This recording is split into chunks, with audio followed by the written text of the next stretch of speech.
The day shuts down. The games light up. This is BetMGM Tonight with Brad Evans and Pat Boyle on Westwood One Sports. Hey,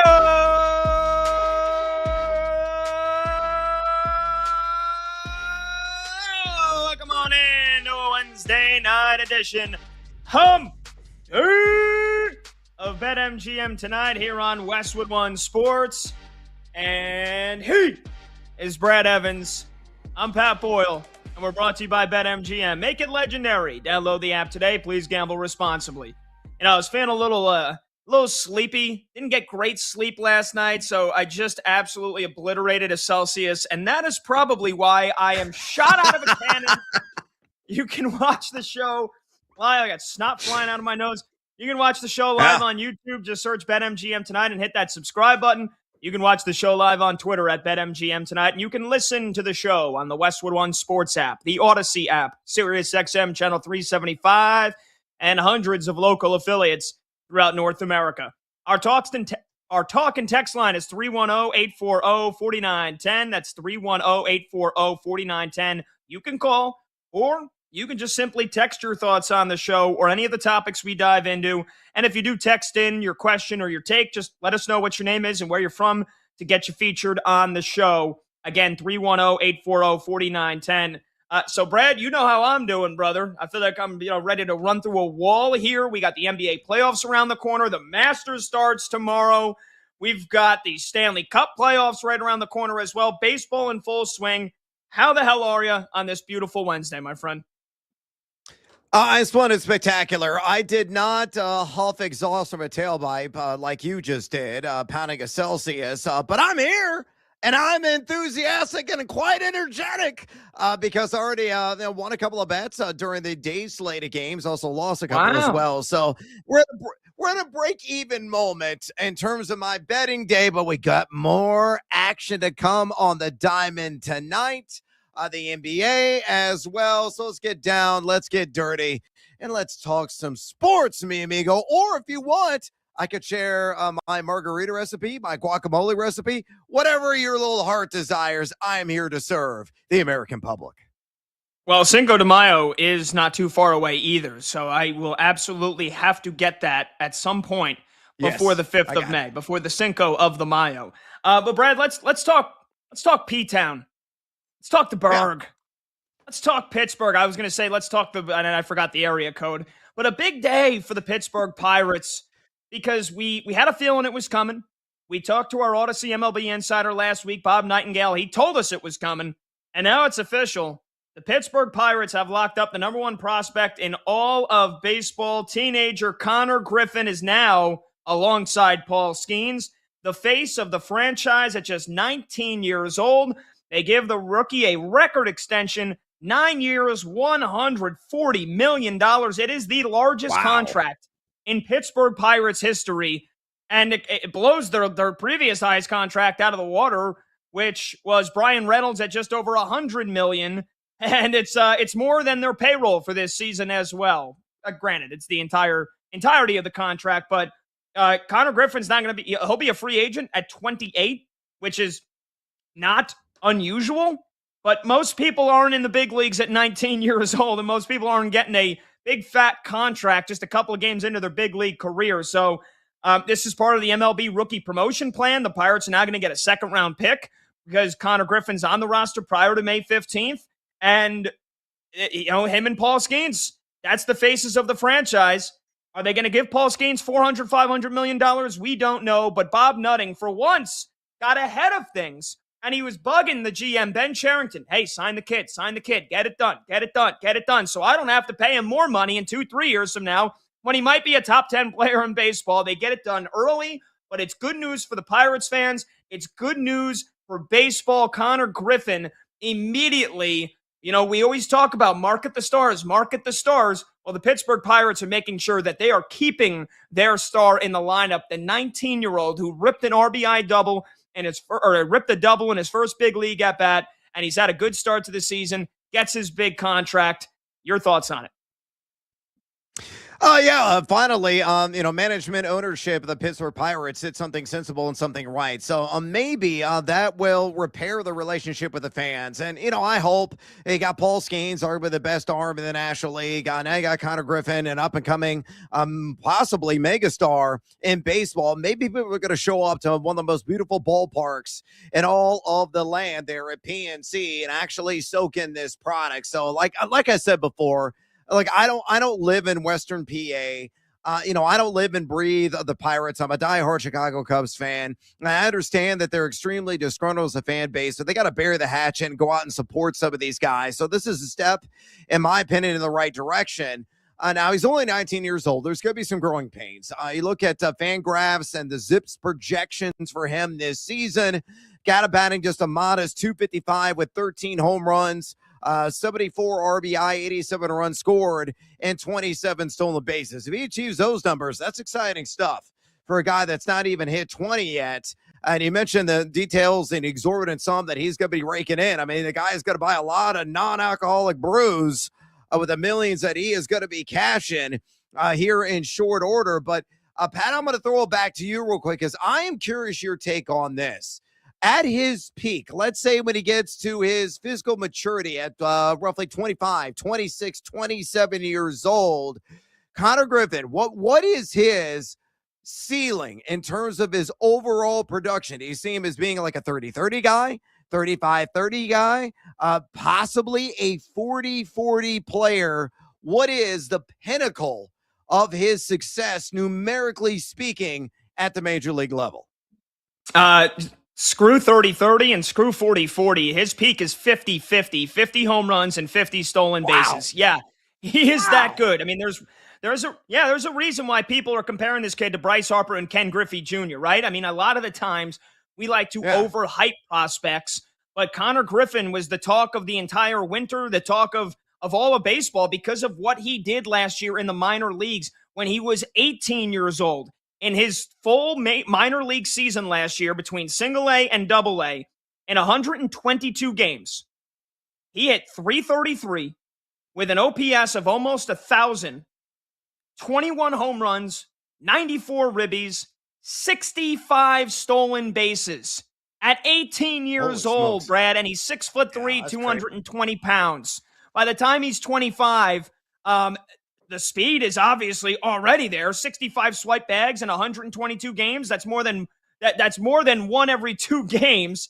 And by the time he's 25, he's going to look like a Herculean freak at 6'3". Hell, he might still grow another inch or two. He might be 6'5" by the time he turns 21. Who knows? Maybe that Jackson, Mississippi frame, maybe that late little growth spurt, that Huckleberry Finn growth spurt he might still have in him. He's going to be a freak of nature if he's not already. He is a classic 5-tool player, and he plays shortstop, if not the most position on the diamond, the second most position behind center field. And the kid, from everything you've heard about him so far, he is as humble as all hell. Great family, great support system. He's wanted this. He's talked about being ready for it. That's his peak. His peak is overtaking Shohei Ohtani for the best. Well, I don't know if you can say he'll be the best player in baseball because he doesn't pitch. Maybe they can train him to start, tossing on the mound. But his peak is overtaking Aaron Judge for the best hitter in all of baseball. That's how good this kid can be. But again, he's 19. It's going to take some time. The average is at 167. He's had 18 at-bats. But, I mean, so far he's shown all the tools last year at 18 years old. And he's in Pittsburgh where, yeah, the pressure will be great. But we talked about this last week. It's not like he's playing in New York City. It's not like he's playing in Los Angeles. No disrespect to the Pirates fans, but when you only have 3,000, 4,000 fans showing up to a weeknight ball game, it probably doesn't feel like there's that much pressure to perform. Yeah, definitely is the case. And I think it's honestly a best case scenario for him and that growth, for him to probably mature and relatively rapidly. It does take time. I mean, we saw it with A-Rod. We saw it with, prior teenagers that come up in the first few seasons in the major leagues. There is that learning curve. And it's maybe going to take 2, 3, 4 years for him to start tapping into that full potential. But my God, a 50-50 campaign? The Shohei Ohtani of shortstops? I mean, that's downright ridiculous. He's got the leather match as well. He's going to be a centerpiece of that offense for years to come. I hate to see it, honestly, as a Chicago Cubs fan, Yeah. especially if they, retain Paul Skeens for long term. But the Buccos, though, typically find creative ways to screw it up and to drop the ball. But again, folks, if you're in Western PA, you got some of that black and gold attire in your closet. Maybe you got an Andy Vance-like jersey from way back in the day. Maybe you went old school Barry Bonds before he started injecting the roids with the clear, the cream, and all that fun stuff. Go ahead and put it on and get your butt out there to PNC and watch this kid and watch Skeens, who is back into his normal dominant ways. A little bit of a rough start, but he was been brilliant for the most part in the last couple of starts. So lots to like there in PNC Park, and plus you got pierogies. And you got costume versions of the pierogies, and they race in the game. It doesn't get much better than that. Yeah, it's a good point. It's a good point about the pierogies. Now, the Pirates lost to the Padres today, 8-2, and Connor Griffin ended up, I think it was supposed to be a day off for him. He ended up pinch hitting, and lo and behold, he got a ribby on a sac fly. They ended up losing to the Padres, like I said, 8-2. But the Pirates are off to a good start, man. They're 7-5. And we talked about them the other day. That's the fact that, despite the fact that Paul Skeens got rocked in his first outing, and since then he's turned into pretty damn good quality outings. So the ERA is at 5. It's going to come down shortly, but our producer Brandon Combs was on Pittsburgh from the beginning, saying that he thinks they're going to be a playoff team. They've got two of the brightest stars in all of baseball. So, can they get enough good pitching in the bullpen? Can they get good quality starting like they have for the most part so far? The NL Central, your Cubbies are supposed to be the cream of the crop, but I told you the Brewers ain't going anywhere. I'm not a big believer in the Reds, and the Cardinals are probably going to be one of the worst teams in baseball. So a wild card berth is possible, but I think that is going to be, assuming there has to be another Cy Young caliber season from Paul Skeens. And I think Connor Griffin's got to, again, that 50-50 season's going to take some time. But I think playing at a near all-star level, if they're going to make the playoffs this year, they would need that from him. And there is no expectations of getting to the playoffs this year. I'm just saying, for this to really become a dream season for Pittsburgh, and you want to talk about when the team is really great, despite the fact that Bob Nutting and ownership has been terrible in the past, if the Pirates are in a playoff chase in August and September, and it's late summer, that ballpark will fill up. It's empty as all hell on most nights right now. In April, it's cold. There's school. In the summer, they're playing good ball. Despite that, you might not want to give your money to ownership. The fans in Pittsburgh will be as excited as they've been for baseball in about a decade. So that ballpark will start filling up in the summer months. Yeah, they got Yinglings, I think, on tap there, and those are quality brews. I can say that. So there's adds to the action. Yingling. That pairs quite nicely with a hot dog. Mustard only, you jackasses. And I will fight anybody that puts that communist sauce on a hot dog, including you, Pat Boyle. And my 48-year-old butt has been in the gym, so you better look out, and you also better look out. I'm a biter. And I honestly could go full Walt Weiss on you.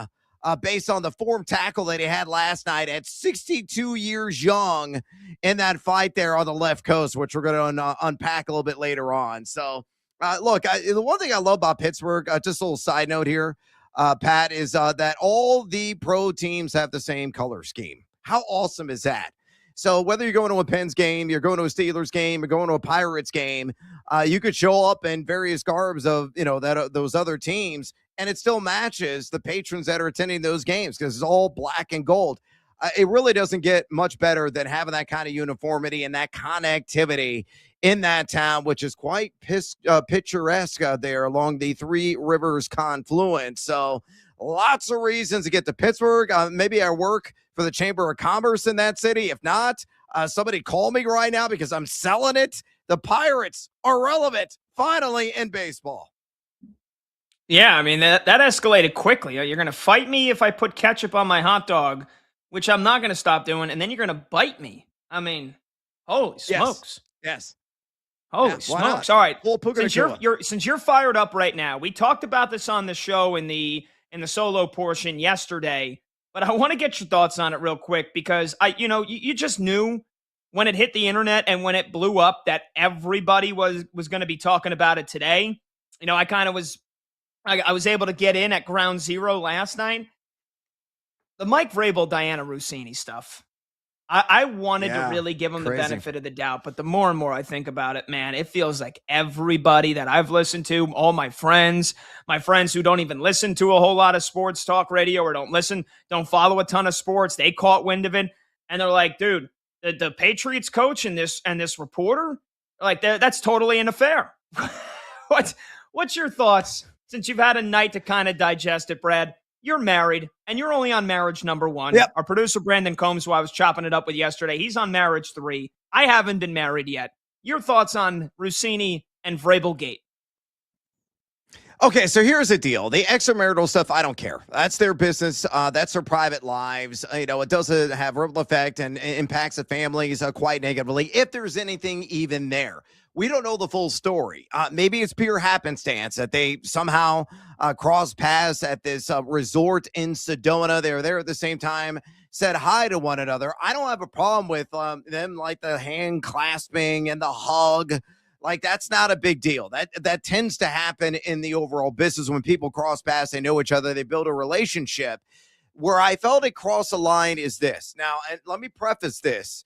I am not a journalist, okay? I'm a columnist. I'm an opiner. I'm somebody who's worked in the business more on the fantasy football and sports gambling side, and I've crossed over to mainstream journalism as well, but I'm not a quote-unquote journalist. I was not classically trained in those arts. Now, Diana Rossini, definitely a journalist. She is getting scooped. She's breaking news. She's writing columns. She cannot have a line in the sand that she cannot cross. The second picture that I saw that the New York Post posted yesterday, the first one, with the hand clasp and the hug, again, no big deal in my mind. But the second one I had an issue with, where she's in the pool on the lounge chair next to Vrabel, and they're, hamming it up. They're being chummy. That is breaking an oath that she has for journalism. And again, crossing that line that cannot be crossed. You have to have journalistic integrity in those moments, because you got to get those scoops. You got to do it fairly. You got to do it by the rules that are written that everybody is supposed to subscribe into and follow in the industry. So that second photo is what I take the greatest issue with. Is this like a Coldplay concert all over again? No, I'm not going to quite go there yet. We got to learn more details. It's just that second photo where I felt she crossed the line and she violated that code of integrity as a sports journalist. Now, is there going to be ripple effects that come out of this? Is she going to potentially be suspended? Could she possibly be fired? That's not for me to say. That's up to the New York Times, who owns The Athletic. Just looking from afar, I can tell you, again, that second photo is the one that is most egregious in my mind. And just avoid the possibility of extramarital stuff. That's their business. I will leave them at that. They're going to fight those battles if there's anything there with their families.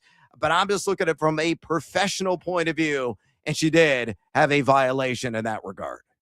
Yeah, I was cracking up at Big Cat's tweet. He goes, me and my homies, we interlock fingers all the time. And we text each other. Hey, you trying to lock up tonight? You trying to lock some fingers together? Yeah. You get in the pool. You and I do it all the time. Yeah, you get in the pool. That's where Brad has a problem. Yeah, by the way, Andy Byron, the then CEO of that tech company, Astronomer, who was caught at that Coldplay concert with the company's chief people officer, he's probably like the happiest guy in America. He's like, finally another high profile, what looks like an affair where everybody on the internet is talking about it. I can finally get this weight off my shoulders. I'm no longer, the center of attention and the top of people's minds when it comes to famous people, or in this case, he wasn't even that famous, but, higher profile people that are getting caught hugging or doing something they probably shouldn't be doing out in public. Andy Byron's probably having a ball today. He's like, thank you, Mike Vrabel. Thank you, Diana Rossini. So there you have it. All right. You're listening to BetMGM tonight with Pat Boyle and Brad Evans, sponsored by Progressive Commercial Insurance, protecting your business vehicles 24/7. See if you could save at progressivecommercial.com. We'll take a short break. When we come back, we'll talk some Masters.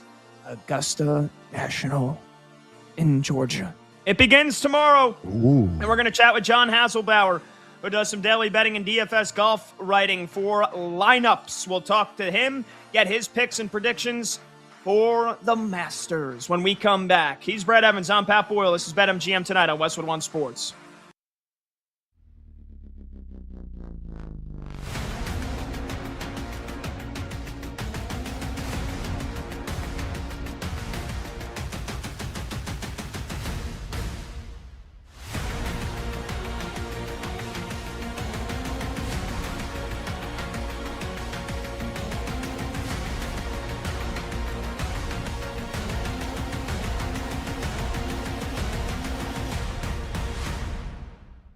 You have, I don't even know how you did this. Well, I'm guessing you went and bought them and then brought them here. You have, and for people watching on video, if you're not, youtube.com/@thecostos. Jason has 3 Master sandwiches with him right now on his person. Pimento, egg, and the classic chicken.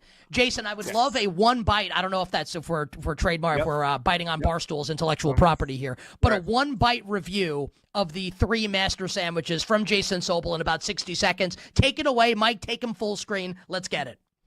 So I did this for you, but I also did it for me. I've been doing interviews all morning, and I haven't had a chance to eat breakfast. So I grabbed these. This is the egg salad first. I know I like this one. All right, biting into it. Yeah, very good. If you're an egg salad fan, it's a 8.5, maybe a 9 out of 10. It is really good. All right. So let me ask you this before you go on to the next sandwich. Would you say it's better or worse than like your, and I'm going to use New York just because I'm a New Yorker, than like your average New York deli egg salad? Look, New York, it depends on the deli. There's some good egg salad there. That's what I'm saying. I'd actually say it's better. Now, I will say I'm not a big white bread fan. So I, maybe some egg salad on rye. It might be a little better than the white bread they've got everything on here. I'll throw that in there. But the egg salad itself, very, very good. All right, here's pimento cheese, very Southern. I've grown to like it a little bit. I'm still not a huge fan. I haven't had this in years. You seem on the fence. I've heard they've changed the recipe a little bit. You know what, Nick? It's pretty good. Okay. I remember coming here. My first Masters was 2005. I was like, all right, first thing, I'm going for the pimento cheese. And I was like, oh, that's terrible. And I didn't eat it for a while. They've changed the recipe. It's not bad. I mean, as far as pimento cheese goes, if you like it. I love that. Like Jason's first Masters, 2005. What happens? Tiger Woods wins in a playoff over Chris DeMarco. What's your memory? Pimento cheese. All right, now the classic chicken. All right, classic chicken. I mean, this is literally just a it's a chicken sandwich. Chicken on a bun. Yeah. I mean, looks like Chick-fil-A. Yeah, it looks like Chick-fil-A. Maybe warmed up. I don't know if they would do that for us. We got some spices in there, some pepper, some oregano. Really good. Again, maybe throw it in the microwave or throw it in like a little air fryer for about 2 minutes, but just the way it is, very solid. Give it an 8.5. What would Fred Ridley do and like the like the Masters National Guard do if you busted out an air fryer on like 16 to warm up your chicken sandwich? Probably not gonna go over very well on 16. If you did it here in the press building, probably wouldn't go over very well either. But I tell you what, they built this press building 6 years ago or so.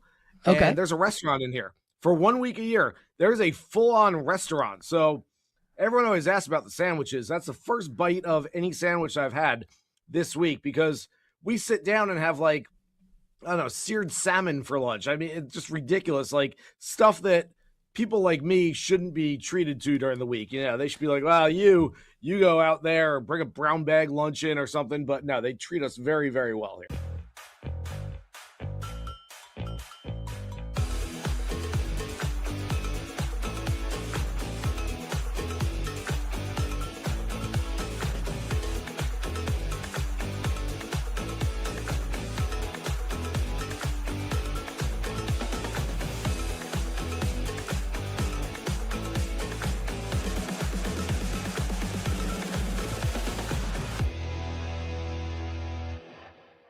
My strong opinion, though, on the Chiefs is that with one of those 2 first-round picks, they have to take a wide receiver. If you really want to give Patrick Mahomes the best chance for success this season, you got to jazz up this receiving core. You can't go into the year counting on Xavier Worthy and counting on Tyquan Thornton and, honestly, counting on aging Travis Kelce. I'm not saying it should be at 9. Like, 9 could be your spot to grab Delane. Could be your spot to grab Ruben Bain, premium player that you may not get because you never draft that high. The good thing, though, for the Chiefs is that it's a deep receiver class. So later in the first round, will Omar Cooper from Indiana be there? Probably not, but I wanted to say his name. Denzel Boston, KC Concepcion. The Chiefs need to exit the first round with a receiver, one of their first 2 picks.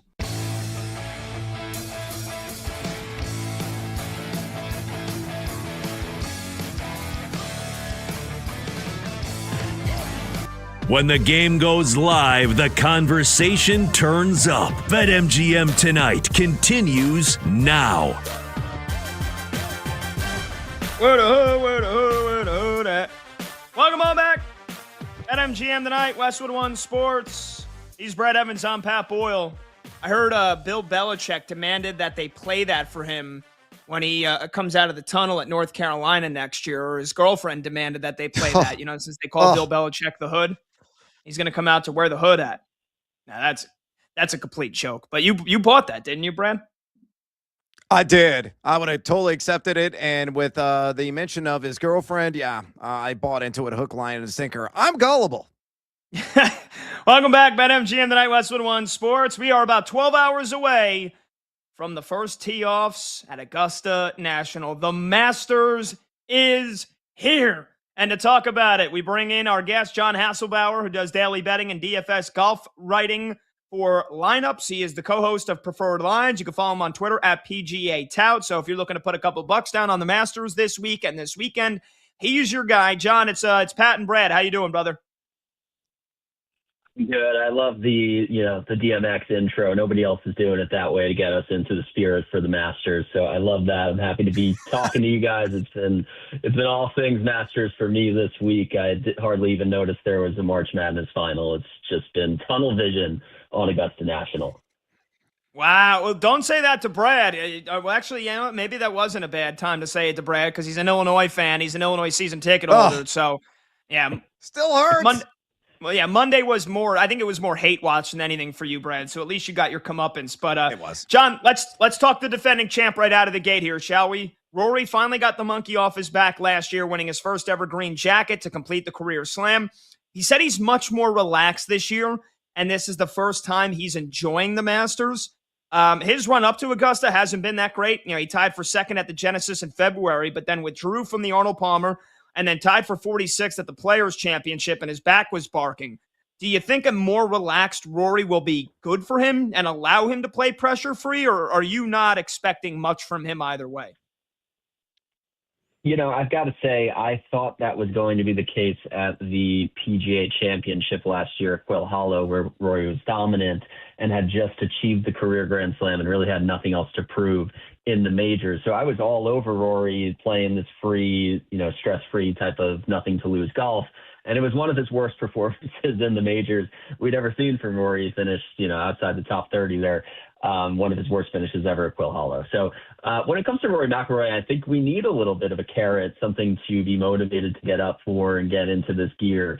So I'm a little bit lukewarm, cold feet when it comes to Rory McIlroy. The trends are not great for defending champions either. We rarely see a player win and then contend in their first year in the title defense. So Rory is also a slow starter historically. Even when he is motivated and playing his best golf, he always gets off to a slow start at the Masters. So I'm looking at, the other side of some round one matchups with Rory McIlroy when I think of betting him this week.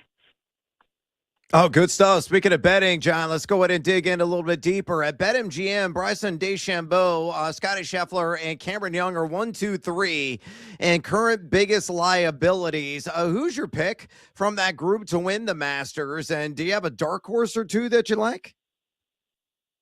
Yeah, I'm rolling with Jon Rahm this week. I think a lot of people in the industry have just kind of naturally gravitated that way because he's a defending champion here from 2023.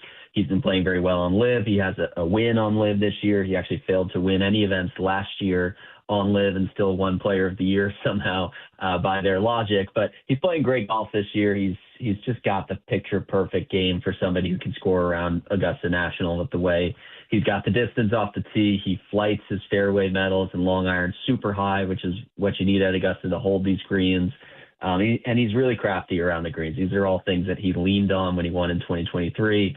And he's playing good golf now. So I think he's definitely a popular selection this week, but amongst the favorites, I like him a lot. And then for dark horses, I got to go back to Patrick Reed. I think a lot of people don't love betting Patrick Reed for whatever reason, but he's another past champion here. And Augusta, if you know how to slay the beast, you tend to be able to do it on repeat. Nobody has had better course history at the Masters over the last 8 years than Patrick Reed, who has 6 top 12s over the last 8 years. So he's playing great golf. He's won twice already this year on the DP World Tour. And excited to see what he brings here, trying to get a second green jacket. Oh, sell me big time on Reed there. John, for the newbies in attendance, you can wager on the nationality as well of the winner of the Masters. No surprise, USA is minus 125 to take home the green jacket. But among the international class, give us a couple of guys who could really attack Augusta with tremendous success. By the way, folks, it's plus 100 at BetMGM for a non-American to win the Masters. So give us a couple of international guys you like. Yeah, sure. I mean, I will say I bet Jon Rahm in the top European market, which goes back to my conviction in Jon Rahm, but also how low I am on Rory McIlroy. So I think there's some value in that market. The Scandinavians are probably, they got their best shot this year. It's been a real renaissance or coming of age for Scandinavian golf. You've got Ludvig Åberg, you've got Nicolai Højgaard as a trendy pick this year. Victor Hovland is always somebody who's in the mix. So just a lot of up-and-coming talents from Scandinavia, and Ludvig is definitely a top 5, top 6 contender this year. So I would look there if you're looking internationally.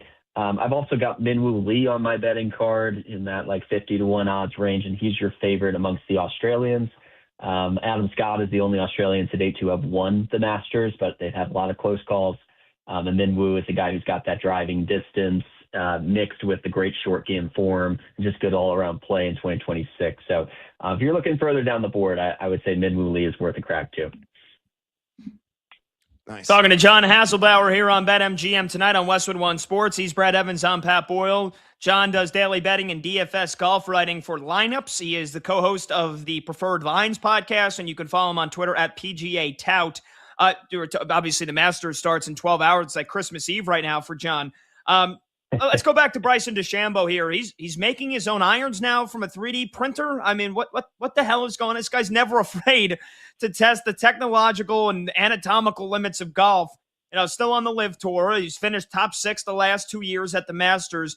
Do you think this 3D printed iron will serve him well, John? How do you get a read on something like this? And overall, do you think Bryson DeChambeau is still good for golf, or were you never really, I guess, a fan of him off the course?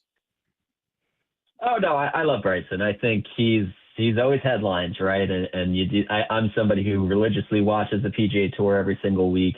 LIV isn't really my cup of tea. It's just not really for me, and I haven't watched as closely. But when we get closer to the Masters, I do tune in. We had Bryson and Rahm in a playoff in South Africa a few weeks ago, and that's something that I'll tune in for just because I know these guys are going to be playing in the Masters, and they're 2 of the best players in the world. So he's fun to watch. The YouTube videos are great. He's trying to inspire a younger generation. I do think everything that he's doing, at times it can be corny, sure, but he has good intentions. He wants to grow the game. He wants to be, an advocate for the next generation. So good on him for that. The 3D printer thing, I think he experimented with this last year too. The takeaway for me is that this guy is relentlessly trying anything to get an edge, and that's not necessarily a bad thing. This is someone who in his first 7 attempts at the Masters never cracked the top 20, and then in his last 2, he's finished T6 and T5. So something is working. He's figuring out a plan. He's very meticulous with everything that he does. And it wouldn't surprise me, really, if he contended or even if he won this year. He's got short odds for somebody who's never won the Masters, but if you're looking at a market of which non-previous winner is going to win, you'd have to feel best about Bryson's chances. Nice. John, as we witnessed repeatedly over the years, a wild-card golfer typically starts off and sets the pace after round one before abruptly tailing off. Try to hit one down the center of the fairway off the first tee for us. Who do you see really randomly, practically, setting the pace after round one there at Augusta? Yeah, randomness doesn't really happen at Augusta, but if randomness is going to happen, it is going to be in the first round leader market where you get, a little bit better odds on somebody who, as the week goes on and as the pressure sets in, they might tail off, but that's not so much going to be happening round one. So I think you're right that if you're looking for long shots, bet it in first round leader. A few that I think are interesting. Sungjae Im is probably one of the longer shots to have hit as first round leader. I believe it was 3 or 4 years ago. In 2022, he was your first round leader. Looked pretty good a couple weeks ago and has a bunch of top 15s here. So he plays this course well if you're looking for a bomb. But generally speaking, when you look at the first round leaders here, it has been veterans who play the course well and know how to navigate it and have a strategy going in that they know works. That was Justin Rhodes last year. That was Bryson the year before. John Rahm the year before that, and Rory before that, right? So it's still not a ton of surprises, but if I'm looking at veterans with a decent number, two guys I put on my first round leader card were Hideki Matsuyama and Brooks Koepka, two volatile players. You never know what you're going to get. They could easily play themselves out of the tournament after round one, but they could just as easily go super low, get out with the irons and post a number. So those are the two guys I started my first round leader card with this week. Talking to John Hasselbauer here, ahead of the Masters tomorrow on BetMGM tonight, Westwood One Sports. Two quick questions for you to finish off here, John. One, what is the weather looking like? We know obviously the weather at Augusta National will play a major factor. The greens, if there's any rain in the forecast, how fast it's playing, the wind and whatnot. What is the weather looking like, at least just for tomorrow and or Friday? I know that you probably got the whole weekend, scoped out already as well, but just for tomorrow and Friday, what's it looking like? Favorable conditions? Yeah, it is. Barring anything unforeseen, it's looking like we're getting perfect conditions, which has not been the case for a while at Augusta. I would say 2 of the last 3 years, it's been pretty soaked, which is not what you want to see at Augusta. You want it to be playing firm and fast. That's its true intention and how it's going to challenge these players most and really reward the players on his game best. So wind is always something to monitor. I never look too far out in advance on wind because it can change in an instant, but wind always plays a factor at Augusta National one way or another. So I would just keep an eye on that day to day if you're doing live matchups. But the short answer is we should get perfect weather, which is exactly what we want to see. It should be beautiful. The azaleas are going to be popping. You're going to have blue skies, some pink flowers in the background, and just, an all-around great for TV watch this weekend. All right, perfect. And then finally, John, two-time major champion Colin Morikawa, not in the greatest of shape coming into the Masters. It's a tournament he's enjoyed, finishing top 20 in 5 straight years and top 10 in 3 of those years, but he's got a bad back. That forced him to withdraw from the Players after his very first hole. He said he's taking it day by day right now. It doesn't sound too great. Do you even recommend putting a single dollar on Morikawa until you see how the back reacts after the first 18? Yeah, I think that's the way to play it. I would not recommend, we don't know what he's dealing with. And more times than not, when it comes to the Masters, we've seen this with other guys in his situation in recent years. It's been Will Zalatoris, it's been Jason Day, it's been Hideki Matsuyama. These guys come in with lingering injuries and they try as best as they can to play through it. And if it wasn't Masters Week, they wouldn't even attempt to give it a go. But because it's Masters Week, they push themselves to the limit up until that first tee time, and that's when you get the late withdrawals. So I think you're right. If you want to bet Colin Morikawa, let's wait until after round one, see how he looks, and then you can throw a live bet on him. But it doesn't look good from what we've seen. It's very limited sessions on the driving range. It's not taking full shots in the practice rounds and just hitting chip shots. So he's laboring through something, and it seems like we're not going to get the best version of Colin this week, which is unfortunate for him given how he started the year. Yeah, it is. It really is unfortunate. 2-time major champion looking to get that first ever green jacket. He's come awfully close a couple of times. We'll see. Who knows? Maybe, pop some extra painkillers. But, John, we appreciate it, man. Get a good night's sleep. I got a feeling you'll probably be up at the ass crack of dawn locked in, ready to go here. So enjoy it. Enjoy the whole weekend, man. And we can't wait to catch up with you soon. Yeah, thank you guys. Hopefully, Colin keeps those painkillers in moderation with what's happened to other people on painkillers in the golf space in the last couple of weeks. But yeah, thank you guys for having me on. I'm looking forward to it and hope you guys cash all your Masters bets. See you, John.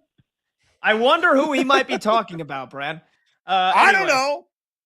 Let's take a short break. 310-840-4910, because when we come back, we're going to go and introduce a new segment, and it's called Let's Go Streaking.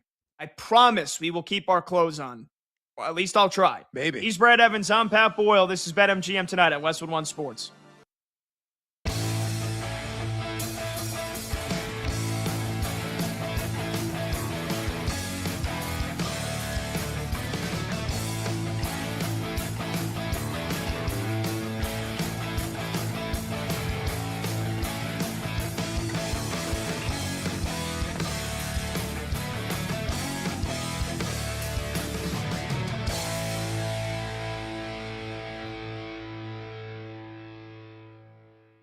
The player that I think the Jets should draft at number 2 overall, Ohio State, edge rusher, off-ball linebacker hybrid, Arvell Reese.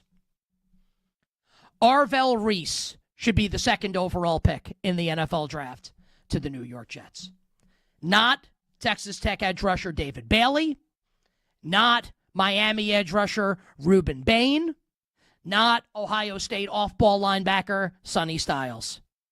Arvell Reese. And the reason why I feel so strongly about this, and this is not to say that Bailey can't be awesome or Bain can't be awesome. I think all of them have a chance to be really good. All of them. The reason why I think the pick should be Arvell Reese is twofold. Reason number 1, Aaron Glenn.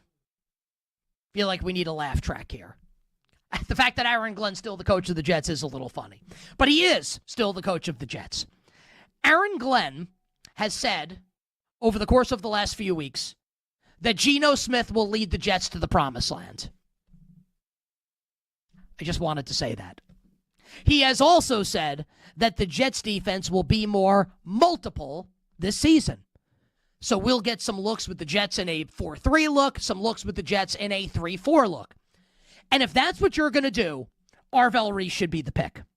Because he is somebody. Now, maybe he doesn't reach the potential. And maybe he's souped up Isaiah Simmons. And maybe he turns out to be a gigantic bust. I don't think it's going to happen. But, the risk does present itself when you have someone who's very good at one thing and very good at another, who could be great at both. Can you coax it out of him? But if this is your goal, and this is where NFL defenses are moving right now, in this sort of mold, Arvell Reese is the prototype. Arvell Reese should be the pick if this is what the Jets are planning on doing on defense.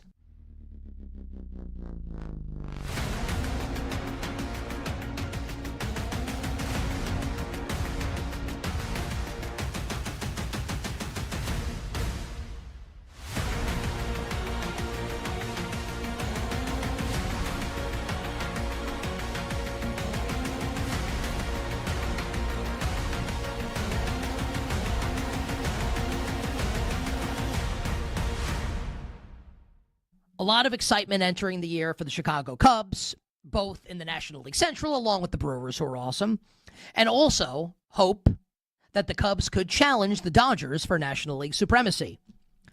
Those hopes took a hit yesterday and into this morning when it was announced by Cubs manager Craig Counsell that last year's rookie phenom starting pitcher, Cade Horton, who went 11-4 last year with a 2.67 ERA, will miss the remainder of this season. He will undergo elbow surgery, and it's possible that will be full Tommy John reconstruction. They won't know, the doctors, until they go in for surgery. This would be his second Tommy John surgery in his young career, both in the minors and in the majors. So obviously you feel for the young man, right? He's got a long rehab ahead of him. You hope he's able to come back. And I wouldn't begrudge Cubs fans for thinking, do we have what it takes now to get over the hump? And while there's no way to spin this as a good thing, Actually, let me tell you why the Cubs losing a really good young starting pitcher is actually a good for their chances of winning the pennant. It's not. Important to remember, Justin Steele, who basically missed all of last year after a fantastic season for him in 2024 with the Cubbies, he's going to be back probably by Memorial Day in the starting rotation. And Edward Cabrera, who is like the longtime great Marlins prospect who's never really been able to put it together, has a couple great starts to begin the year for the Cubs. Obviously, this injury doesn't help them. But it's also not a death blow. I still think the Cubs can make noise in the Central. I don't think anyone in the National League's beating the Dodgers, who are off to a 9-2 start. They're ridiculously good. But I'm not going to bury the Cubs just because Cade Horton's out for the year, and we obviously hope he gets better sooner rather than later.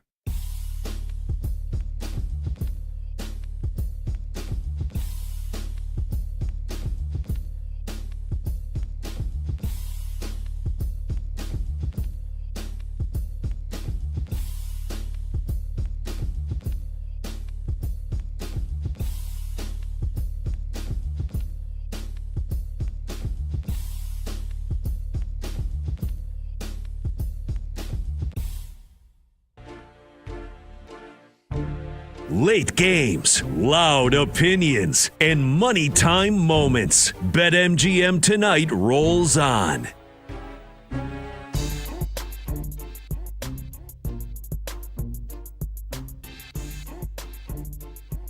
Welcome on back. BetMGM Tonight, Westwood One Sports. He's Brad Evans. I'm Pat Boyle. The phone number to join the show is 310-840-4910.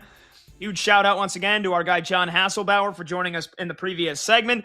If you like the Masters, you want to put a couple bucks down this weekend, enjoy the fun, go back to that last segment on the Odyssey app, download the BetMGM Tonight podcast. He gave us all of his predictions and picks for who he is putting some bucks on for the Masters, which starts tomorrow, mañana, 6 a.m. Eastern, baby. Bright and early. Get up, get your espresso machine fired up. I just got a French press, Brad. Oh yes. Oh, baby. Game changer. Good call. Game changer on the French press. Because really you know is. what? I've been using the old style, like big, glass coffee maker pot, which I'm sure, millions of people have. Yeah. But my thing is like, I'm a caffeine addict that all I need is just a little bit of a reason to have way too much coffee. And so, and I don't have that. I mean, I have 2 cups, but I used to always be 1 cup guy. And now I feel like I'm 2 cup guy. And then if I get to 3 cup guy, then that's a problem. Then you're starting to get a real problem going on. Blood pressure's going up. I'm going to have problems. So what I've been doing with the coffee maker, you're supposed to like measure the amount. And I feel like when I do that, it's always like way less of the coffee grinds than it should be. So I always just eyeball it, and I probably put way too much in. So I was like, all right, I probably put too much in. I might as well fill the coffee pot all the way up to the top here. And then me and my roommate each having like 2 cups a day. And so the French press, it's a 2-serve thing, 2 servings, perfect, excellent coffee. I really feel like I am unleashing my inner Italian side in me. Congratulations. I am straight diesel, my friend. Espressos all day. I have like 3 or 4 in the morning, gets me going. I lift about 1,000 pounds at the gym, come back, and I just coast the rest of the day. So you're kind of speaking my language. I love it. 1,000 pounds. Yeah, man. You have no idea. I'm absolutely yoked. All righty. It's time for a brand new segment here on BetMGM Tonight. Let's take off our pants because it's time to go streaking. We won a game yesterday. We win one today, that's 2 in a row. We win one tomorrow, that's called a winning streak. It has happened before. We're going streaking! Yeah! All right, nice little pre-produced open there by our producer Brandon Combs. Nicely produced. Salute to Combsy. Brad, what is the premise of Let's Go Streaking here? What are we doing? ESPN had that old game, Beat the Streak. And Yes. I they probably still have it. Try to get a hit every single day. And we're going to try to do the same damn thing. So it's going to be you, me, Brando, and Monty all jumping in the pool together. We're going to pick our pick to click, whoever is going to get any kind of hit. All we need is one. And then because we're greedy, we're going to give you a parlay of all four of those. As I always say, fade or follow. That is entirely up to you. So that, my friend, is the basis of Let's Go Streaking. All right, beautiful. So yeah, basically we're each going to pick one player just to get a hit in the night games coming up here, because we had a bunch of afternoon games, which we've got some thoughts and takeaways on, including the Cubbies just started. They're already up 1-0. My boy Nico, our boy Nico Horner has already gone deep for the Cubbies. The Blue Jays actually got off the mat today and beat the Dodgers. They came from behind and spoiled what was another great start from Shohei Ohtani. So, the Blue Jays showing a pulse. But all right, enough of that talk. Let's get right to it here. Who's getting a hit in the games tonight? I'll go first here, and I'll start with my Yankees here hosting the A's. How about Jazz Chisholm going up against Luis Severino? Jazz has owned Sevy throughout his career. 5 hits in 11 career at-bats against him. That's a .455 batting average, 2 home runs and 5 ribbies. Give me Jazz Chisholm to get a hit tonight for the New York Yankees. Brad, up to you. I'm going to go to Detroit. I'm going to go with Zach McKinstry taking on Bailey Ober and the Minnesota Twins. Great history against Ober. McKinstry, 7 of 18 lifetime. That's a .389 batting average, along with a 1,111 OPS against Ober, who's got nearly a 70 ERA on the season, 37% hard hit rate. And McKinstry, he's recorded a hit in 4 straight games, batting a robust .357 here in the month of April. So give me Zach McKinstry. All righty, off the Combs. I can only imagine he's probably going to pick a Chicago Cub here with the game having just started. Combs, go ahead. I am, and my guy's already struck out once. I'm going with you got better value. Bregman. Alex Bregman to get a hit tonight. Look, no real numbers to support this. Just got a feeling. Just vibes. Just pure vibes. All right, let's turn it over to our analytics pro, the owner and operator of batters-box.com, using all the analytics to help you win in baseball. Michael Montgomery, Monty. Who gets a hit tonight, Monty? Who do you like? He just did. Jonathan Aranda, just single between the shortstop and the third baseman. So he did. We're on the board. So I guess I don't even need to give any of my reasoning because it already hit. So. Yeah, that's my fault. That's my fault. I got all wrapped up in talking about the new French press that I got, and if I got to you a minute earlier, we could have gotten that before Jonathan Aranda stepped up to the plate. But there you go. He's already got the hit. For Pat to talk about anything bougie, that's not like Pat, right? Like he's not going to talk about himself or any elitist type behavior. Why would he do something like that? Spare me. Pinch your pennies together, Combs. It was $40. It was $40. I didn't go out and get a $300 French press that, basically you find in the Industrial Revolution churning out on a conveyor belt. It was a $40 little thing. It looks like I don't know. It just looks like a little French press, little quick. Here you go. Pop it out, put it in your gullet. Great description. Gotcha. Right. Mm-hmm. I don't believe you for a second. I don't know. Let's go around the room here. Is $40 for a French press machine a lot, or is that actually pretty cheap? That's very cheap and reasonable. It's $40 more than I would spend on it, so pretty expensive. I would spend $40 with the pinky out, mind you. Yeah, I'm sorry, Combs. How do you drink your coffee? In a cup. Yeah, I still have my coffee in a cup. I don't drink it out of a fountain. So I'm asking you, how do you make your coffee each morning? The person at Dunkin' Donuts behind the counter makes it. Yeah, so you spend $3-4 a day on a coffee, so you're actually spending more money in 2 weeks probably than I am on just this machine. And then the coffee grinds that I buy every couple of weeks. You think I'm going every day? I don't need a coffee every day. Oh, I need a coffee every day, every morning. It's morning routine. Yeah, me too.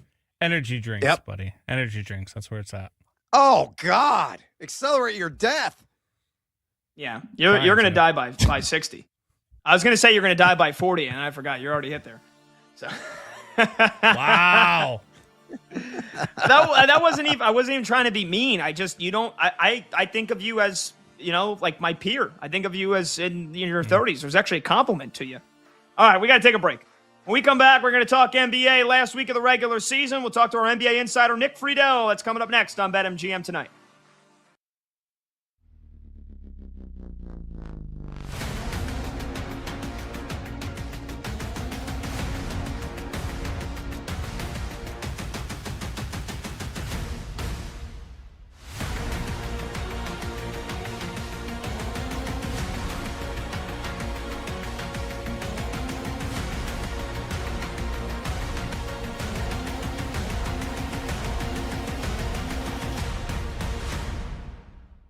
We talked about this last week when the news broke that Puka Nacua had entered rehab for Los Angeles.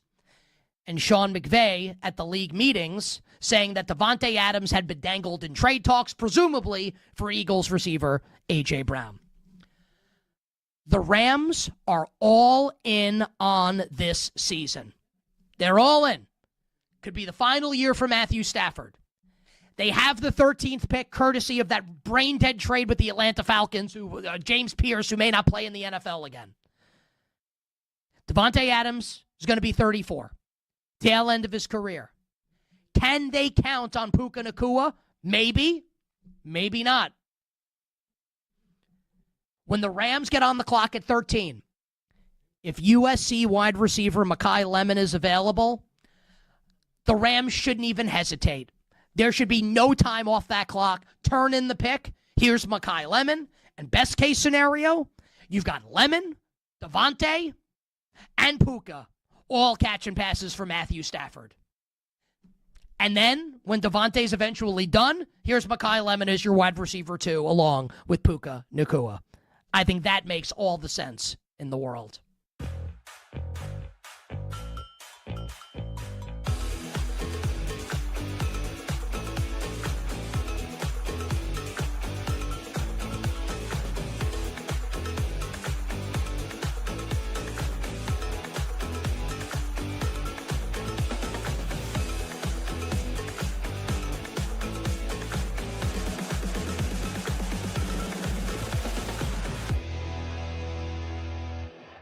Yes and yes.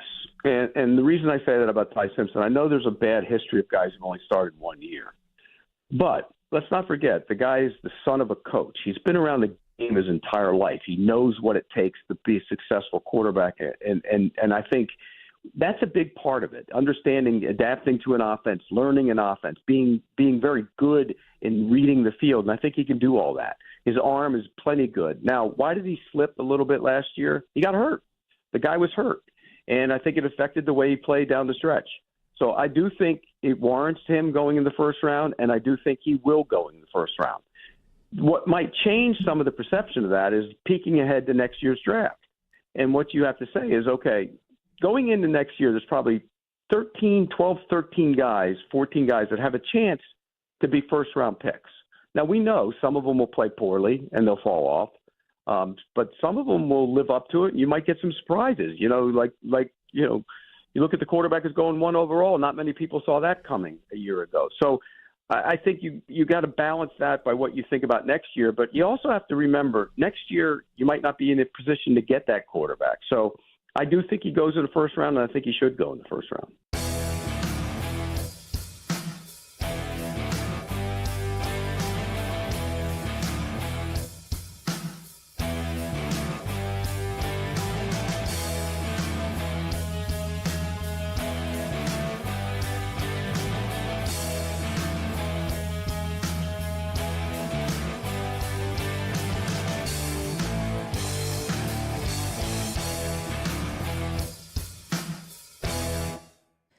The thing that I think is most impactful, though, as far as something that impacts what will happen on the court, is his contract.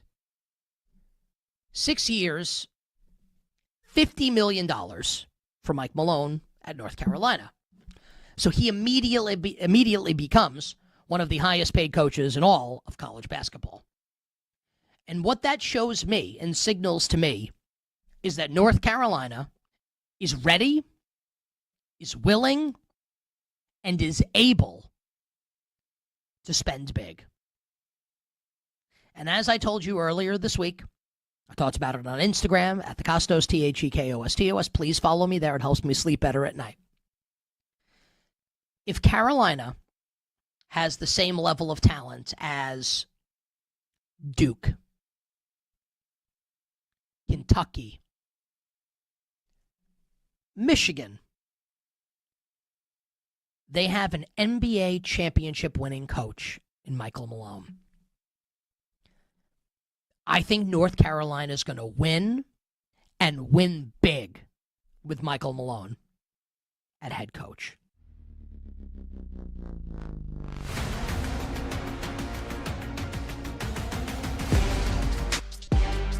The day shuts down. The games light up. This is BetMGM Tonight with Brad Evans and Pat Boyle on Westwood One Sports. Hey-o! Welcome on back to BetMGM Tonight here on Westwood One Sports. He's Brad Evans. I'm Pat Boyle, and we're brought to you by BetMGM. Make it legendary. Download the app today. Please gamble responsibly. Hour number 2 starts now. You can watch the show live on YouTube. Just search BetMGM Tonight and hit that subscribe button. You can watch the show live on Twitter at BetMGM Tonight. And you can listen to the program on the Westwood One Sports app, the Odyssey app, SiriusXM Channel 375, and hundreds of local affiliates throughout North America. Final week of the NBA regular season, a night from tonight or a week from tonight, we will have NBA play-in tournament games, and we are 10 days away from the official start of the first round of the NBA playoffs. So let's welcome in our Odyssey Sports NBA insider, Nick Friedel. Insider calls are brought to you by Hyundai and the all-new Hyundai Palisade Hybrid. And he's always repping some great sports memorabilia or some great sports attire, and he's got the Masters hat on. Nick, you are in the Christmas spirit here with Augusta National kicking things off tomorrow. Who do you hope wins the green jacket? Do you have a dog in this fight? I have a pure underdog that I think has a chance, and it would be Spieth. But after that, guys, I always love putting a couple bucks somewhere. I just have no clue this year. I mean, I just throw a couple bucks on Scheffler because I think he's that awesome, especially in the big moments. But there is nobody as the tournament about starts that really makes me think, this is the year. I just enjoy watching, and I know that on Saturday and Sunday, when I'm not going to be in the gym, I will be seeing what's going on at Augusta. Beautiful. All right, let's talk some NBA, Nick. Cade Cunningham is returning tonight against the Milwaukee Bucks. I'm just confirming there was no late scratch. No, he's in the starting lineup. That game's tipping off in about 5 minutes from now. So just over 3 weeks since his left lung collapse against the Wizards on March 17th, the Pistons locked up the 1 seed without him, going 8-3, largely thanks to the incredible play from Dennis Jenkins. Do you think this more strongly positions Detroit to make a run to the NBA Finals because they had to win some tough games without him? Or are you concerned about Cade's physical health in the postseason?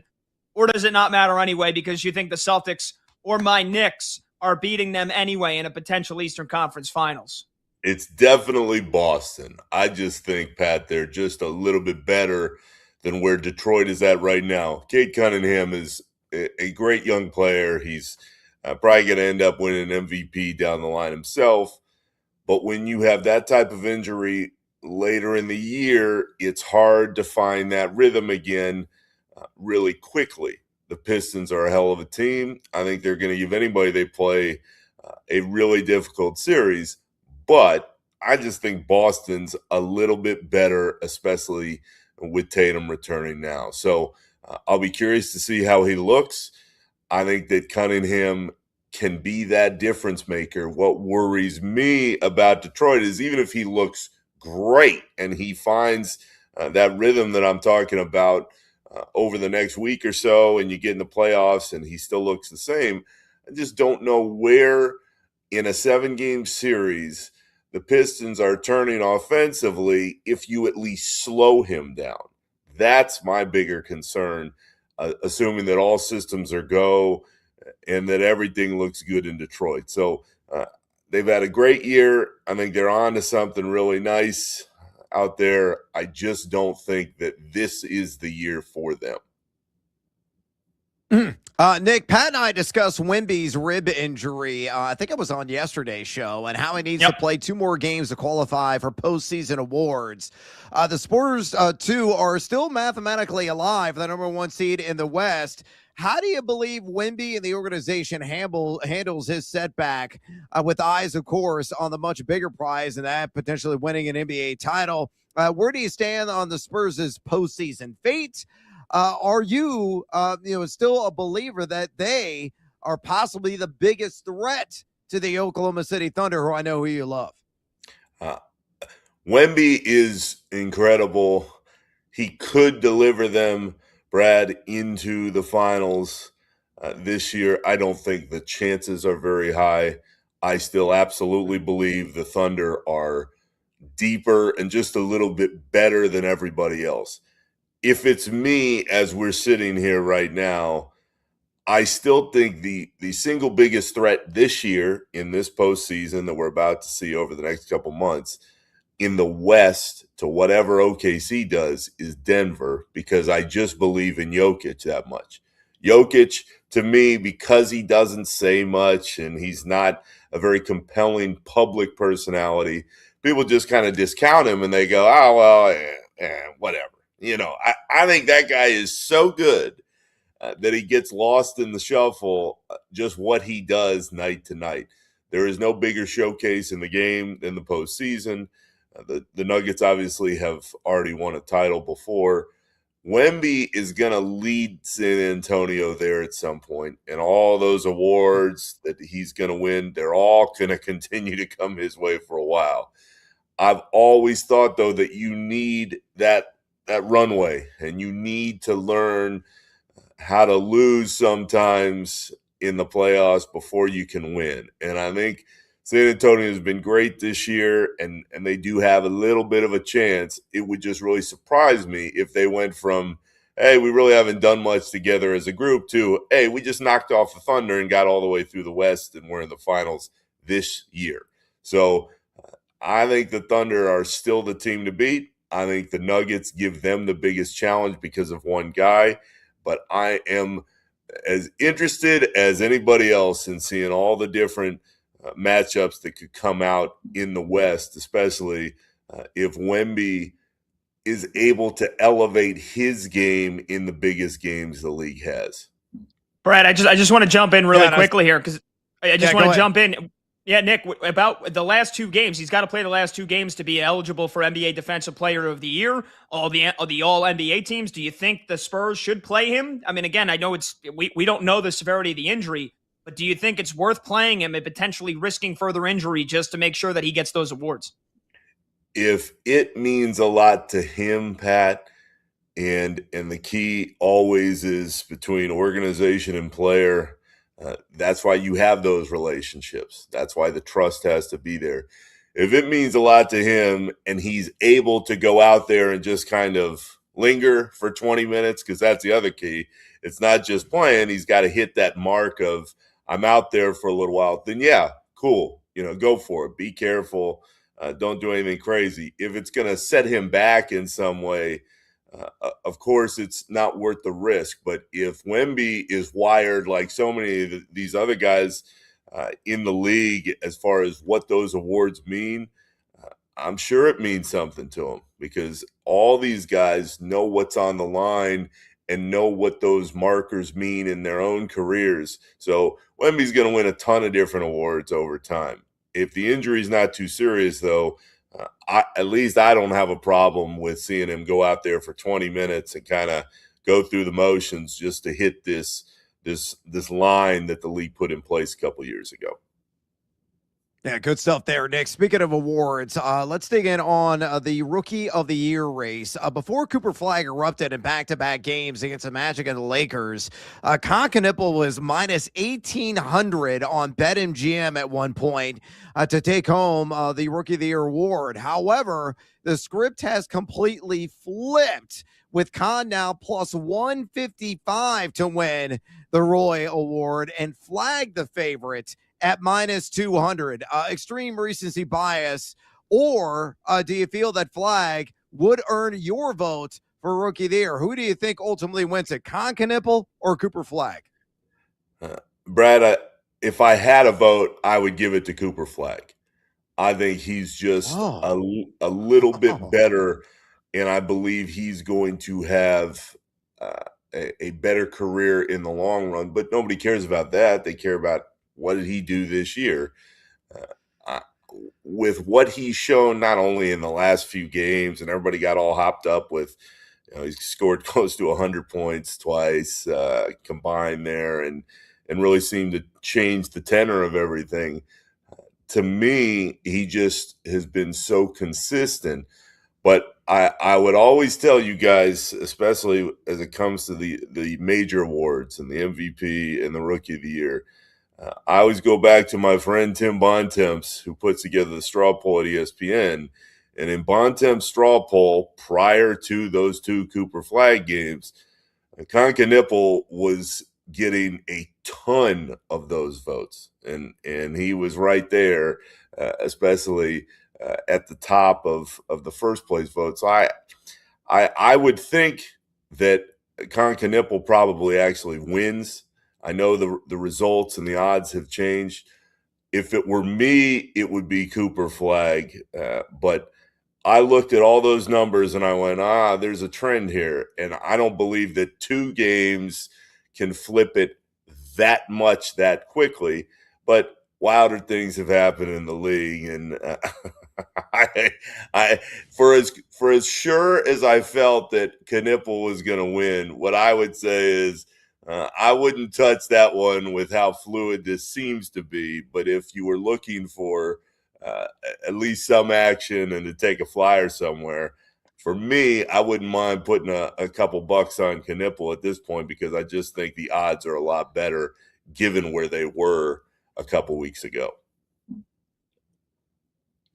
Okay. We're talking to our NBA Odyssey Sports NBA insider, Nick Friedel, here on BetMGM tonight. Westwood One Sports. He's Brad Evans. I'm Pat Boyle. Insider calls are brought to you by Hyundai and by the all-new Hyundai Palisade Hybrid. Learn how it makes every day epic at HyundaiUSA.com. Nick, last night, the Lakers got obliterated again by the Thunder. This one, not much of a surprise since Luka's out, Reeves is out. They sat LeBron and Marcus Smart. But during the game, JJ Redick got into a bit of a squabble, or I guess he tried to ignore the squabble that was started by his forward, Jared Vanderbilt, who approached him during a timeout earlier in the game after he took him out, and then he never ended up putting him back in.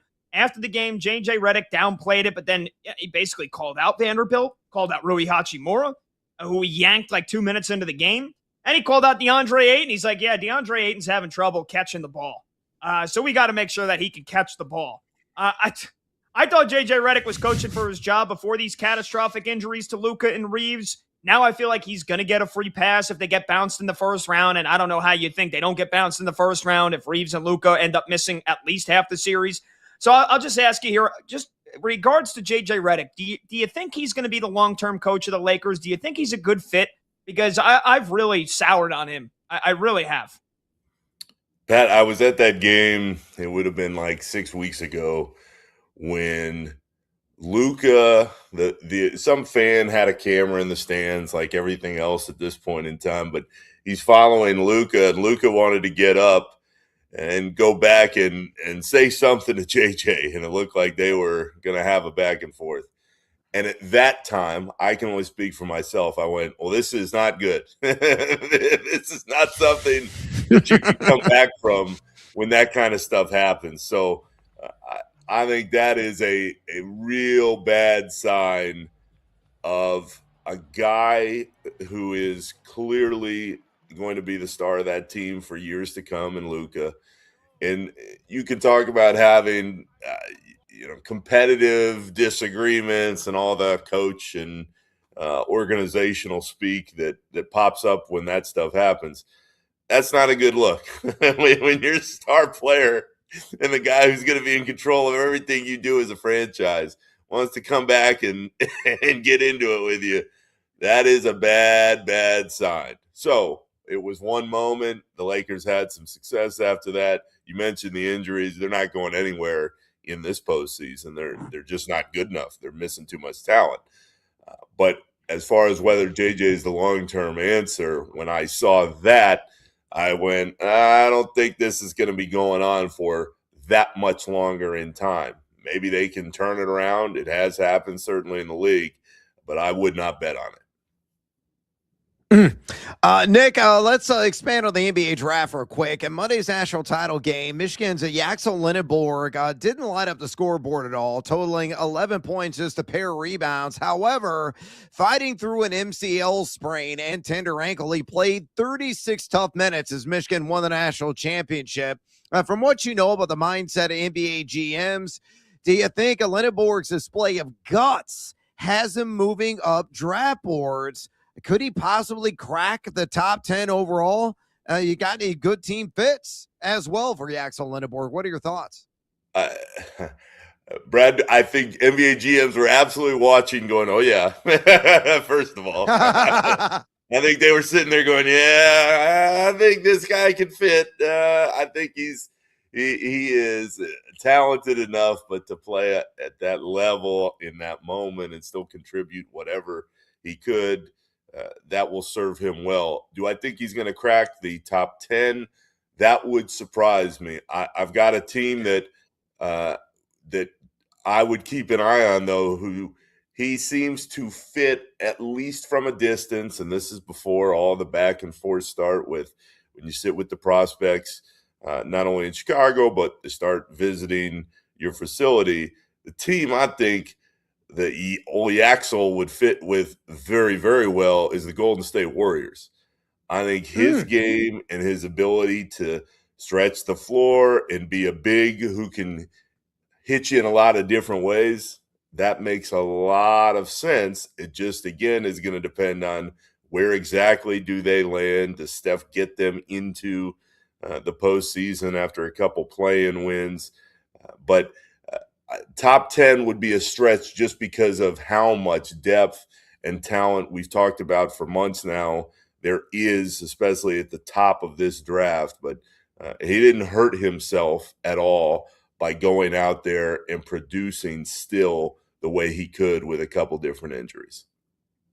We're talking to our Odyssey NBA insider, Odyssey Sports NBA insider, Nick Friedel, here for another 2 minutes or so on BetMGM tonight. Nick, finally, Doc Rivers and the Bucks once again in the news. I am completely exhausted by the whole Giannis saga. I said last night, fire Doc Rivers, trade Giannis, and just hit the reset button and end this charade. But specifically, I could not get enough of his reported comments in a team meeting last month when he allegedly said, "Look at my resume, Google me." Absolutely tremendous. The Bucks are 31-48, but important to note the 2 Giannis injuries this year that have caused him to miss more than half the season. Is Doc Rivers as good as gone this offseason, no matter what happens with Giannis in your eyes? It feels like it, but he's still got another year on that deal, at least in money talks, Pat. So, the Bucks have made so many different mistakes over the last few years. It feels like the divorce with Giannis is just waiting to become official this summer. I'd be shocked if Doc were back next year, but you going to write that check? I mean, Milwaukee is going to need to make sure that that everything lines up and there's a clean breakup, but it's just going to cost more money. So I'm with you. I saw the last thing and I was like, oh, you got to be kidding me. It just never stops. But the Bucks put themselves in this situation, and they've made the choices that led up to this to begin with. They tried to do everything they could to make Giannis happy, and it seems to really have pissed him off in the end anyway because of all the different issues that have popped. over the last couple of years. So that team is going nowhere fast. It is a mess. I think Doc will be headed elsewhere, but he'll be doing so with a lot more money in his wallet. Well, that's not a bad thing, and then he'll add to his resume, at least he can add some more career earnings onto it. Nick, we'll let you get out of here, brother. Enjoy the Masters this weekend. Cannot wait to catch up with you next week. All these what-if storylines, well, I guess we'll have a couple more for you on, leading up to the first round of the playoffs, but we'll be reacting to the first night of the NBA play-in tournament. We'll have another night of NBA play-in tournament ahead of us. The playoffs are right around the corner. Cannot wait to catch up with you next week, brother. Enjoy. Guys, great to be with you. See you next week. See you, Nick. There you go. That was Odyssey Sports NBA insider Nick Friedel. Insider calls are brought to you by Hyundai and the all-new Hyundai Palisade Hybrid. All right, we'll take a short break. The number to join the show is 310-840-4910. That's 310-840-4910. We'll get you caught up on all the NBA scores throughout the show. Again, Cade Cunningham returning tonight for the Detroit Pistons as they're playing the Milwaukee Bucks with nothing to play for. Cade Cunningham already with 4 points and 3 assists in the first quarter. Magic and the T-Wolves in a big one. Cavs and the Hawks in a big one for playoff positioning, and some big games coming up later tonight. But when we return, we'll shift the tide to some baseball because, oh, baby, Brad and I were asking for a brawl last night, and boy, did we get one for the ages.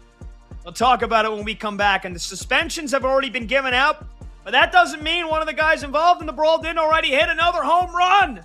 He's Brad Evans. I'm Pat Boyle. This is BetMGM tonight on Westwood One Sports.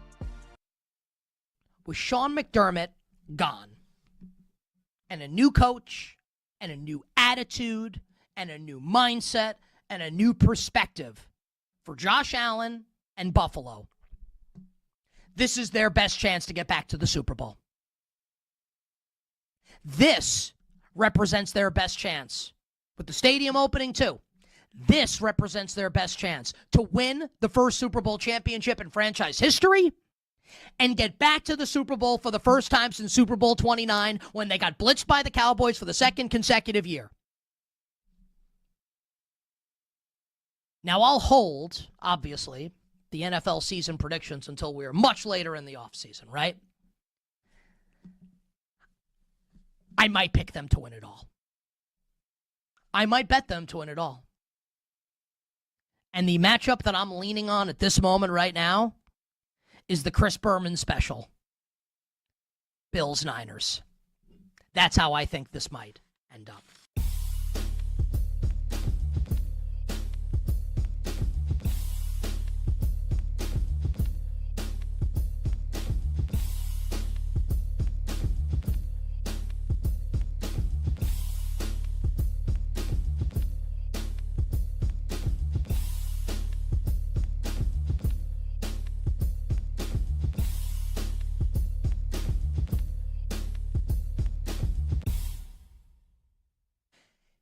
If Arizona State's Jordan Tyson is on the board, that's my pick for the Jets at 16.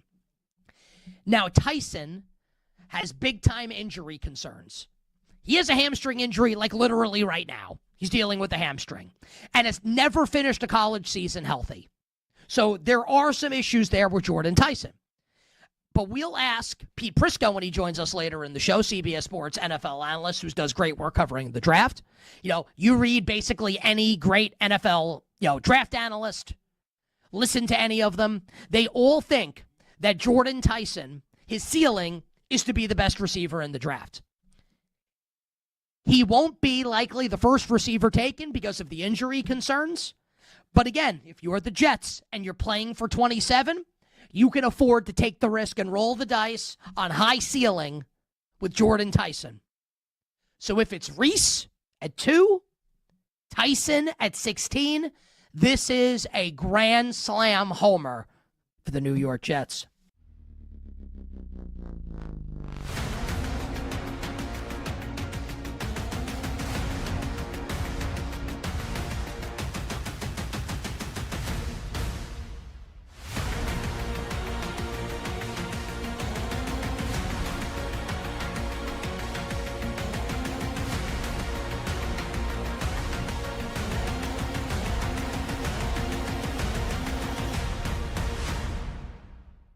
Is Notre Dame running back Jeremiah Love, Pete, worthy of a top 10 selection in this year's draft in your estimation? Not in my book. And you know how I am with running backs, Nick. I've tried, I've explained that to you, my philosophy on it for years and years and years, and I'm not changing off of that. Is he a good player? Yes, he's a really good player. Is he a dynamic player? Yes. Can he rip off long runs? You betcha. But I still think there's some flaws in his game that others aren't looking at. When the hole isn't there, I don't think he's great. I don't think he has the ability to jump cut and make people miss at the line of scrimmage.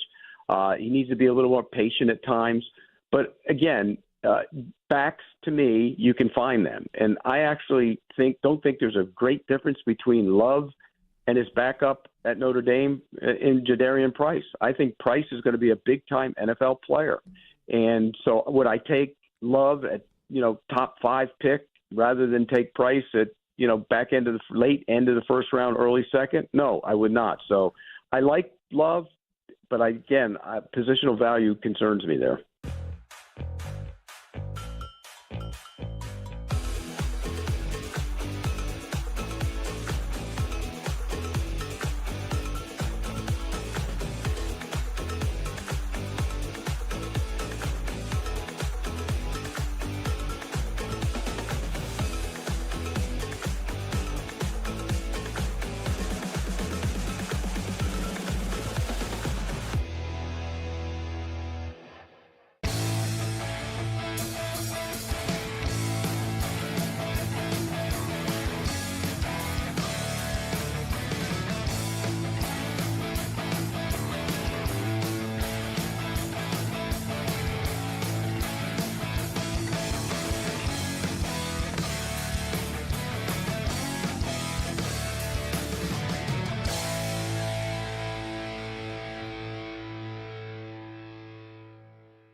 Live lines, late games, and breaking angles. BetMGM tonight with Brad Evans and Pat Boyle. Back now.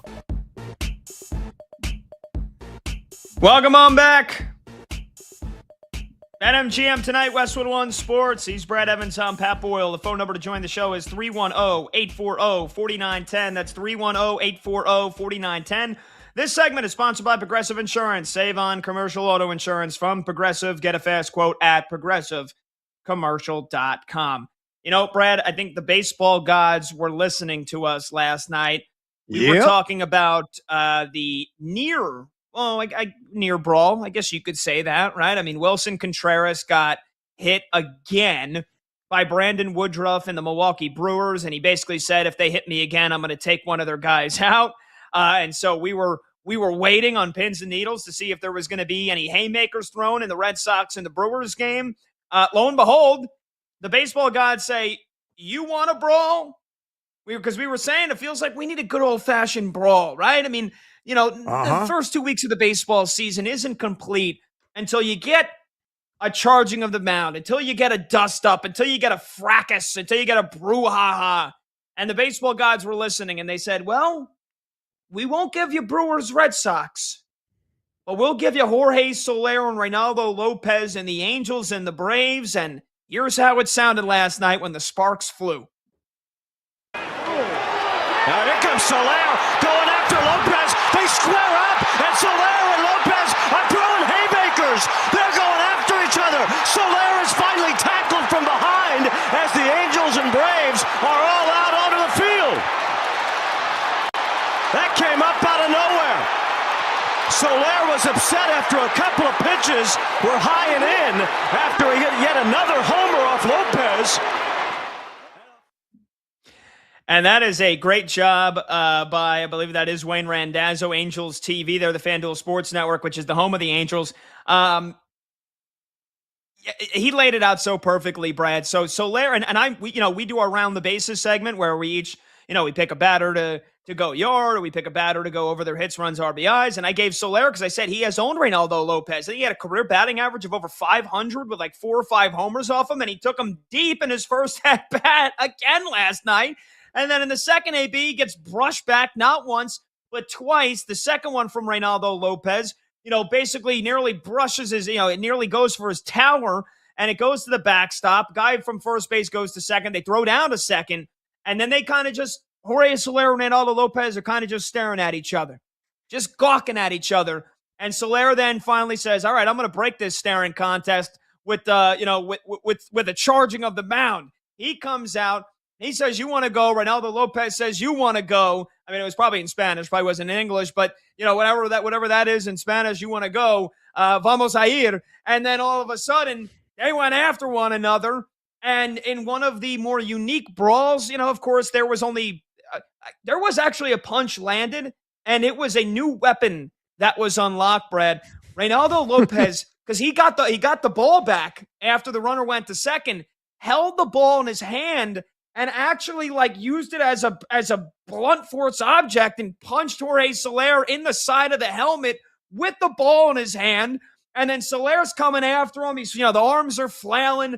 He would have gotten to him because Lopez was backpedaling. And then somebody freaking just tackles Jorge Soler, brings him to the ground. That was basically the end of it. Mike Trout's bringing Ronaldo Lopez back. He goes, oh, hey, let me help you out here, buddy. And, we got ourselves a good old benches clearing brawl last night.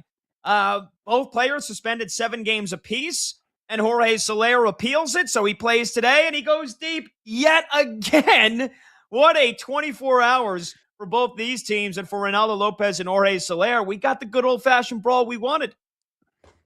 The guy that took down Soler in that moment, believe it or not, Atlanta manager Walt Weiss, 62-year-old Walt Weiss, who I learned, by the way, has a black belt in Taekwondo. He runs out there undeterred, unafraid, gets in the middle of the fray, gets low, and then tackles Jorge Soler, wraps around the legs, and takes him down. How about that? I don't think I've ever seen a manager at that age get in the middle of the fracas and take somebody out. He did exactly that. Yeah, look, man, you and I were employing for this app of the baseball gods. They indeed listen to us, and they shine kindly down upon thee as a result. And you're right, with the blunt force object, it didn't really do him any favors. You and I were talking about this on our prep call today. If you really want to inflict pain, you don't have anything in your hand because you're trying to get as much velocity on the hurl, on the toss of the arm as you possibly can. You're going to do that with no weight attached to it, but with a clenched fist. But, going with a baseball and wielding it, it was certainly unique. Didn't do a whole lot of damage. The adrenaline was certainly pumping for a lot of guys. But this is exactly what you and I were calling for. I like bad blood. Let's stir it up a little bit. Let's get old school on the baseball diamond, and let's get those fat guys some reps there in burning of calories, trotting in for the bullpen. And we got it all last night under the prime time lights. Absolutely outstanding. So thank you, baseball gods. And shout out to you, Walt Weiss.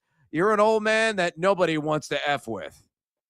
Yeah, excellent point by you. He's got black belt in Taekwondo. I mean, who would have thought the skill? And there were some pictures, and I tried to watch back from a couple angles. I think once they got up, he was like, I think he looked apologetic to Jorge Soler, like, hey, man, I'm just trying to stop the fight. I didn't want you to get suspended. I didn't want you to make a big mistake. Like, he wasn't tackling him to try to, beat him up. He was tackling him because he just went in there and he's like, let me try to stop this. But yeah, I mean, he ends up basically becoming like a local hero, he becomes the hero of Atlanta, for doing that. So yeah, as you said, shout out to you, Walt Weiss. Hell yeah, nobody's going to mess with him, and umpires better think twice before, ejecting Walt Weiss, because they might get form tackled right into the barricade. Maybe we should allow that, right? I mean, I know they technically don't allow fighting in baseball, but maybe, a manager should be allowed to confront an umpire and try to fight him. I mean, let's really bend the rules on baseball here. I'm joking when I say that, but I know you do. And by the way, hang on, Pat. You just dropped a bar that is amazing that needs to be copyrighted right now. You better think twice before messing with Walt Weiss. Are you kidding me? Let's get that emblazoned on a T-shirt now. I'll buy a dozen. That's right. That's right off the dome there too. Get the ATL on the phone. Combs, call up the owner of the Atlanta Braves and tell him we got a merchandise idea. Call the owner of the Braves right now, please. Get him on the phone. But look, in all seriousness, fighting it's allowed in hockey. I mean, it's you get 5 minutes. You go 5 minutes in the penalty box, and then you come back into the game for having a fist fight in the center of the ice with everybody watching. They stop the game. You want to fight. You want to throw down the gloves. Let's go after it. If somebody wants to charge the mound, yeah, you eject them for the rest of the game, sure. But 7-game suspension? Sometimes I think we got to lean into what makes baseball so great, right? And I think there's a whole thing of like, oh, well, you're promoting violence. I mean, it's a violent sport. Not in the sense of football, where you're hitting each other in every play. Not in the sense of hockey, where, again, you are allowed to fight for a 5-minute penalty and come back in. But baseball, there's so much tension. It's such a long season. These guys, they got to get their frustrations out sometimes. Yeah, and with pitchers that throw 100 miles an hour routinely nowadays, if you're throwing at somebody, you're buzzing somebody's tower because you can't get them out because they took you deep again. Jorge Soler should have every right to go out there and try to pound Reynaldo Lopez's face in, and they should be allowed to go after it for, I don't know, a couple of seconds, and then everybody jumps in and grabs him. But it should, honestly, we should allow fighting in baseball the way we allow fighting in hockey. All right, eject them from the rest of the game, that's fine. But now a 7-game suspension? And by the way, for Reynaldo Lopez, it's going to be 1 start. For Jorge Soler, that's a whole week of games. He's an everyday player. I think that's ridiculous. Yeah, that I agree with. There's got to be a fair way to distribute the games that you're going to be missing due to suspension. I think it's a clown show that, okay, 7 players for position or 7 games for position players, that's a lot. But 7 for a pitcher, it's 1 start. Like, no big deal, right? A guy could have, woken up with a stuffy nose, and all of a sudden he was a late scratch or a bad case of Montezuma's revenge or something, and he couldn't go out there and perform. It's like it's not a big deal at all. So they got to make that more fair. It's got to be a minimum at least 2 games started, I think, for a starting pitcher if they're involved in such a fracas. I will say this, like, some of my greatest memories on the diamond outside the Chicago Cubs win the 2016 World Series are these epic brawls and incredible fights. Like, I remember frame for frame still Kyle Farnsworth and Paul Wilson, the pitcher. It was a pitcher duel in Cincinnati, and Wilson charges the mound. And what does Farnsworth do as a member of the Cubs at that point? Absolutely lifts him off the ground and decleats him. And Wilson was like 6'4", 6'5", every bit of like probably 235, 240 pounds. That was unbelievable. That was highly memorable. We talked about Magglio Ordonez last night fighting everybody and their great-grandmother in a brawl that went to the outfield way back in the day. Those are moments that I remember. Hell, man, I remember as a kid watching Eric Schau, then of the San Diego Padres, plunk Andre Dawson, the Hawk, my favorite Cub of all time, in the mouth, and that was a bloody foray. So those are just unreal moments. And, of course, I mentioned the Cubs because, yes, I'm a diehard Cubs fan, but there was a lot of baseball fights. This is going to be one of them that I'm going to remember for a long, long time. And, again, shout out to Walt Weiss. He runs. There's video out there on social media. He runs off the bench, is kind of like surveying how he's going to attack this thing. He's got some happy feet in the moment. You see him fall out of the frame. Next thing you see him go low in the frame on Soler and just wrap the legs and take him down. 62 years old. I want to be him when I grow up. Oh, man, it was fantastic. We'll take a short break. When we come back, speaking of managers getting physical, Walt Weiss wasn't the only one. Did it end up working when one manager got ejected from a team that's been the biggest disappointment in all of baseball to start this season? Well, we have a result today that maybe proves it did. Plus, we'll do a little start, sit, cut when we come back as well.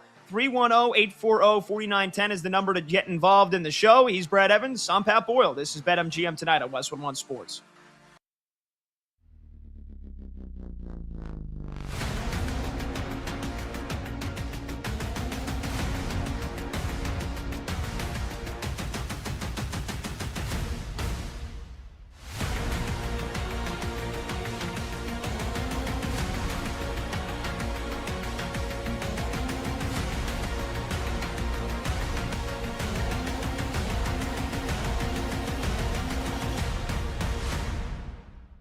You have, I don't even know how you did this, but I'm guessing you went and bought them and then brought them here. You have, and for people watching on video, if you're not, youtube.com/@thecostos, Jason has 3 master sandwiches with him right now on his person. Pimento, egg, and the classic chicken. Jason, I would love a one bite. I don't know if that's for trademark. We're biting on Barstool's intellectual property here, but a one bite review of the 3 master sandwiches from Jason Sobel in about 60 seconds. Take it away, Mike. Take him full screen. Let's get it. So I did this for you, but I also did it for me. I've been doing interviews all morning, and I haven't had a chance to eat breakfast. So I grabbed these. This is the egg salad first. I know I like this one. All right, biting into it. Yeah, very good.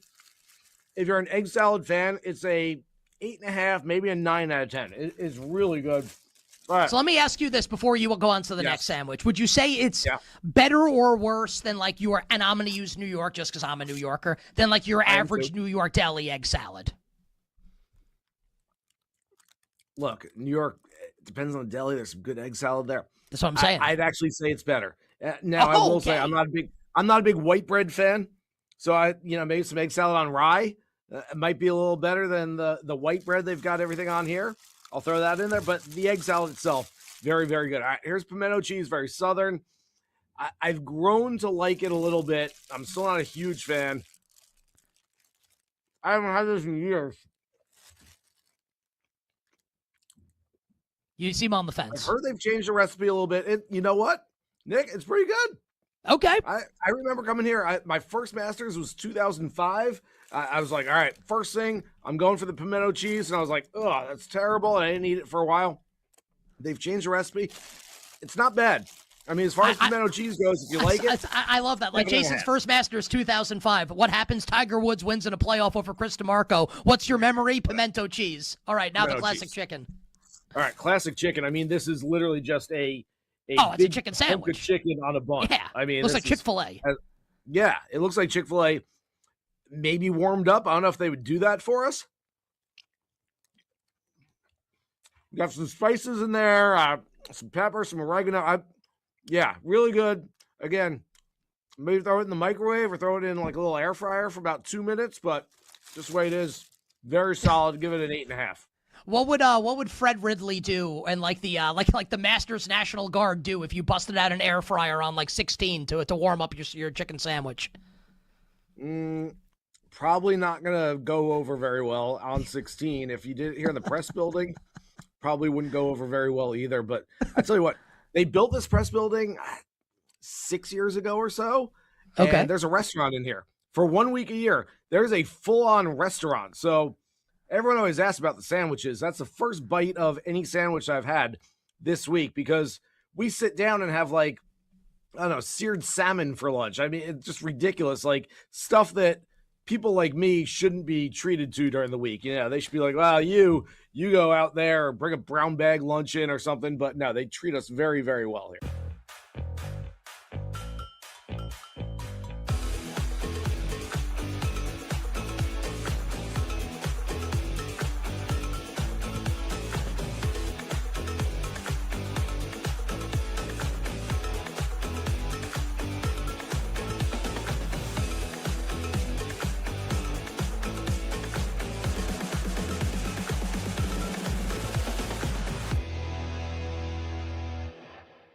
My strong opinion, though, on the Chiefs is that with one of those 2 first-round picks, they have to take a wide receiver.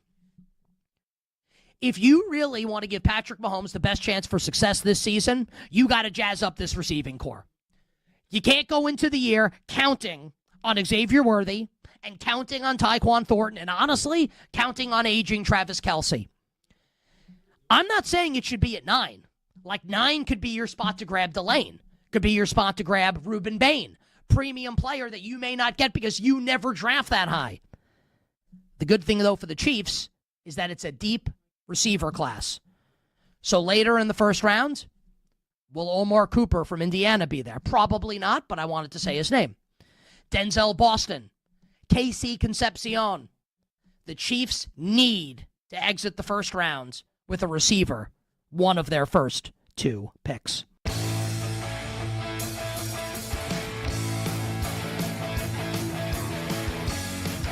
When the game goes live, the conversation turns up. BetMGM Tonight continues now.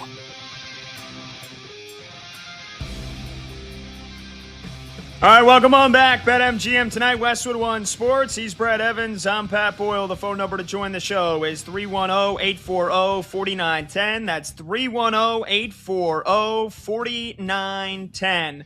Before we get to a little start, sit, or cut with producer Brandon Combs, really quickly here, Brad, we wanted to finish off. We were talking about the Reynaldo Lopez, Jorge Soler brawl last night and how Braves manager Walt Weiss got in the mix tackling Jorge Soler, 62 years old. He's got a black belt in Taekwondo.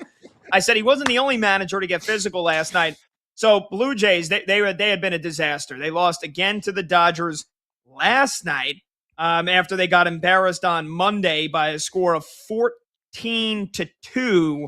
Last night they lost 4-1, but Kevin Gausman gets called for a balk on what was one of the worst calls I've seen all year, and we've had some bad ones. Absolutely not a balk. He gets called for like the rocking stutter step, which I feel like we see all the time.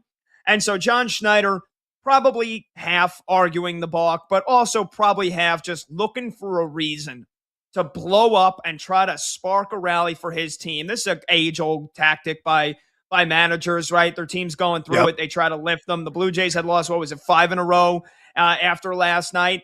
And so he blows up on the umpire, and he actually makes contact with him. He touches him. So he gets ejected for arguing a balk. And you did some lip reading. So you saw some of the things that John Schneider, Blue Jays manager, said to the home plate umpire in last night's game, and then he had some really good comments afterwards. Yeah, there was a torrent of expletives that were dropped, a lot of F-bombs, a lot of S-bombs. He was very red-faced in the moment, no doubt about it. Got his money's worth before he got tossed. And this is what I love about baseball and baseball managers during these incidents.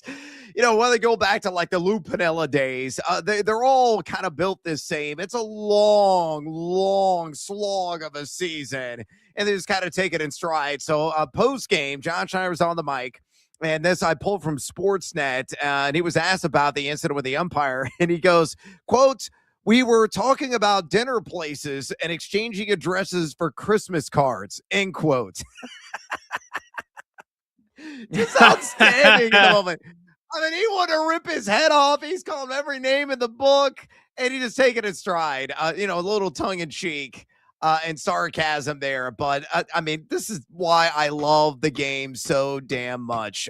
With the fisticuffs that you and I talked about, just those kind of random moments that happen, and heated manager arguments with the umpire. And, a lot of people say, well, ABS is going to take that away. Well, ball calls are still subjective. Ball calls are often called wrong. Schneider felt it was. You felt the umpire was completely correct in his assessment of the call. So they're still going to have these boil over disagreements. Case in point last night with Toronto's John Schneider, Christmas cards and dinner places. What was the Yelp rating, Coach? That's what I really want to know. It was beautiful. And that's a good one. That's a good excuse. I'll never forget. And it's probably because, again, over the last couple of years doing shows at WFAN in New York, I had to watch as many Yankees and Mets games as humanly possible. And there was what was widely, it was no secret. Francisco Lindor and Jeff McNeil got into a fight in the dugout. They were teammates at the time. And afterwards, Francisco Lindor was asked about it. He goes, "Oh no, we saw a raccoon, and I thought it was a raccoon, and he thought it was a rat." And it was like, I mean, come on, dude. You ain't got nothing better than that. I thought that was so stupid. So I love the John Schneider. Yeah, we're talking about dinner plans and addresses to send Christmas cards to. So that was phenomenal. That was absolutely fantastic. All right, let's get to some start, sit, or cut here. Let's get producer Brandon Combs into the mix. Combsy, what's up, brother? What do you got? Oh, a whole lot of nonsense for you guys, like I do. Hit us with it. Every damn night. I love it. All right. Who would build around for the next 10 years? Start, sit, cut. Connor Griffin, Chase DeLauder, or Kevin McGonigal? Brad? Let's see. I'm going to start, obviously, Connor Griffin. He's only 19 freaking years old. And Pat sold me. 50-50 upside? Are you kidding me? Of course you want to build a franchise around that guy. Let's see. I'm going to bench a McGonigal, and I'm going to cut DeLauder. I don't believe that DeLauder is going to be able to keep up this home run pace he's on. Obviously, got 5 bombs this year. You look at the Zips projection right now at Fangraphs. Got him for 19. What could he peak at? Maybe at his zenith, 30, 35 home runs. So he's in a different class, doesn't steal a whole lot of bags compared to Griffin. And McGonigal does.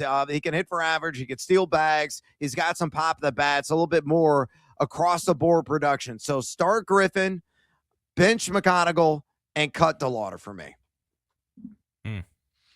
I am going to I'm going to go with I'm actually going to start. I'm going to go opposite here. I'm going to start Chase DeLauder because I think, really? like I said, I said the peak of Connor Griffin is 50-50. Who knows if it takes a couple years to get there? I think Chase DeLauder is big league ready now. Now, again, we're talking about building a team around, so maybe I'm defeating my own purpose here. Maybe I'm defeating my own argument because I do think the peak of Connor Griffin could be the best hitter on the planet. But, I can't ignore what Chase DeLauder has done, man. I mean, it's a guy, too, that came up in the minor leagues and didn't have a lot of that home run pop. Now, again, he didn't play a whole lot of games over the last couple of years. You know, he's battled some injuries early going in his career, so maybe that's a bit of a warning sign, but I don't know. Maybe I'm just buying into the recency bias of what he's done so far this season. 5 bombs in 12 games with an OPS over 1,000. I'll start Chase DeLauder. I'll bench Connor Griffin. Who, again, I think definitely has the highest peak out of all these guys, and he's 6'3" shortstop. So, yeah, he's freaking sweet, and he's got lightning speed. I'll bench McGonigal. He's probably got the highest pure hitting skills out of any of these guys. He hit over 300 every single year. He was in the minors. He's hitting 295 right now through his first 12 games. Doesn't have a whole lot of pop. Doesn't have tremendous speed, but he does play shortstop, and he does it at a pretty damn good, level. So, but I've fallen in love so far with the start of the season to Chase DeLauder. So I'll go with the recency bias. I'll start DeLauder, bench Griffin, and I'll cut McGonigal. Yeah, look, I'm starting Connor Griffin. Connor Griffin is A-Rod again. Like, you get to see this guy again, and that's who Connor Griffin is. Defensively, every bit as good as A-Rod was at shortstop. Guy can run like the wind, can hit for average, can hit for power, can do it all. I'm gonna bench Chase DeLauder, and I'm gonna cut Kevin McGonigal. Is how I'm gonna go with it. All right, defensive center fielders. Start, sit, cut. PCA, Byron Buxton, Julio Rodriguez. Pat, I can only imagine who you're cutting. No, you can't, because I do think Pete Crow Armstrong is probably the best defensive center fielder out of these 3. Again, all the incredible web gems that he made last year. He's also got a hell of an arm. So I'm starting PCA. I will sit Julio Rodriguez, and I'll bench Byron Buxton just because I feel like he's getting up there. He's often injured. So if we're just talking best defensive center fielder, it's PCA, then it's J-Rod, then it's Byron Buxton. Yeah, no disagreement for me. Obviously, it's got to be PCA with a bullet at number 1, just making sick catch after sick catch, whether it's scaling a wall, whether it's laying out his body, some of the slide grabs he has, and he does it effortlessly pretty much everywhere, whether Wrigley Field, on the road, really doesn't matter. I'm with you on the other 2 guys as well. But, yeah, I mean, it's PCA and the rest of every other human in existence when it comes to playing defense in center field. Yeah, PCA last year, 19 catches that had a 30% chance or less of being caught. And one of those catches had a 0% chance of being caught. So, hey, PCA is by far the best defensive center fielder in baseball. So I'm starting PCA. I am sitting Julio Rodriguez, and I am cutting Byron Buxton. All right, if you need one strikeout, Paul Skeens, Garrett Crochet, or Tarek Skubal? Brad? Oh, man, this is really close. I mean, Crochet is going to be last on the list. I'm probably going to go Skubal to start. Got it. I mean, it's just a razor blade of a difference. I'll bench Skeens and give me Crochet as a cut. I mean, Skubal and Skeens are really 1A, 1B. But Skubal in high leverage, high pressure situations, I've seen him ramp up his game. The guy just feeds off the adrenaline and pops a bit and misses a lot of lumber in the process. It's actually, I feel Crochet is right there at the top, but I will give Scooble the slight nod. I mean, I'm just looking at the numbers, just coming out from a numbers standpoint here. Scooble over the last 2 years, 241 Ks, 228 Ks. Crochet last year at 255. The year before that, he had 209 and only 146 innings. But I still think Scooble's got the best stuff. Crochet, though, would be second for me. And if I just need one strikeout, Skeen's going to be last. I mean, he's not as prolific of a strikeout guy as the other two here. He's close, but he's not as prolific, in my opinion, as Scooble and Crochet. So Tarek's first, then Garrett Crochet, then Skeens. All right. I am starting Skeens, benching Scooble, cutting Crochet. I think you guys are nuts. All right, we're out of time. Maybe we can finish this off when we return because we got a couple left here. But we'll also, our weekly Wednesday staple NFL draft preview, only a couple of these left to go when we return on BetMGM tonight.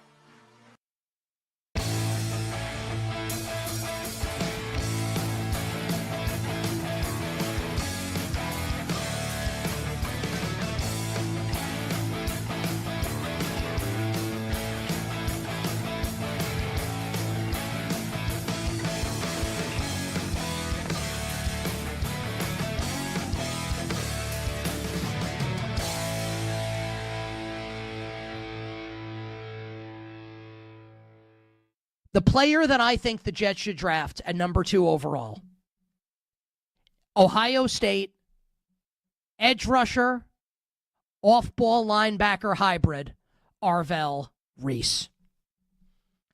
Arvell Reese should be the second overall pick in the NFL draft to the New York Jets. Not Texas Tech edge rusher David Bailey, not Miami edge rusher Reuben Bain, not Ohio State off-ball linebacker Sonny Styles. Arvell Reese. And the reason why I feel so strongly about this, and this is not to say that Bailey can't be awesome or Bain can't be awesome. I think all of them have a chance to be really good. All of them. The reason why I think the pick should be Arvell Reese is twofold. Reason number one, Aaron Glenn. Feel like we need a laugh track here. The fact that Aaron Glenn's still the coach of the Jets is a little funny. But he is still the coach of the Jets. Aaron Glenn has said over the course of the last few weeks that Geno Smith will lead the Jets to the promised land. I just wanted to say that. He has also said that the Jets defense will be more multiple this season. So we'll get some looks with the Jets in a 4-3 look, some looks with the Jets in a 3-4 look. And if that's what you're going to do, Arvell Reese should be the pick. Because he is somebody. Now, maybe he doesn't reach the potential. And maybe he's souped up Isaiah Simmons. And maybe he turns out to be a gigantic bust. I don't think it's going to happen. But, the risk does present itself when you have someone who's very good at one thing and very good at another, who could be great at both. Can you coax it out of him? But if this is your goal, and this is where NFL defenses are moving right now, in this sort of mold, Arvell Reese is the prototype. Arvell Reese should be the pick if this is what the Jets are planning on doing on defense.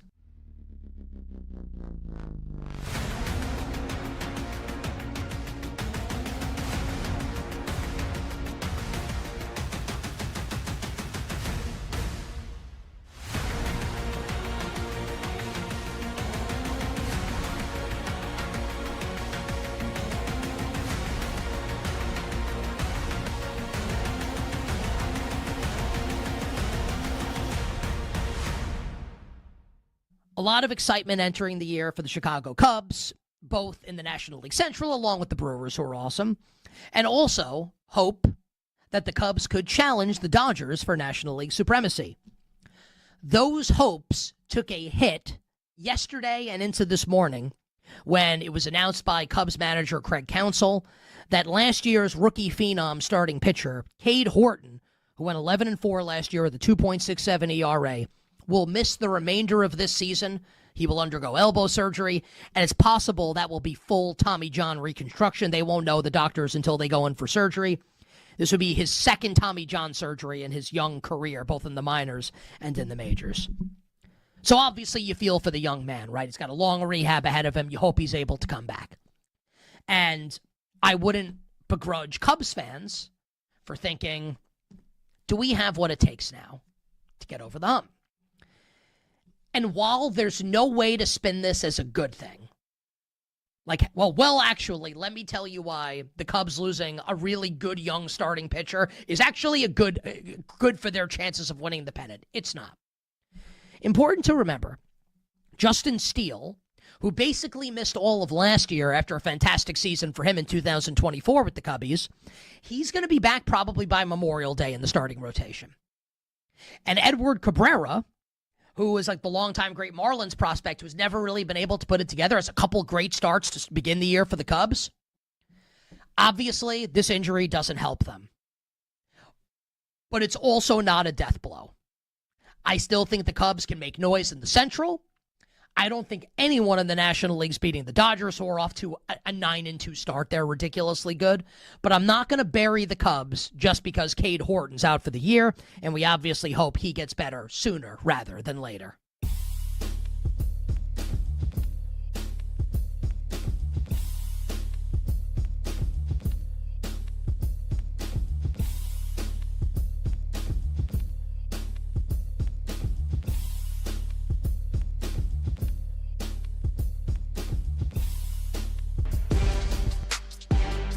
The day shuts down. The games light up. This is BetMGM Tonight with Brad Evans and Pat Boyle on Westwood One Sports.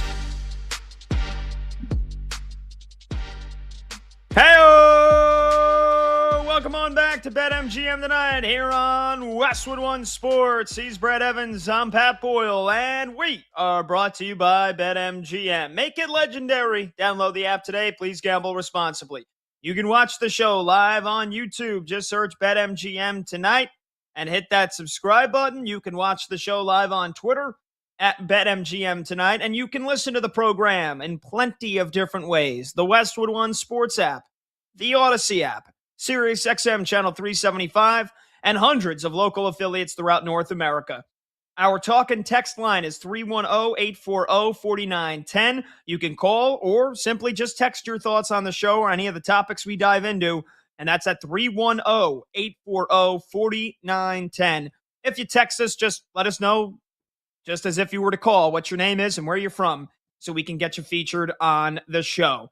All righty, let's kick off hour number 3 here with a Wednesday staple here at BetMGM Tonight. We are now just 2 weeks away, 15 days to be exact, from the NFL draft, where Fernando Mendoza will not be in attendance, much to the chagrin of our producer Brandon Combs, who called him soft for staying at home with his family yesterday. One of the more absurd takes I've ever heard.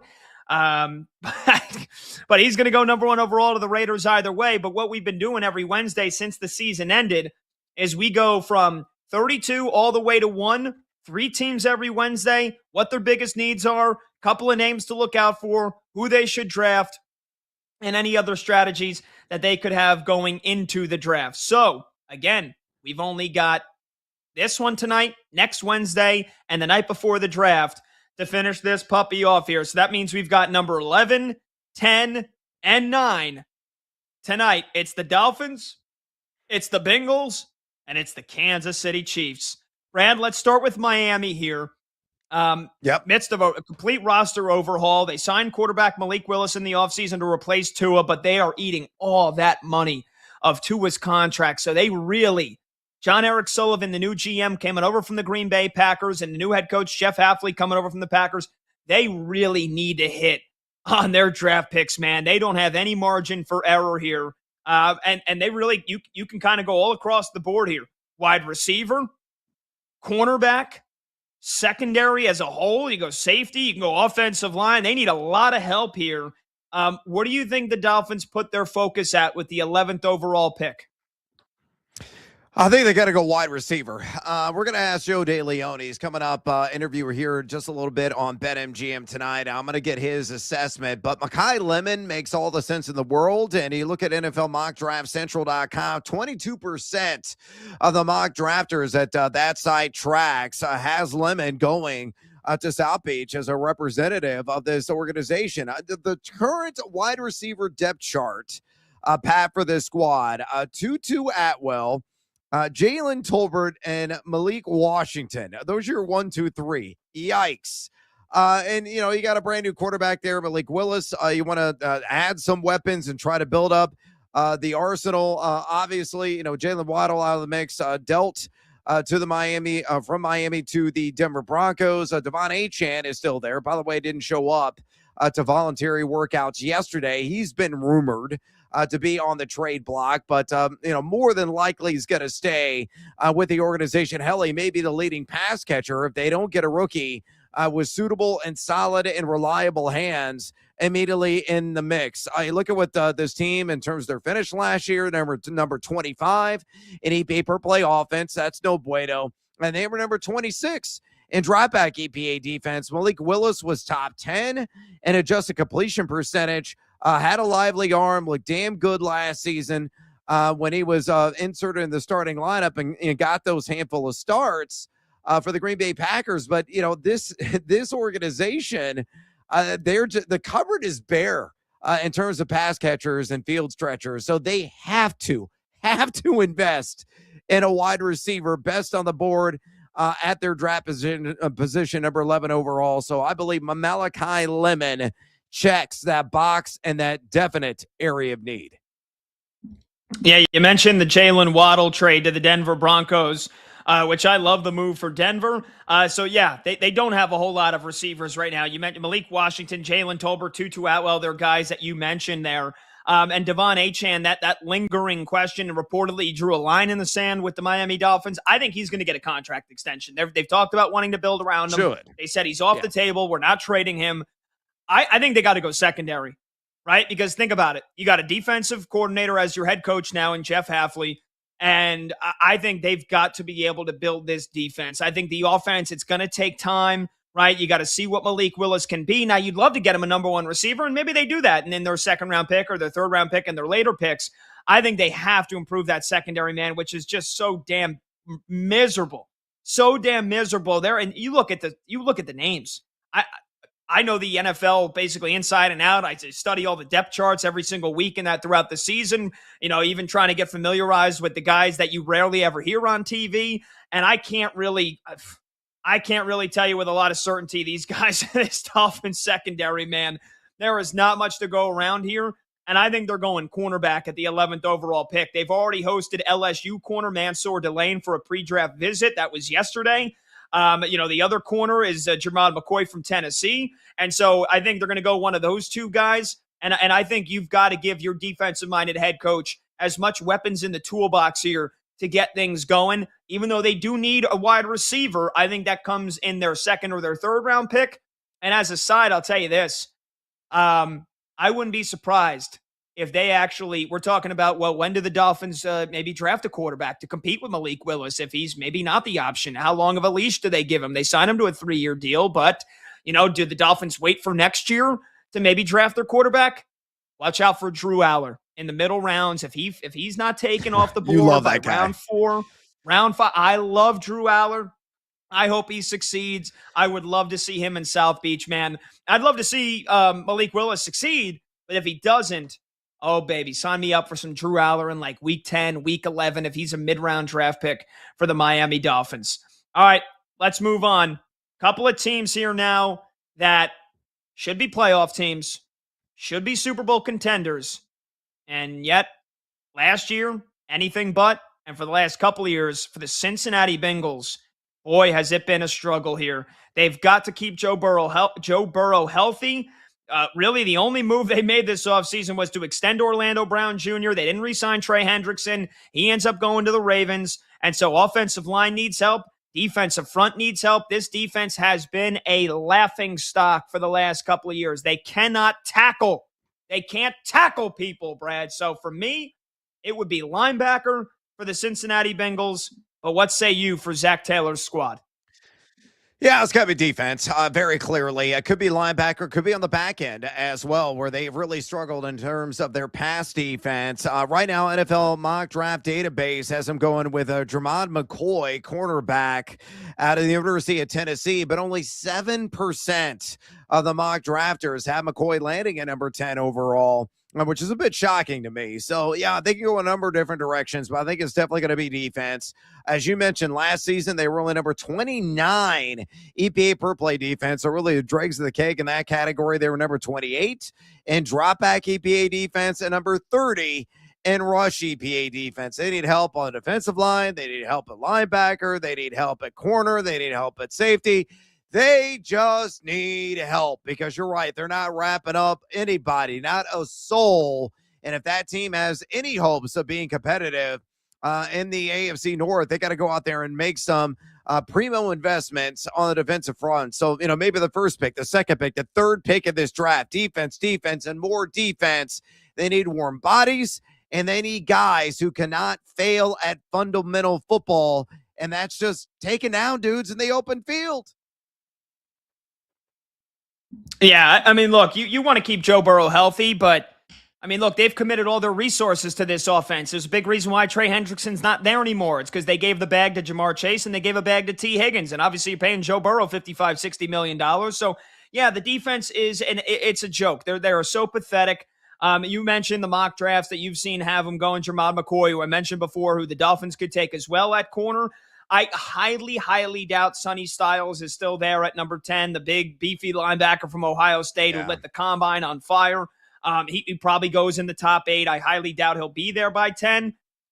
So for me, then it might be corner. They might address the secondary because DJ Turner, he was the only bright spot on an otherwise brutal defense last year. And Hendrickson had a down year and then he was hurt. So DJ Turner was phenomenal. But you need another corner opposite of him. They did sign, I forgot to mention, they did sign Boye Mafe from Seattle to help out with the pass rush on a 3-year, $60 million deal. And they did sign Brian Cook at safety from the Kansas City Chiefs as well. So they got a little bit of help at pass rush. They've got a little bit better in the secondary. I still am looking at the linebacker position. Last year we saw a lot of their rookie middle linebacker Barrett Carter, who came over from Clemson. They drafted him in the 4th round last year. But I still think you need to upgrade this linebacking core because, as you mentioned, they have to tackle somebody in the open field. So honestly, if they have to reach, I don't care. I don't freaking care. You reach, man. I mean, that is the biggest fit for them is linebacker. And I don't know what to tell you, but if Sonny Styles ain't on the board, it feels like the Bengals will probably panic and take the next best offensive lineman. But it should be a defender either way. All right, and then let's get to number 9, the Kansas City Chiefs. How do they get back to the Super Bowl? How do they get back there, Brad? A couple of weeks ago, hell, I guess this was right after the season ended 2 months ago. You and I, it was a glaze fest for Jeremiah Love, my guy from Notre Dame. We talked with former Chiefs players. We said, you guys got to draft Jeremiah Love. He's going to be phenomenal. He's going to be fantastic. He's going to set this offense on fire because, again, the Kansas City Chiefs, this was before they end up making the big move in the offseason, and that is taking the Super Bowl MVP, Kenneth Walker, away from Seattle. So since they've done that, and that third, yes, and with how much Jeremiah Love has exploded up the draft board, we don't know if he'll make it out of the top 6 or the top 7. What is the pivot now for the Kansas City Chiefs? NFL.com lists their biggest needs as corner, wide receiver, edge rusher, defensive line, and linebacker. So what is the move here for Andy Reid, and what's the move for the Kansas City Chiefs, who it might be a long time before they pick in the top 10 again? Yeah, it's going to be in the back end defensively. According to NFL Mock Draft Database, the selection, 30% of the mock drafters tracked has them going Mansour Delaney out of LSU, a cornerback.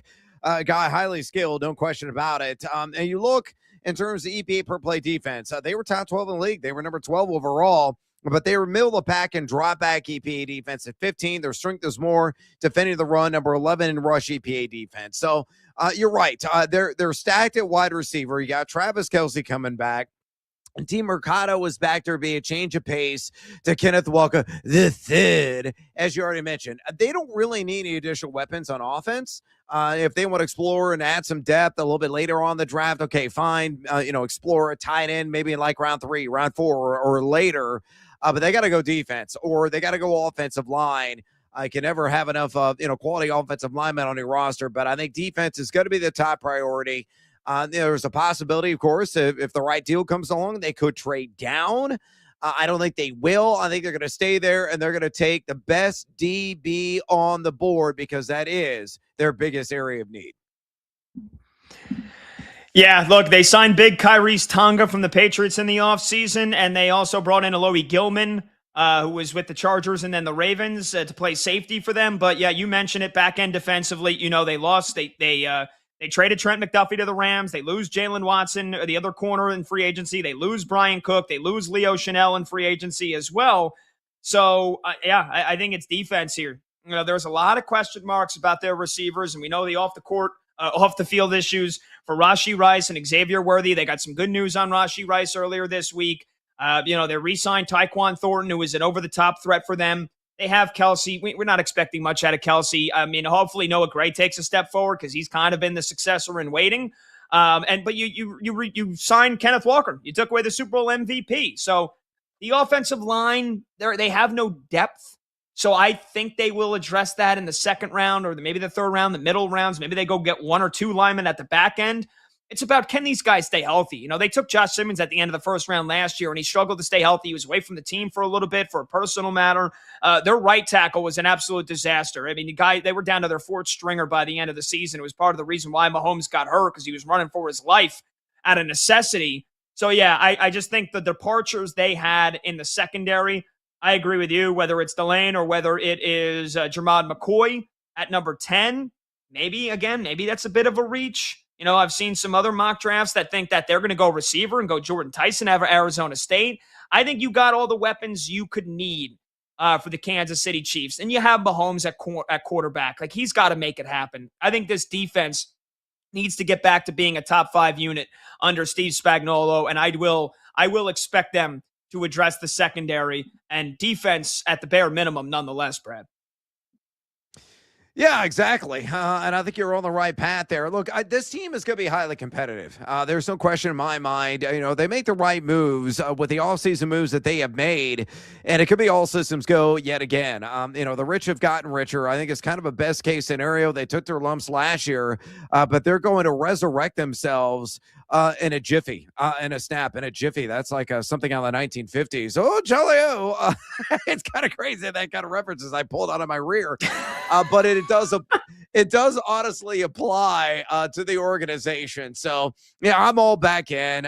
I'm sick and tired of Kansas City winning a lot of games. I'm sick and tired of them being in the conversation. That tends to happen when you're highly successful. Nobody really should be sick and tired of that. But they're going to be probably there in the end amongst the Titans, if you will, of the AFC. And we presume, one's going to be the Buffalo Bills. And we presume the other one's going to be New England Patriots, and we'll see about the Denver Broncos. They should be there in the conversation amongst some other teams. But Kansas City has got to regain their foothold among the greats in the NFL promptly and immediately, and I don't think they're going to screw that up in this NFL draft. All right, and Brett Veach has done a pretty damn good job over the last couple of years. We'll take a short break. The phone number to join the show is 310-840-4910. When we come back, we're going to talk some more NFL draft because it's 15 days away with our guy Joe DeLeon. That's coming up next here on BetMGM tonight. He's Brad Evans. I'm Pat Boyle. This is Westwood One Sports.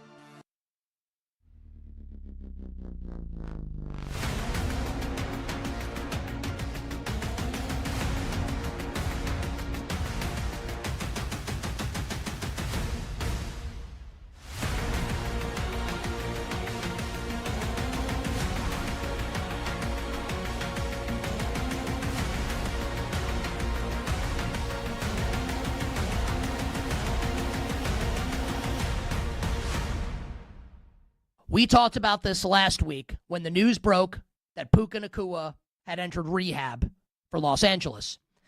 And Sean McVay at the league meetings saying that Devontae Adams had been dangled in trade talks, presumably for Eagles receiver A.J. Brown. The Rams are all in on this season. They're all in. Could be the final year for Matthew Stafford. They have the 13th pick courtesy of that brain-dead trade with the Atlanta Falcons, James Pierce, who may not play in the NFL again. Devontae Adams is going to be 34. Tail end of his career. Can they count on Puka Nacua? Maybe. Maybe not.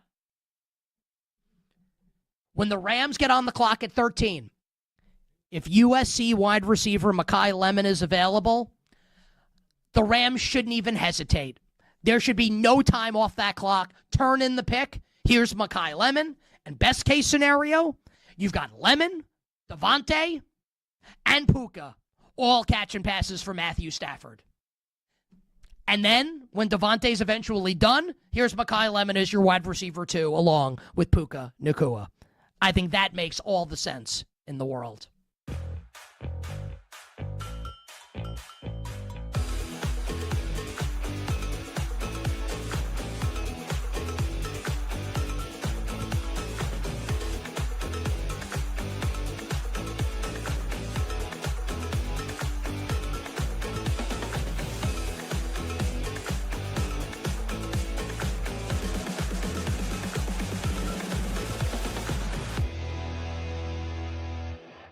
Yes and yes. And the reason I say that about Ty Simpson, I know there's a bad history of guys who've only started 1 year. But let's not forget, the guy is the son of a coach. He's been around the game his entire life. He knows what it takes to be a successful quarterback. And I think that's a big part of it, understanding, adapting to an offense, learning an offense, being very good in reading the field. And I think he can do all that. His arm is plenty good. Now, why did he slip a little bit last year? He got hurt. The guy was hurt, and I think it affected the way he played down the stretch. So I do think it warrants him going in the first round, and I do think he will go in the first round. What might change some of the perception of that is peeking ahead to next year's draft. And what you have to say is, okay, going into next year, there's probably 13 guys, 14 guys that have a chance to be first-round picks. Now, we know some of them will play poorly, and they'll fall off. But some of them will live up to it, and you might get some surprises. You look at the quarterback who's going 1 overall. Not many people saw that coming a year ago. So I think you got to balance that by what you think about next year. But you also have to remember, next year you might not be in a position to get that quarterback. So I do think he goes in the first round, and I think he should go in the first round.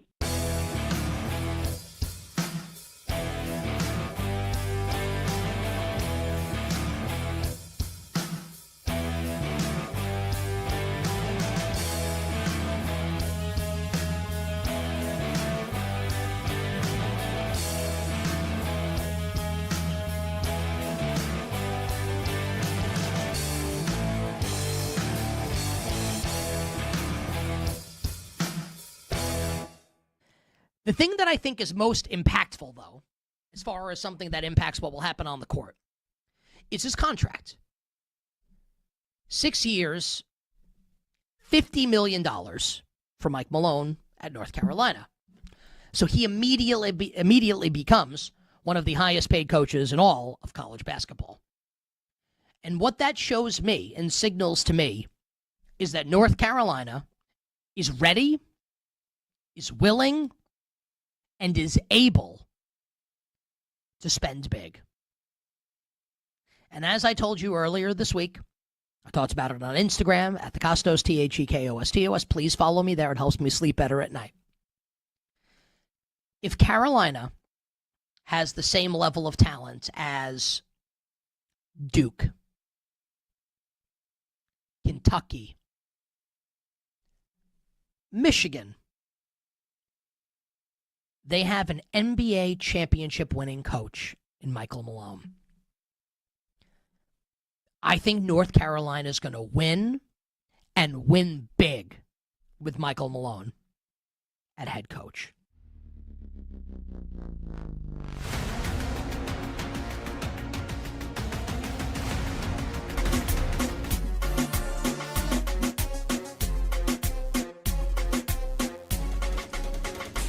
Late games, loud opinions, and money time moments. BetMGM Tonight rolls on. Welcome on back. BetMGM Tonight, Westwood One Sports. He's Brad Evans. I'm Pat Boyle. I'm getting off track here really quickly, but I know we did our new segment, Let's Go Streaking, where every member of the crew picked a player to get a hit tonight, and I got the Yankee game on Amazon Prime, and of course I picked Jazz Chisholm, and they are so scared of him. They've walked him twice already, so that's irritating to say the least. Yeah. Irritating to say the least. But anyway, we were just doing our weekly Wednesday night staple leading up to the NFL draft, our NFL draft preview. We do 3 teams each week in descending order, going all the way down to number 1 right before draft night, even though that'll be the easiest one to take care of. And so let's bring in the expert here now on BetMGM tonight. Let's talk to our guy, Joe DeLeon, who is the former Rhode Island long snapper, but more importantly, NFL draft and college football analyst for A to Z Sports. You can follow him on Twitter at Joe DeLeon. Joe, what's going on, brother? How are you since we last spoke? I'm doing great. The Masters kicking off this week is making me wonder if I should make my way out to a course. Sadly, it's freezing here in New Jersey, so we can't really play right now. But I'm doing pretty good otherwise. Yeah, I tried opening the window in my apartment today, and within like 10 minutes, it got to like 58 degrees in my apartment. And I said, well, that's enough of that. So, but anyway, Joe, look, I got to ask you, I got to start you with a fun one here. Well, I get fun for us, maybe not so fun for the parties involved, but it has kind of taken over sports radio today. And, you know, we were the first ones to kind of get in on it last night when the news broke on the New York Post. Your thoughts? Yeah, anywhere you'd care to go on the Mike Vrabel, Diana Rossini interlocking fingers, hugging photos that were taken of them at a resort in Sedona, Arizona. Just your thoughts on that in general. What do you make of that? Yeah, I'm trying to give him the benefit of the doubt. I'm trying as hard as I can. That's exactly what I said. Because to their statements, what they said, there's no actual evidence. It's not like we've got a text exchange or anything that's really, really damning or photos of anything more inappropriate than them holding hands occurring. Like, it's not like I caught them kissing in a corner at a bar or something like that. But the thing that's been really funny about this, and whenever we get a circumstance like this that's really tabloidy, the sports world doesn't get stuff like this often. But suddenly everybody is going and watching every single interview, every single episode of her podcast that she's done, every single quote from Mike Vrabel. Every time I go on Twitter, there's a new clip of her saying something that's incredibly damning. The only thing I will say, I don't know how her husband puts up with her, because every clip is her speaking negatively about her husband. Maybe they're into that. I don't know what's going on there, but every clip is like, oh, he's really average, or like, we've got this problem happening with the two of us. And all I can see is that was me. I don't think I would last that long staying in a relationship, dealing with all that. That's been the weirdest part for sure. Yeah, he's like a Shake Shack executive. So, at least the grub he brings home is tasty. That's better than average. I will say that. We're talking to Joe DeLeon. Joe, let's go ahead and dig right now into the NFL draft. Your bread and butter, my friend. Not long ago, right here on this program, we were advocating Jeremiah Love to the Kansas City Chiefs at number 9 overall. However, with KC signing Kenneth Walker III, they also brought in Amari DiMercato. Running back is no longer a need. What direction do you see the Chiefs going in now? NFL Mock Draft Central currently, Mansour Delaney out of LSU, the cornerback, is a popular pick with the draftniks. Around 30% of the mock drafts tracked have the DB going there. Do you agree with that? And, so what do you call? Is it going to be offense or defense for Andy Reid at number 9? Or maybe they're going to trade out of it? Yeah, there's 3 players that I think make the most sense. Aside from just the general, we could just throw out there of the best top crop of defensive prospects. If they're there on the board, whoever slides, they'd be able to grab them. If it's Arvell Reese, Sonny Styles, Caleb Downs, Ruben Bain, I think that they'd rush to the podium to go and grab any of those players. But it seems like the way that things have trended over the past month and the way that we're kind of coming to this culmination, that's probably not going to happen. None of those guys are going to be available. The 3 that make the most sense to me, though, I really like the idea of Kenyon Sadiq. I think that Kenyon Sadiq would be the immediate upgrade for the aging Travis Kelce, and you'll let Travis Kelce walk off into the sunset with a dynamic, young, explosive weapon for Mahomes to work with and still get something out of Kelce. The other two are two cornerbacks. And I think that Mansour Delane, who you mentioned, fits the profile of a Spagnuolo defensive back that is just super heady, super smart, super athletically gifted, is going to be able to plug and play at corner, replacing Trent McDuffie, and at a much cheaper price than that they would have paid him if they gave him an extension. And the other is Jermon McCoy, who tested really well at his pro day coming off of the injury. Didn't play at all this year for Tennessee this past season. There were a lot of concerns and worries that he was dealing with some sort of recovery problem. But he showed that he is back to normal with his testing, and I think that he is now absolutely in play at pick number 9 for Kansas City. Yeah, defense makes all the sense in the world. Joe, as we also discussed on last segment, Miami is pocked with roster holes, and this is a team that just has a lot to rebuild on, to say the least. With Jalen Waddle now in Denver and Tutu Atwell currently the default WR1 on roster is wide receiver for the Dolphins. The selection at number 11 overall. Is that inevitable? NFL Mock Draft Database has Mekhi Lemon of USC landing there on South Beach, but only among 22% of the draft Knicks track. So what does this organization do in round 1? Is it wide receiver? And who do you believe it is, if that is the case? Yeah, I think that, first of all, as you pointed out here, their roster is just completely barren with all the subsequent moves that they're dealing with to try and reset their cap situation that was an abhorrent mess. They can go anywhere. They can take whichever player on the board that they like the most. If it maybe is an offensive lineman, maybe they go Vega Ione from Penn State. Maybe they go defensive line and they're compelled to take the best available pass rusher. Whatever it is, they can go in any direction. But I do imagine that the smartest choice would be to address their two weakest positions, which is corner and wide receiver. I think that they could take the best available corner. They could take the best available wide receiver on their board. It could be Mansour Delane, which would be a massive boost to their defense. As I mentioned there with the Chiefs, he's a really instinctual player. He would plug and play and start at a very high level. Jermon McCoy also makes plenty of sense as well. I wouldn't really consider any of the other cornerbacks that are being projected at the end of the first round, like Colton Hood, like Brandon Cisse, like Chris Johnson, but these other two guys make sense.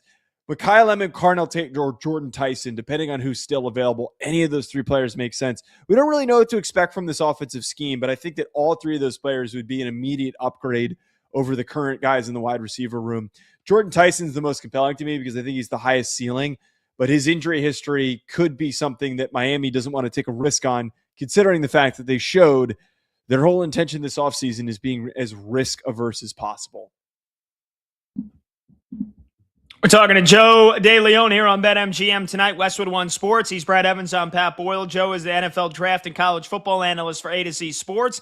He's also a former Rhode Island long snapper. He knows ball. He played ball. And you can find him on Twitter at Joe DeLeon. Joe, we got into a heated discussion last night with our producer, Brandon Combs, leading the charge on one of the most asinine takes I've ever heard. But he was 10 toes down on it. So I want to ask you, should Fernando Mendoza be at the NFL draft in person and not at home with his family? Is he soft for this? Combs said that Fernando Mendoza is soft for not wanting to attend the draft in Pittsburgh and says he's the number 1 draft pick. He needs to be there, and to hell with his family for not forcing him to be there. Care to weigh in on this? To not air out Brandon, to air him out too much. He does have a sick mother, so I think that that's probably like the biggest part with this, is that I don't think that they probably want his mother to travel. Again, I'm sorry for airing you out like this, man, but I think that that's probably the biggest motivation, that they probably want to be somewhere comfortable and easy for when the night happens. But even regardless, there's been so many guys that have been picked super early that have not gone and been there for the first overall pick selection. I think that it's fine. It's just all a part of the show. I mean, I kind of don't care. It's not like he's going to walk up on the red carpet wearing some cool suit. He's going to be wearing the most normal, lame suit possible for the big, goofy guy that he is, and there wouldn't be very much fanfare. He's not going to do anything that interesting after he gets picked. So I don't think that there's very much of a problem with it. Yeah, that's good stuff right there. Joe, Giants head coach John Harbaugh recently said the following when asked about Isaiah Likely. Quote, He's certain, as in likely, is going to put up the numbers you're talking about, the stats, end quote. Yes, it's a vague statement, but does that trigger thoughts of a rosy outlook for you? It does for me. Fantasy managers are especially intrigued, to say the least. So gaze in the crystal ball for me.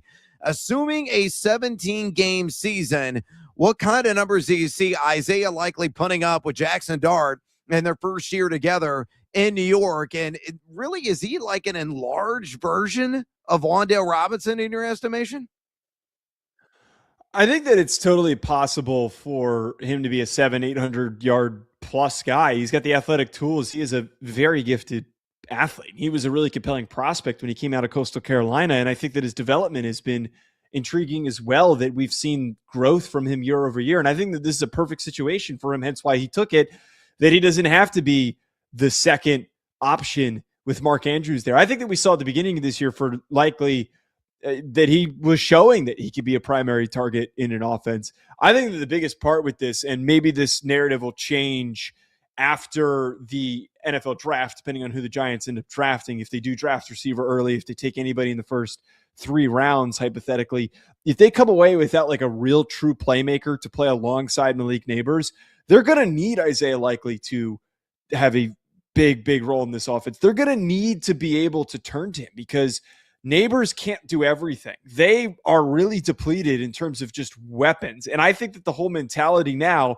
with the addition of Pat Ricard as well, so they're going to want to go multiple tight ends. They're going to want to run the football. They're going to want to be physical, which then opens up the door for a guy like Isaiah Likely to get open and to be free and to be able to produce big chunk plays after the catch.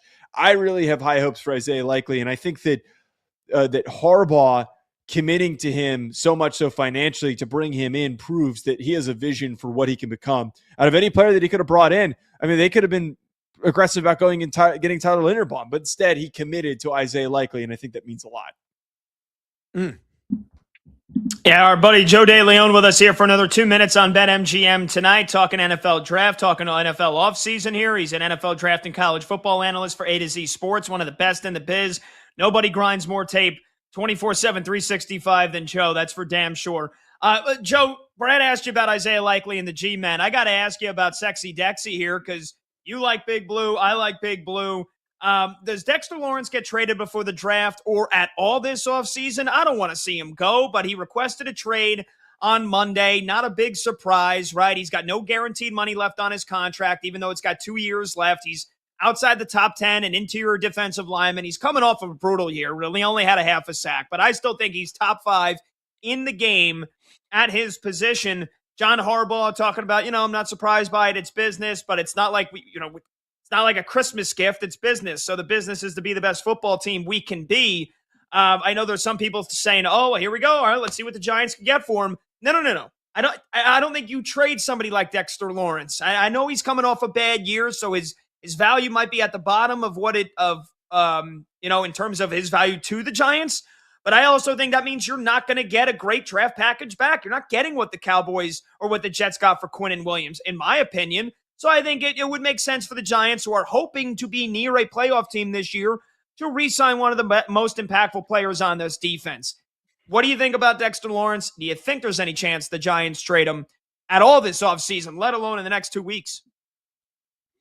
Yeah, I agree with a lot of what you're saying here, that you've got a player like that and you have this expectation to get to the playoffs, and interior defensive lineman is key, and they'd be trading him to a team that has the same aspirations as the Giants because a good nose tackle is what puts you over the top. But the one thing that I've got a lot of pause on is that I just felt like last year, hearing him after games and him talking, he just seemed so checked out. And if he's already not bought into Harbaugh, I get a little worried about a guy who's supposed to be a team leader who's super checked out. That is where fissures happen in your locker room. So I'm a little worried about that. If he's not totally bought in, what is the true value there? And the other thing too is he's 28 years old. He's taking up the most amount of cap space right now for the Giants. He's making a ridiculous amount of money. He's trying to get more money.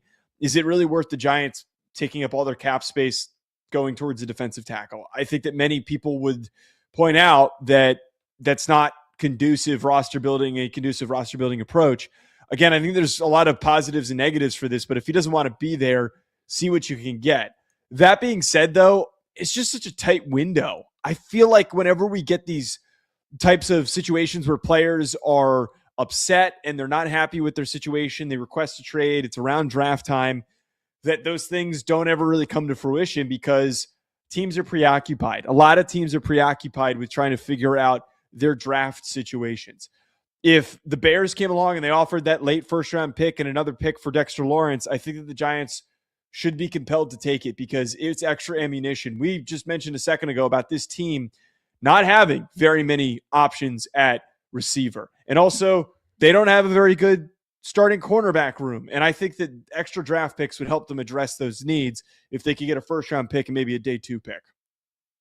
Joe, I disagree, man. I think you got to keep Dexy. I think you got to keep sexy Dexy. I think this is more of a what do the optics look like if John Harbaugh comes in and right away they trade one of their best players? I think this is a guy you have to keep. I think that him and his agent, they're playing this perfectly. They realize that the onus to pay him is there for this new regime. And I think, he was probably checked out last year because Brian Dable stinks. Joe Shane stinks. Get rid of Joe Shane. But now you got John Harbaugh running the show here. So I want him to stick around. I really do, and I hope he does. I hope they don't trade him. But, Joe, we'll let you go, brother. Enjoy the Masters, and we can't wait to catch up with you next week when we will be 8 days away from the draft.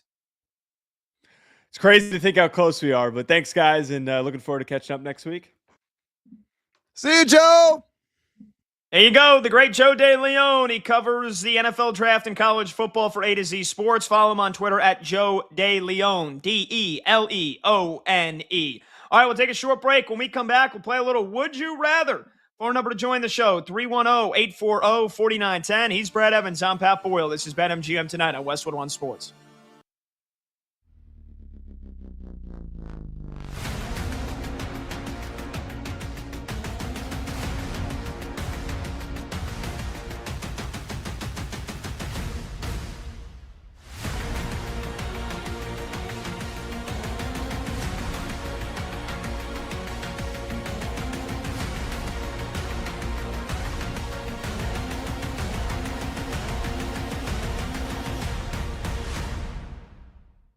With Sean McDermott gone, and a new coach, and a new attitude, and a new mindset, and a new perspective for Josh Allen and Buffalo, this is their best chance to get back to the Super Bowl. This represents their best chance. With the stadium opening, too, this represents their best chance to win the first Super Bowl championship in franchise history and get back to the Super Bowl for the first time since Super Bowl 29 when they got blitzed by the Cowboys for the second consecutive year. Now, I'll hold, obviously, the NFL season predictions until we're much later in the offseason, right? I might pick them to win it all. I might bet them to win it all. And the matchup that I'm leaning on at this moment right now is the Chris Berman special. Bills-Niners. That's how I think this might end up.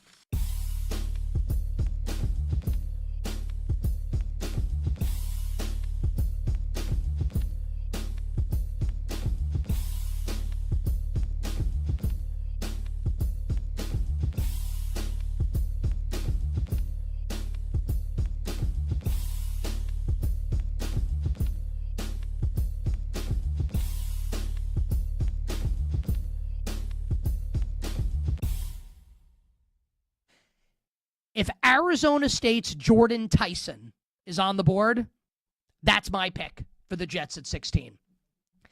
Now, Tyson has big-time injury concerns. He has a hamstring injury, like literally right now. He's dealing with a hamstring and has never finished a college season healthy. So there are some issues there with Jordan Tyson. But we'll ask Pete Prisco when he joins us later in the show, CBS Sports NFL analyst who does great work covering the draft. You read basically any great NFL, draft analyst, listen to any of them. They all think that Jordan Tyson, his ceiling is to be the best receiver in the draft. He won't be likely the first receiver taken because of the injury concerns. But again, if you're the Jets and you're playing for 27, you can afford to take the risk and roll the dice on high ceiling with Jordan Tyson. So if it's Reese at 2, Tyson at 16, this is a grand slam homer for the New York Jets.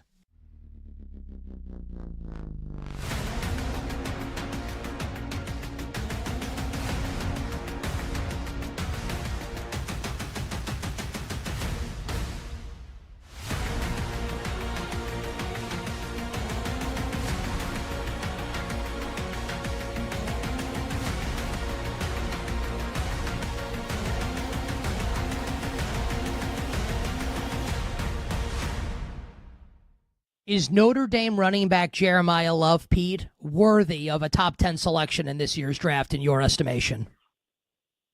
Not in my book. And you know how I am with running backs, Nick. I've tried, I've explained that to you, my philosophy on it for years and years and years, and I'm not changing off of that. Is he a good player? Yes, he's a really good player. Is he a dynamic player? Yes. Can he rip off long runs? You betcha. But I still think there's some flaws in his game that others aren't looking at. When the hole isn't there, I don't think he's great. I don't think he has the ability to jump cut and make people miss at the line of scrimmage. He needs to be a little more patient at times. But again, backs, to me, you can find them. And I actually don't think there's a great difference between Love and his backup at Notre Dame in Jadarian Price. I think Price is going to be a big-time NFL player. And so would I take Love at, top 5 pick rather than take Price at, back end of the late end of the first round, early second? No, I would not. So I like Love, but positional value concerns me there.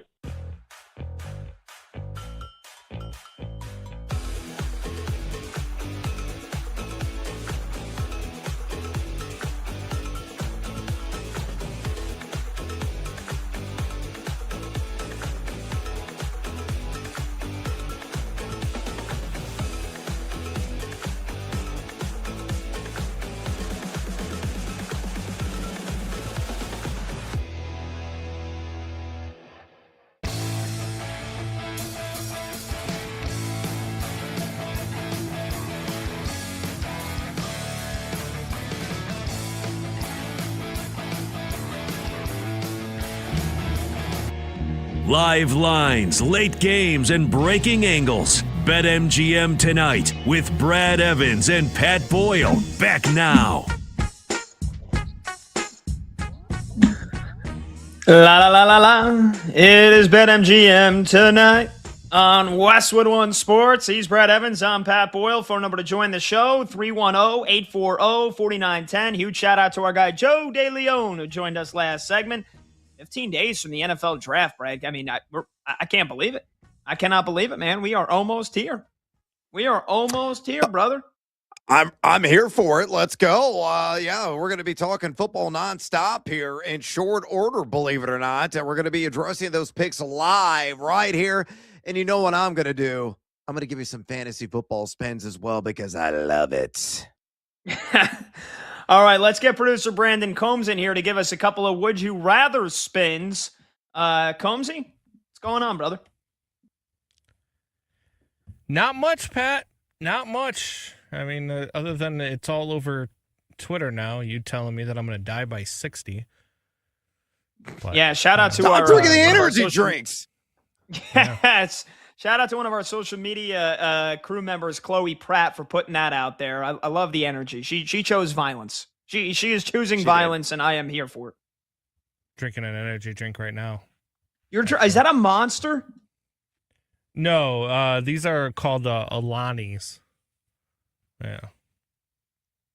Never heard of them. Pretty flavorful. 0 sugar, so that helps. But 200 milligrams of caffeine in the can, so. Oh, my God. 200? Do you sleep? Yeah, I sleep just fine.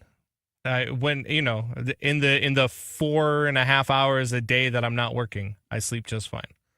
Oh wow! You know what? Celsius have also 200 milligrams of caffeine. That's probably why I felt like I was going to have a heart attack in the first 5 minutes of the show. Yeah, probably. You're going to blast off to the moon. Yeah. Call me Artemis. Call me Artemis, baby. All right. Are you guys ready for some Would You Rather? We got some fun ones tonight. Yes. All right. Would you rather get caught by TMZ or get caught at a Coldplay concert? Brad? All right, so let me qualify it this way. I would love to get caught by TMZ based on where Vrabel and Rossini were staying, because that's a luxury resort in Sedona. It's like over $2,000 a night. So if you throw that little twist in all day long, you get caught by TMZ, because Coldplay hasn't been good since like their first and second albums. Everything else royally sucks. Jeez. That's harsh. I love Coldplay. And you know what? Some bands, even if you are playing, even if the classics are the only good ones they got, which I don't even think that's true, but I now that you mention it, I don't think I've listened to a Coldplay song that's come out in the last 5 years. So there it is. You got a point. This is an easy one for me though, because I'll tell you what, because I was thinking the Rossini Vrabel stuff had me thinking of when Andy Byron and the other, the woman that worked at Astronomer, or whatever the hell the company is called. I just refer to them as the Coldplay people. When they got caught, like you could have just so easily played that off. The only reason that went viral is because she was like, "Oh my god," and then like ducked down, and he like ran for the hills, and it's like, just react as if you were dating. You get caught on the jumbotron. Do you think that out of the people at that concert, that somebody's going to take a picture and then put it on Twitter, or on Instagram? Like, it probably would have been nothing if you just didn't react the way you did. So, look, I wouldn't get caught either way, because I'm a man of honor. I'm a loyal man. I wouldn't do that. But if I did get caught, I would rather it be at the Coldplay concert, because it's good music, right? I don't got TMZ sneaking in the bushes trying to watch my every move. And also because I would play it off like a pro. I wouldn't just go like a champ, deer in headlights, and freak out. So I'd rather get caught at the Coldplay concert. Yeah, probably. I mean, look, at least if you get caught at by TMZ, you can say, "Hey, look, I was sneaky, but somebody found me and took a picture from afar from a bush, and that's how I got caught." As opposed to, we were snuggled up at a Coldplay concert, and they put us on there, and then we acted like morons, and everybody caught us, and now we're viral on the internet. There's a comedian out there, Matt Rife, who there's a clip of him saying, talking to the crowd, and he's like, "Hey, who you with?" And the guy just goes, "Huh, huh." And he's like, "I've never been more sure that somebody's at one of my shows with a side chick in my life." And those are ways, like, just play it off, my guy, and you'll never, but yeah, it's a tough one. It's a tough one, but TMZ or Coldplay concert for me as well. All right. Would you rather live on the moon or at the bottom of the ocean? Now, granted, that would mean that the bottom of the ocean is inhabitable. You can breathe. Mm-hmm. There's a dome of some sort or whatever. So live on the moon or live at the bottom of the ocean. Pat? Yeah, another easy one. Bottom of the ocean. Again, assuming if you're living there, if you're living on the moon, you have the technology, you have the apparatuses to be able to live there. Bottom of the ocean. I mean, there's animals, there are species we've never even seen, that don't even know, that people don't even know exist. I want to see some of those scary looking things, like Finding Nemo with the fish that's got the lightning bulb or whatever, light bulb, and then it's like a gigantic predator. I want to see those kinds of things. You on the moon, there's nobody, there's nothing. I mean, sure, it'd be sweet to see Earth from millions of miles away, but no, give me the bottom of the ocean. No questions. No, I would for surely live on the moon instead, because those creatures scare the living hell out of me. Just the mere thought of them. I've seen pictures of some of them. Oh my goodness, they are downright creepy. It is dark. It is extremely cold. Yes, it would be inhabitable, so a lot of those elements could be taken out. I'd rather live on the moon because, man, I could actually dunk.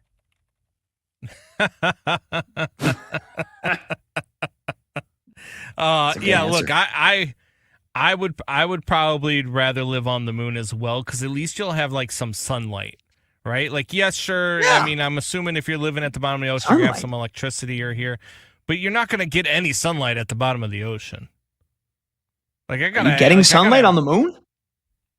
Yeah, you're getting yes, the sun hits the moon. It does. Nah, you're in space. You're in space. There's no sun on the moon. It's the moon. The sun is in space, last I checked. Oh My God, please tell me you're joking. He's a flat earther. We'll just leave it at that. Please tell me you're joking. I'm not a flat earther. You're in the moon. I don't think the moon ever gets sunlight. Otherwise, it wouldn't be it's the moon. It's the opposite of the sun. They're always like on opposite sides. How do you think that there's eclipses then? When the moon goes in front of the sun, you absolutely get sunlight on the moon, Pat. The sun does reach the moon. How come every movie we ever see in space, it's always dark? It's always like the middle of space. There's nothing but darkness and stars. My God, I look. I mean, we're running out of time. I really wanted to get to one more because I've got some good ones here. But Pat, we need you to go back to school, brother. I don't know what's going on in New Jersey, what they're teaching our youth, how you got into college, because you weren't that good at pitching. 5.88 ERA. I don't know how you got in, but I mean somehow you got there. All right, well, I'll let that one slide for now. Brad, we'll see you tomorrow, brother. The sun hits the moon. See ya.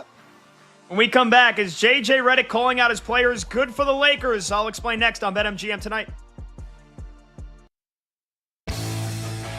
You have...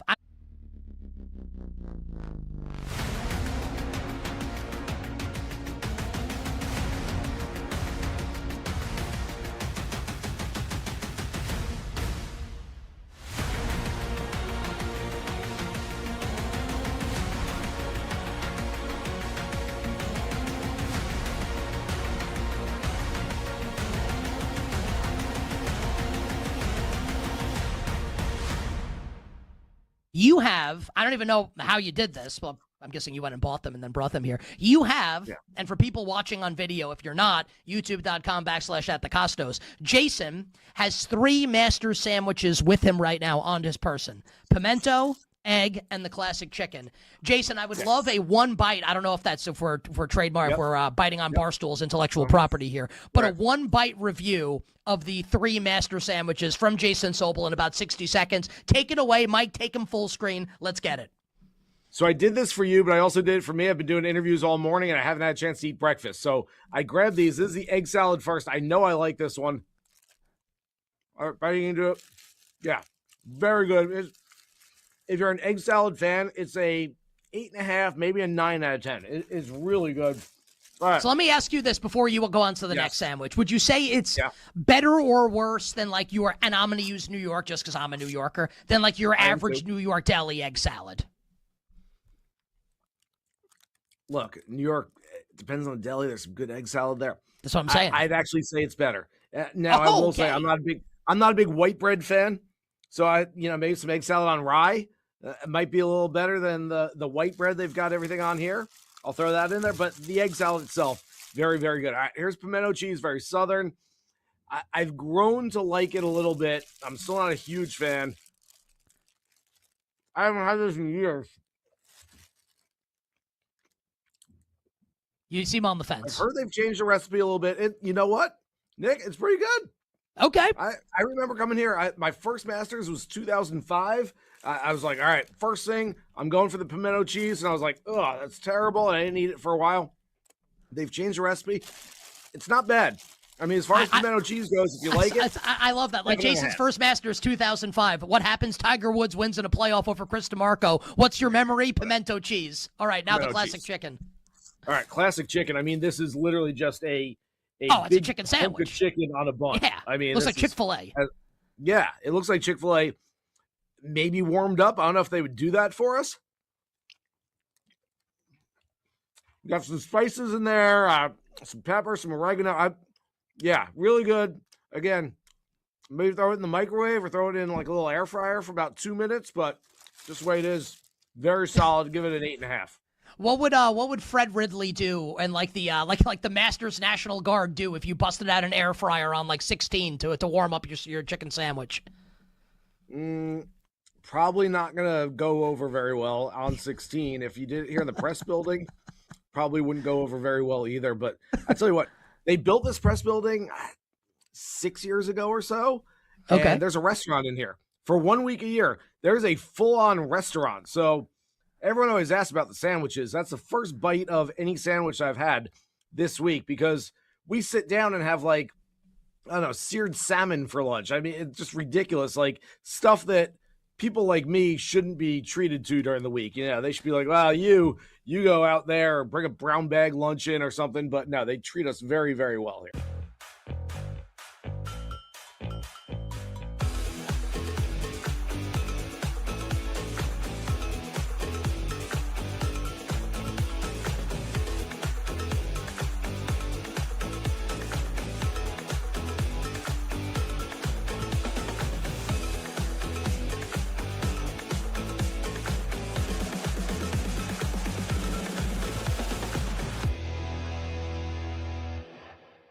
My strong opinion, though, on the Chiefs is that with one of those 2 first-round picks, they have to take a wide receiver. If you really want to give Patrick Mahomes the best chance for success this season, you got to jazz up this receiving core. You can't go into the year counting on Xavier Worthy and counting on Tyquan Thornton and, honestly, counting on aging Travis Kelce. I'm not saying it should be at 9. Like, 9 could be your spot to grab Delane. Could be your spot to grab Reuben Bain, premium player that you may not get because you never draft that high. The good thing, though, for the Chiefs is that it's a deep receiver class. So later in the first round, will Omar Cooper from Indiana be there? Probably not, but I wanted to say his name. Denzel Boston, KC Concepcion. The Chiefs need to exit the first round with a receiver, one of their first 2 picks. The day shuts down. The games light up. This is BetMGM Tonight on Westwood One Sports. Hey, welcome on back to BetMGM Tonight here on Westwood One Sports. We bid adieu to Brad Evans, and that means it is now 2 solo hours. I'm Pat Boyle. We take you from 6 to 11 p.m. Eastern every Monday through Friday, and we are brought to you by BetMGM. Make it legendary. Download the app today. Please gamble responsibly. You can watch the show live on YouTube. Just search BetMGM Tonight and hit that subscribe button. You can watch the show live on Twitter at BetMGM Tonight, and you can listen to the program on the Westwood One Sports app, the Odyssey app, SiriusXM Channel 375, and hundreds of local affiliates throughout North America. Our talking text line is 310-840-4910. You can call or simply just text your thoughts on the show or any of the topics that we have dived into. And that, again, is 310-840-4910. If you do hit our text line, just text what your name is and where you're from so we can obviously feature you on the show. Okay, it's been a very fun show so far on I guess what you could say, it's not a quiet night of sports. I mean, we got the NBA rolling here. There are some big games, but it's the last couple of days before the postseason. You've got a lot of matinee day games earlier in the day for baseball. There's a couple of games going on right now. We are your nightly Central Sports Hub, so we'll get you all your scoreboard updates, and I'll give you some instant reactions from games once they finish up here in the next half an hour in just a little bit. But I want to talk some basketball because, you know, for me, the Lakers, they're obviously one of the biggest franchises in all of sports. And just a week ago, the Lakers, they were surging. They had surged all the way into the 3rd seed in the Western Conference. This was a team that really was struggling not too long ago. They were 34-24 at the end of February. And since then, they had ripped off 16 wins in their last 18 games. Luka Doncic had one of the greatest single calendar months in the history of the sport, averaged nearly 40 points per game. They had really started to build some chemistry with LeBron James, and Austin Reeves was playing out of his mind, and the Lakers actually were playing some good defense. And so, again, they got all the way up to the 3rd seed in the West, and as a team that I called fraudulent earlier in the year, despite the fact that I'm a big Luka Doncic lover, I'm a Luka apologist, I guess, if you will, right? I mean, everybody knows at this point Luka's not one of the greatest defenders in the NBA. Yes, he whines and moans to the refs too much, but I mean, man, when he is on, I don't know if there is a better offensive talent in the game. He's a better offensive talent when he's on than Jokic. He's a better offensive talent than SGA, than anybody. And now, catastrophe has hit the Lakers. Because when they get annihilated by the Thunder last Thursday in OKC by 43, and Luka pulls up lame on his hamstring, I said, that might be the end of the season there. And that was my take the next night. I said the Lakers season effectively ended if Luka Doncic cannot come back for the postseason. And the MRI revealed a grade 2 hamstring strain, which is typically a 4 to 6 week recovery. He has since gone to Europe to try to, take some advanced stem cell therapy to try to cut the recovery time in half. He's trying to get back for the postseason, because the Lakers will play their first playoff game in about 10 days from now when the first round officially begins next weekend. And then Austin Reeves goes down with an oblique strain, and he's expected to be sidelined anywhere from 2 to 5 weeks. and the Lakers, they end up losing to the tanking Dallas Mavericks on Sunday.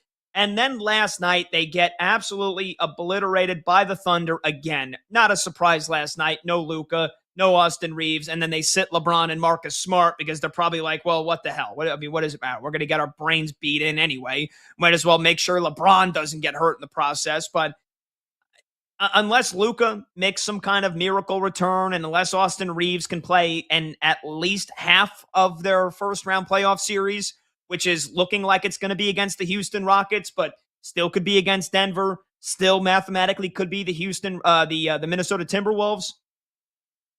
The Lakers they're getting bounced in the first round. And last night, it's one thing to want to try to fire your players up, but I'm setting my targets.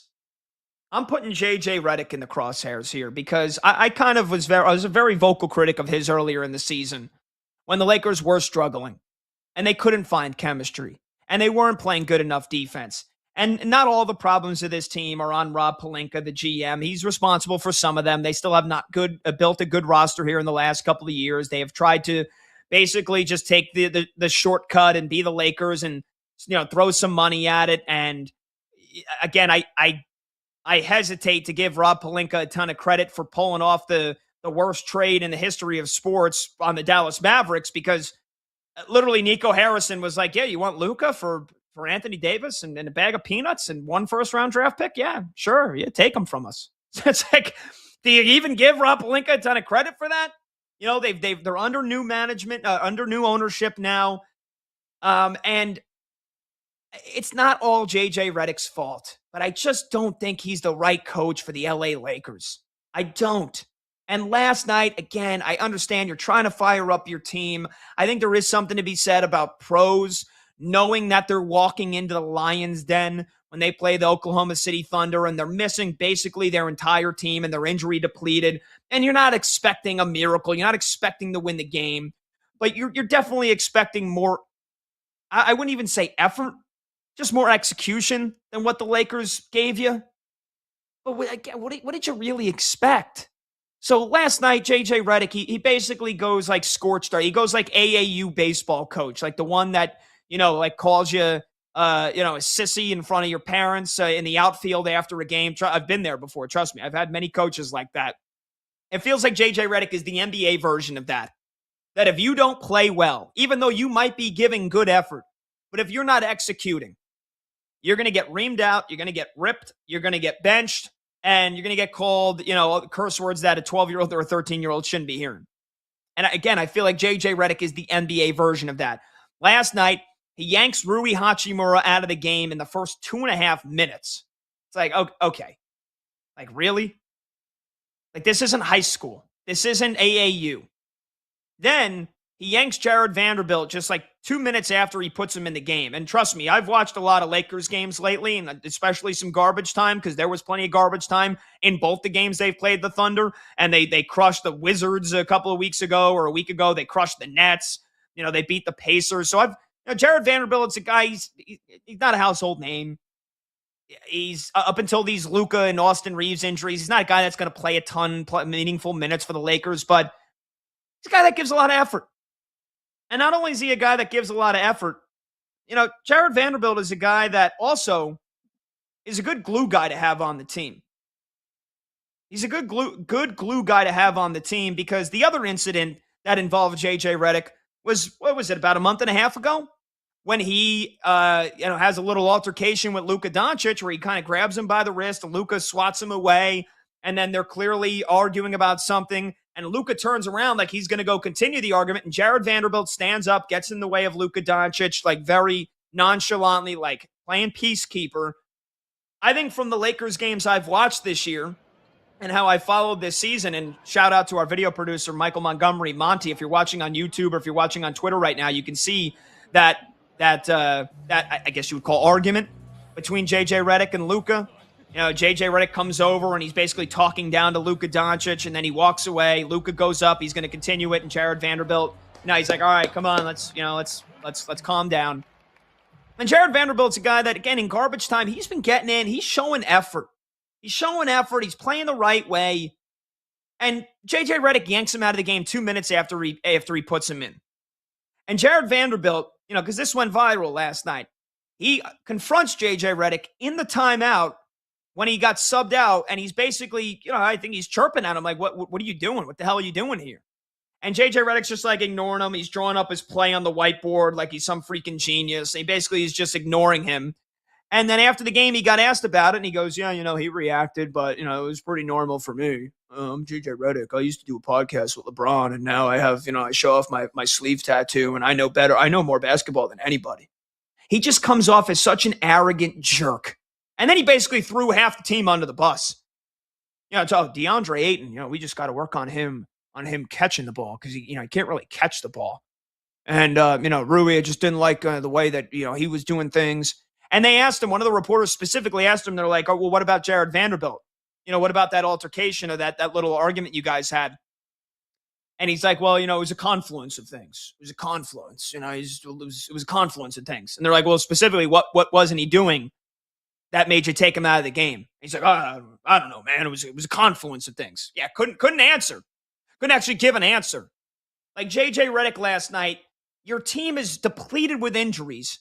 You're going to get your ass kicked sometimes in the NBA, especially in today's NBA, where if you're not hitting your threes, it turns into a 20, 30-point game at halftime. And the Thunder, they were hitting their shots. But JJ Redick's like, ooh, I'm JJ Redick. I'm the big tough guy. I think I'm coaching AAU, so I'm going to make an example out of you guys. I'm going to make a statement. I'm going to try to fire you. Like, I don't know if he's trying to fire them up, but I'm going to pull you from the game. Oh, you didn't box out on one play? You're out of the game, and you're not going back in. I'm the coach, and I know everything. And I'm gonna get you guys to play this game the right way, one way or another. Like that is the vibes JJ Redick gives, and ultimately, it's not going to end well for him. It is not going to end well. I think it was honestly earlier this season too, when the Lakers, they lost like 2 or 3 games in a row in one of the first 2 weeks of the season. And I'm trying to remember what this stretch it was. I think it was early December, and I think they had lost 3 games in a row. They were 19-10. It might have even been earlier than that. I don't remember the exact date, but I do remember JJ Redick saying something like, I'm not going to put up with this crap for another 54 games or whatever. I'm not doing this crap all year. And it's like sometimes you got to just know when to tone it down. And if you want to say these things to to your team behind closed doors, you got every right to.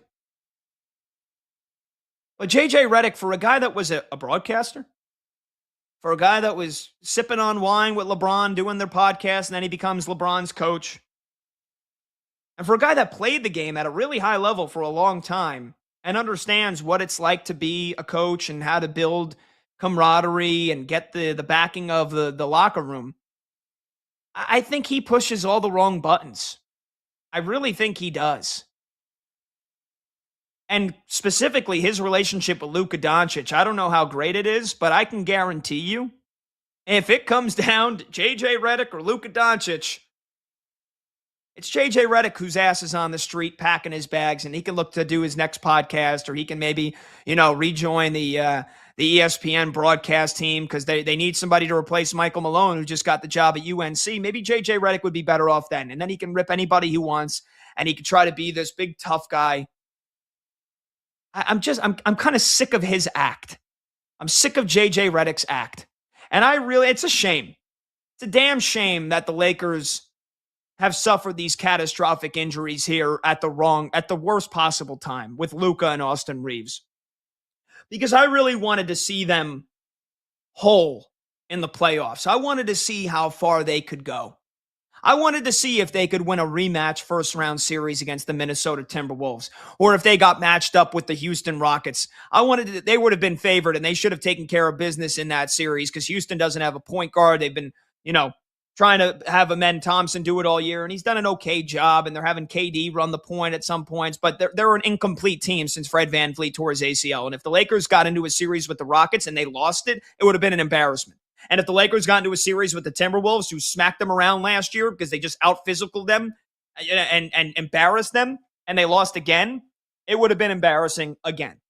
And I really thought that if the Lakers were whole and they suffered a first-round exit, it might have cost J.J. Redick his job. And I wanted to see how this team would play under him. And I wanted to see his coaching management, his X's and O's, his game plans, his bench management, the rotations. I really wanted to see J.J. Redick prove how good of a head coach he is. Because he talks as if he's one of the greatest head coaches that has ever lived. Everything he does is right. Comes out, from this moral superiority, this arrogance. What has J.J. Redick won as a coach? Nothing. He's won absolutely nothing. And again, he's been put in some tough circumstances.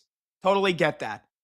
But you also have Luka Doncic on your team, who dragged the Mavericks to the NBA Finals a couple years ago, took them to a conference finals with much less talent than what he has around him now with the LA Lakers. And I get it's not easy to manage, what feels like the end of the line, the end of the tunnel here for LeBron in his Lakers career, and he's going to be a free agent at the end of the season, but he's good friends with LeBron. But also, all right, you got to get Bronny in the game because it's LeBron's kid. You got to play the favorites here. Hey, at least, J.J. Redick, if he coached AAU, he would actually do that well because a lot of that is daddy ball. So he'd have no problem playing Bronny if this was AAU. But the more and more I see of J.J. Redick, the more and more I see how he manages this team, how he talks about his team, how he talks about his players, how he treats his players, the more and more turned off I get. The more and more I think he's not cut out for this job. And I feel like he's going to get a pass now if they get bounced in the first round because, how could the Lakers ever win a series with no Luka and no Austin Reeves? Oh, hey, if it turns out Luka comes back for game 5 and Austin Reeves comes back for game 4, but it was just too little too late. Oh, what could have been for the Lakers? That is going to be the easy way out for J.J. Redick. And I think he's going to get a pass. And I think he's going to be back next year. And LeBron will be elsewhere. And we'll see what Rob Pelinka if Rob Pelinka's still around, which I don't know if that's a guarantee, but we'll see what this front office can do now that they will be solely building around Luka Doncic. And hopefully they realize, like the teams did in Dallas, Nico Harrison, for as much crap as we all give him, rightfully so, he did do a pretty decent job of building a team around Luka that is catered to Luka. You have the rim running bigs and you have wings that can shoot. But I'm sick of J.J. Redick. I know a lot of people were sick of J.J. Redick the first day he got the job. But it's too easy for him to just get a free pass here for a first-round exit this postseason. And I don't think him calling out his players is good for the Lakers in any way, shape, or form. I think it's actually detrimental.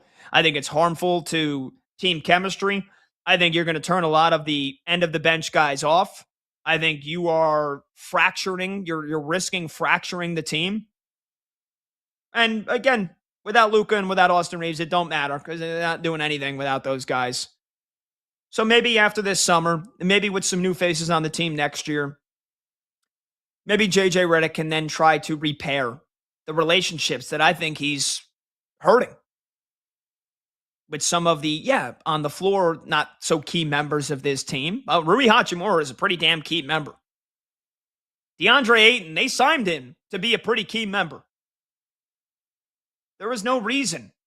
As funny as it is, and look, and as soft as DeAndre Ayton is, and as much as a bust he's largely been for most of his career, you don't need your head coach saying, well, we got to work on, DeAndre Ayton catching the ball because he's been having trouble just, catching the ball. It's like you're not helping. You're not helping things. Talking about your players like that. No diplomacy. And just this arrogance that JJ Redick exudes, it really rubs me the wrong way, man. So I root for Luka. And not that I root for the Lakers, but I really wanted to see what they would be like with a full playoff team, with a healthy team, getting on a nice run here at the end of the season. And we're not going to see it probably, unless we get some miracle recoveries from Luka and Austin Reeves. And JJ Redick's probably going to be back next year. And it would have been even sweeter, I think, for me, if they were fully healthy and they did get embarrassed in the first round again, because then he probably could be deservedly fired for it.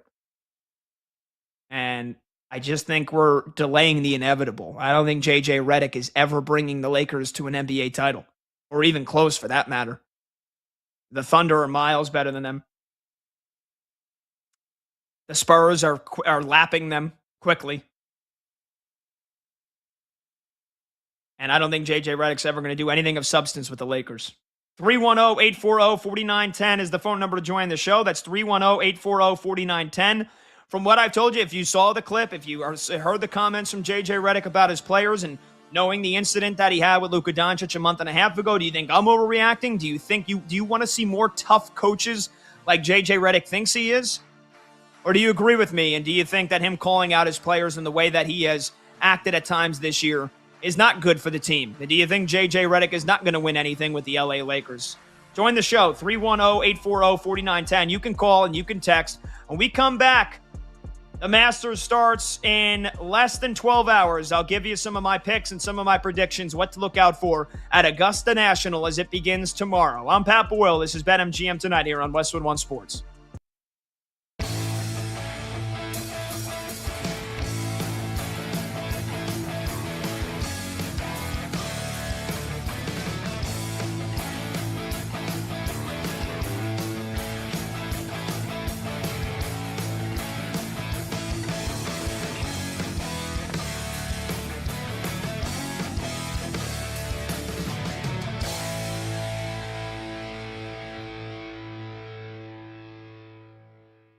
The player that I think the Jets should draft at number 2 overall, Ohio State, edge rusher, off-ball linebacker hybrid, Arvell Reese. Arvell Reese should be the 2nd overall pick in the NFL draft to the New York Jets. Not Texas Tech edge rusher David Bailey, not Miami edge rusher Reuben Bain, not Ohio State off-ball linebacker Sonny Styles. Arvell Reese. And the reason why I feel so strongly about this, and this is not to say that Bailey can't be awesome or Bain can't be awesome. I think all of them have a chance to be really good. All of them. The reason why I think the pick should be Arvell Reese is twofold. Reason number 1, Aaron Glenn. Feel like we need a laugh track here. The fact that Aaron Glenn's still the coach of the Jets is a little funny. But he is still the coach of the Jets. Aaron Glenn has said over the course of the last few weeks that Geno Smith will lead the Jets to the promised land. I just wanted to say that. He has also said that the Jets defense will be more multiple this season. So we'll get some looks with the Jets in a 4-3 look, some looks with the Jets in a 3-4 look. And if that's what you're going to do, Arvell Reese should be the pick. Because he is somebody. Now, maybe he doesn't reach the potential. And maybe he's souped up Isaiah Simmons. And maybe he turns out to be a gigantic bust. I don't think it's going to happen. But, the risk does present itself when you have someone who's very good at one thing and very good at another, who could be great at both. Can you coax it out of him? But if this is your goal, and this is where NFL defenses are moving right now, in this sort of mold, Arvell Reese is the prototype. Arvell Reese should be the pick if this is what the Jets are planning on doing on defense.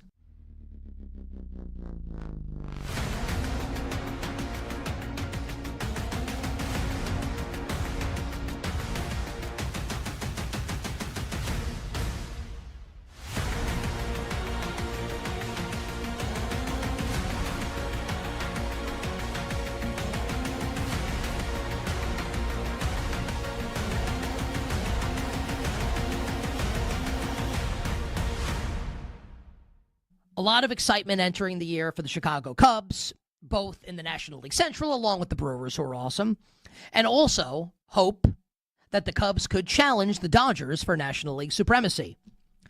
Those hopes took a hit yesterday and into this morning when it was announced by Cubs manager Craig Counsell that last year's rookie phenom starting pitcher, Cade Horton, who went 11-4 last year with a 2.67 ERA, will miss the remainder of this season.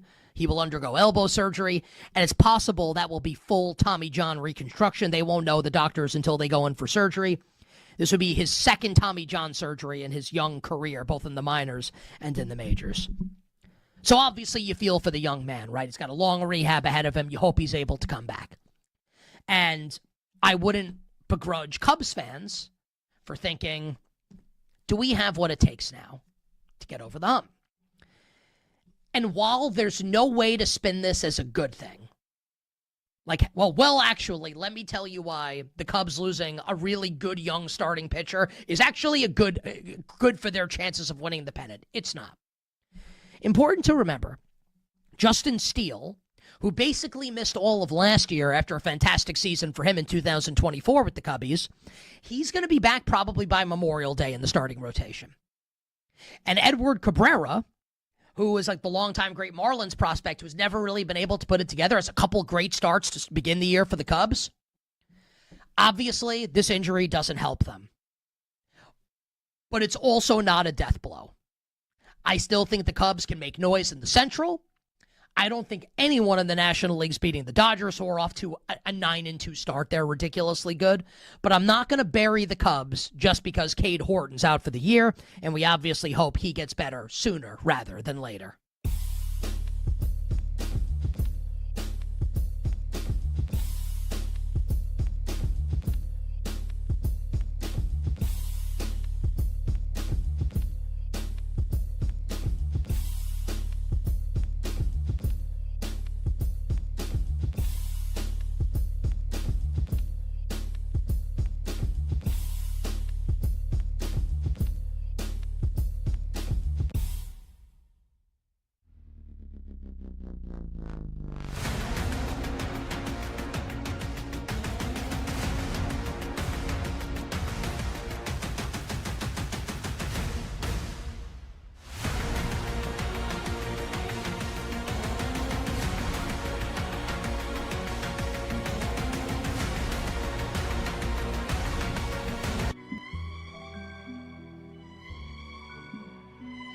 Late games, loud opinions, and money time moments. BetMGM Tonight rolls on.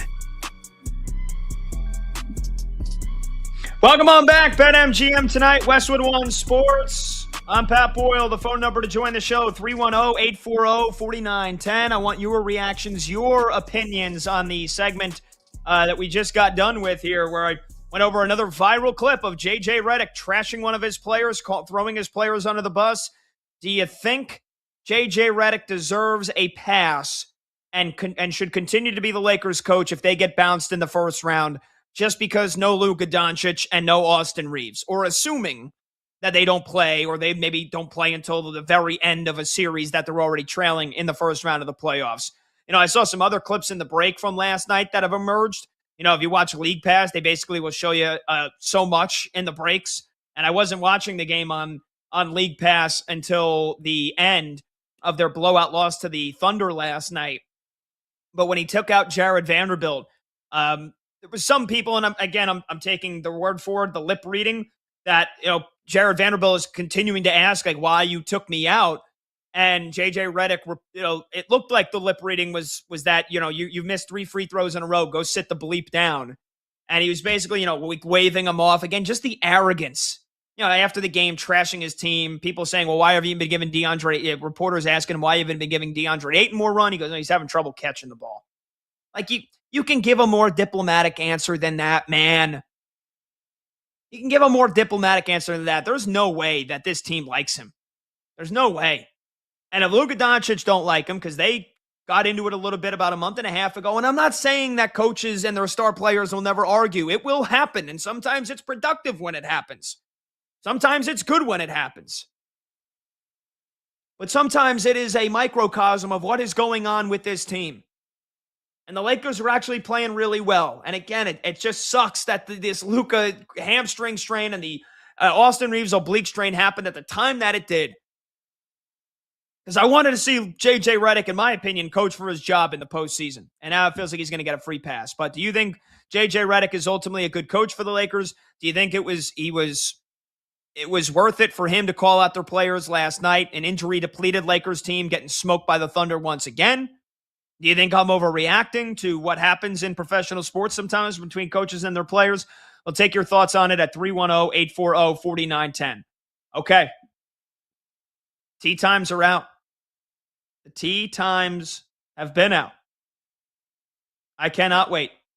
The Masters starts tomorrow at Augusta National Golf Club in Georgia. First tee times are 7:40 a.m. Just to give you some of the players in case you want to follow it, because these are the players that I'll be following tomorrow. When I wake up, I normally wake up about 8 a.m. Eastern, so I want to catch a couple of Max Homa drives. Great driver. Can't wait to watch Max Homa.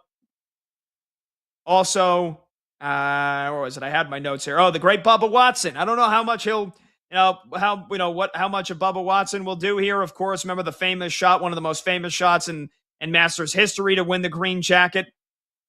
But last year, Bubba finished tied for 14th. He had a great tournament last year. And, he's a live golfer. He finished second recently, at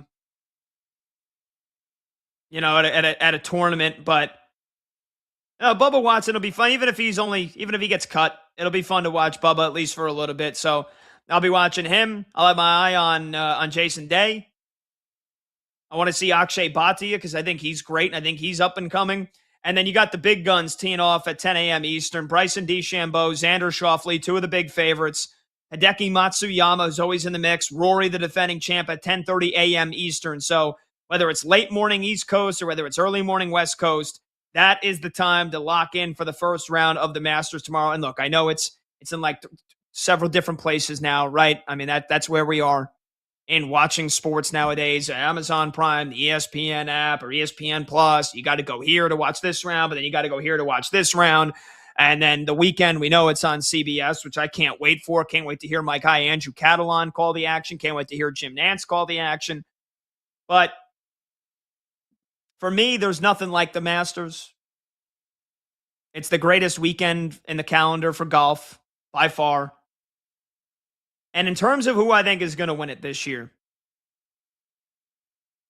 I'll give you what my head is thinking, and I'll give you what my heart is thinking. And my head is thinking that it's Bryson DeChambeau's time to win a Masters, that it's Bryson's time to win his green jacket. Again, I hate that the Live Golf Tour still exists. I really wish they would do away with it, but yeah.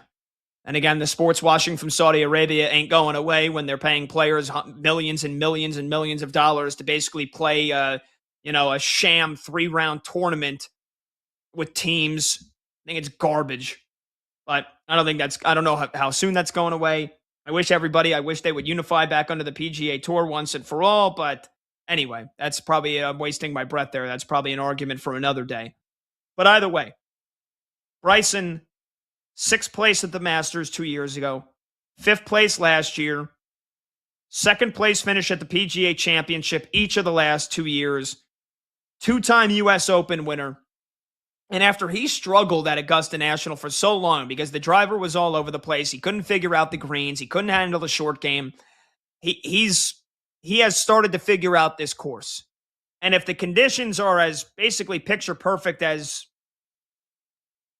that we think they're going to be with the weather forecast, that puts Bryson DeChambeau in as good of a position as ever to win this tournament. And there's been some rain-soaked days over the last couple of years. It's supposed to be beautiful, gorgeous weather at Augusta most of the whole weekend.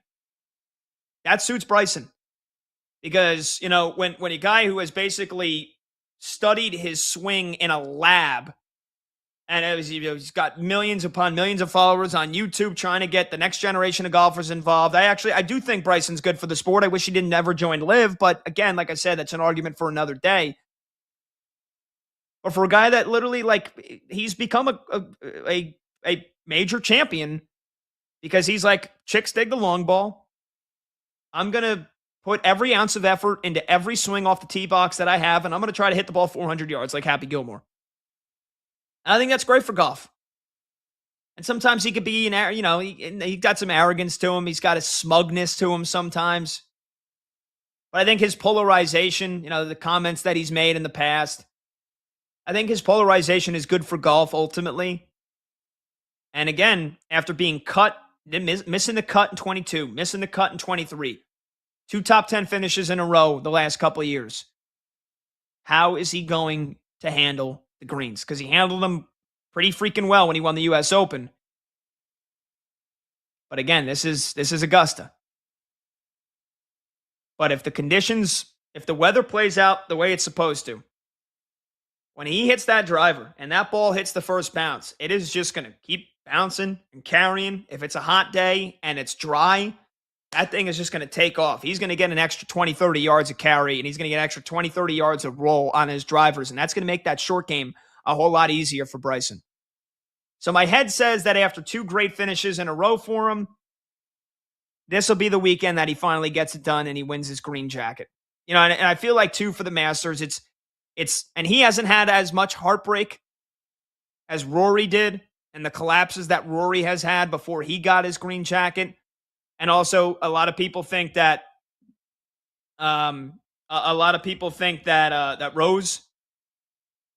Justin Rose is going to win it after he collapsed last year against Rory, and he's had some heartbreak that, now it's his time.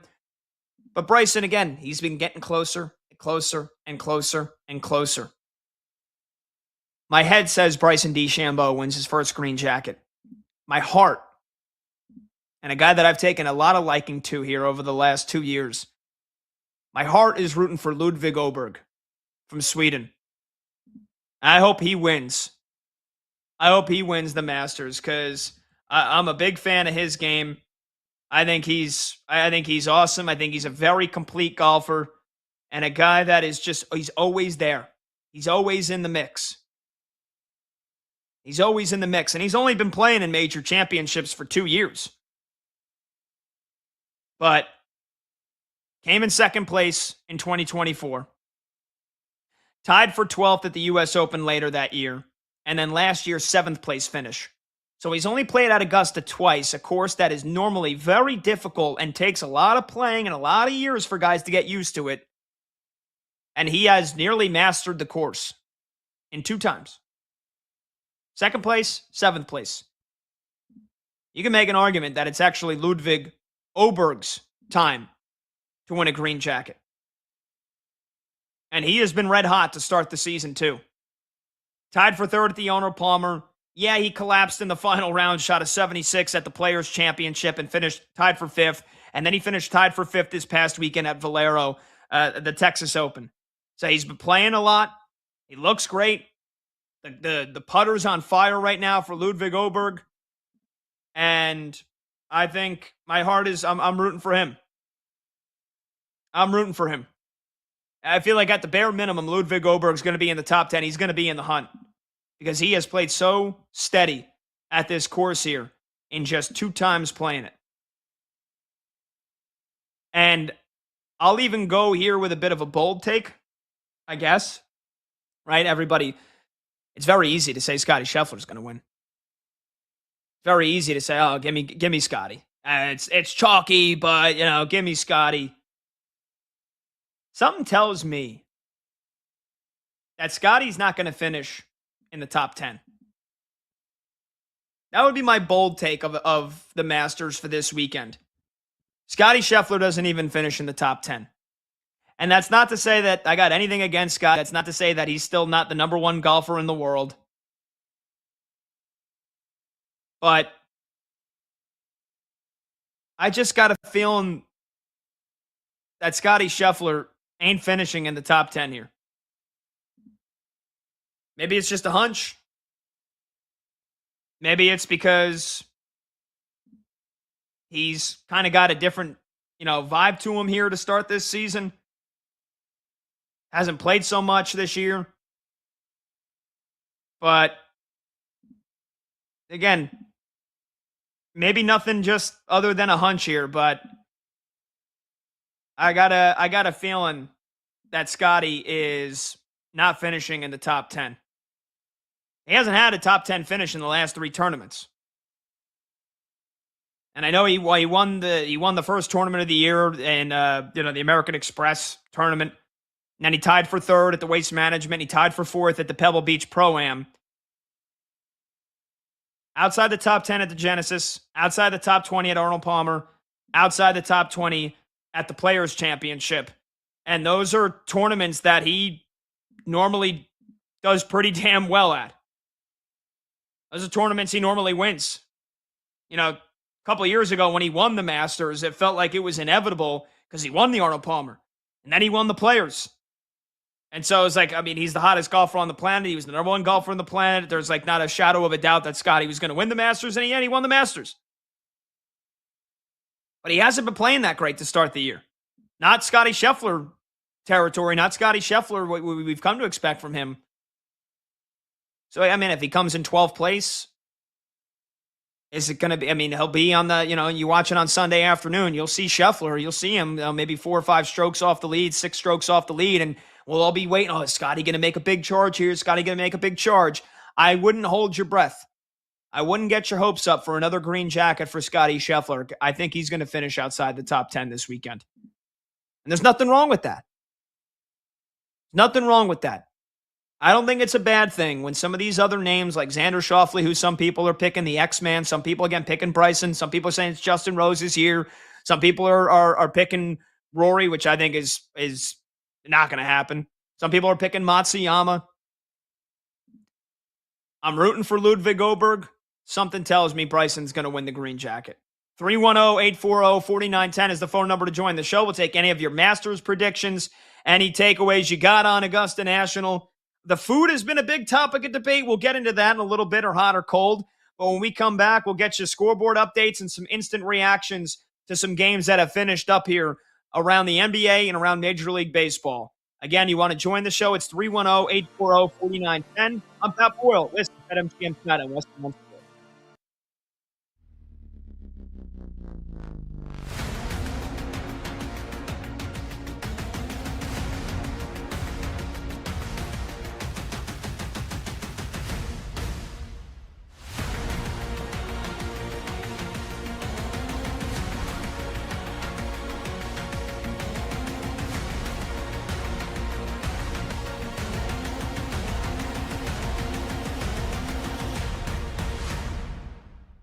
We talked about this last week when the news broke that Puka Nacua had entered rehab for Los Angeles.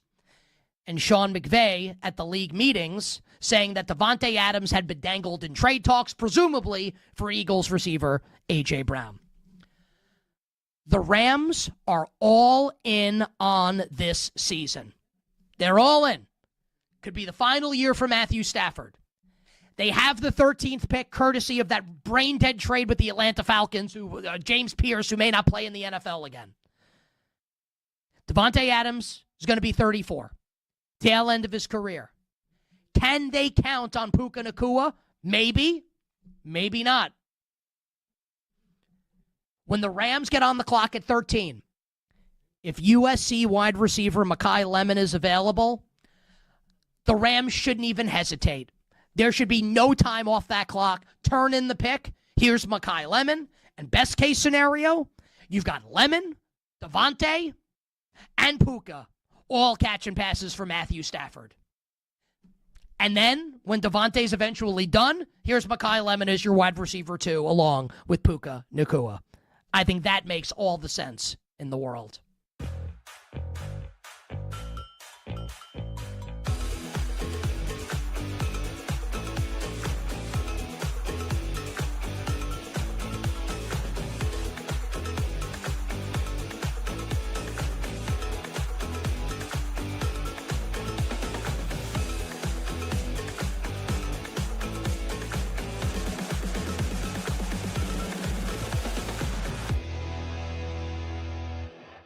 Yes and yes. And the reason I say that about Ty Simpson, I know there's a bad history of guys who've only started 1 year.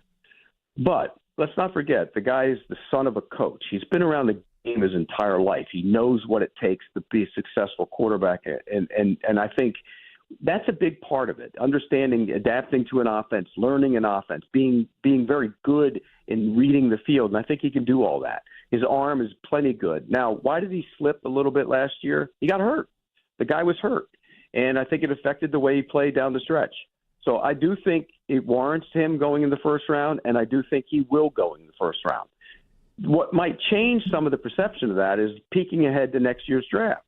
And what you have to say is, okay, going into next year, there's probably 13 guys, 14 guys that have a chance to be first-round picks. Now, we know some of them will play poorly and they'll fall off, but some of them will live up to it, and you might get some surprises. You look at the quarterback that's going 1 overall. Not many people saw that coming a year ago. So I think you got to balance that by what you think about next year, but you also have to remember next year you might not be in a position to get that quarterback. So I do think he goes in the first round, and I think he should go in the first round.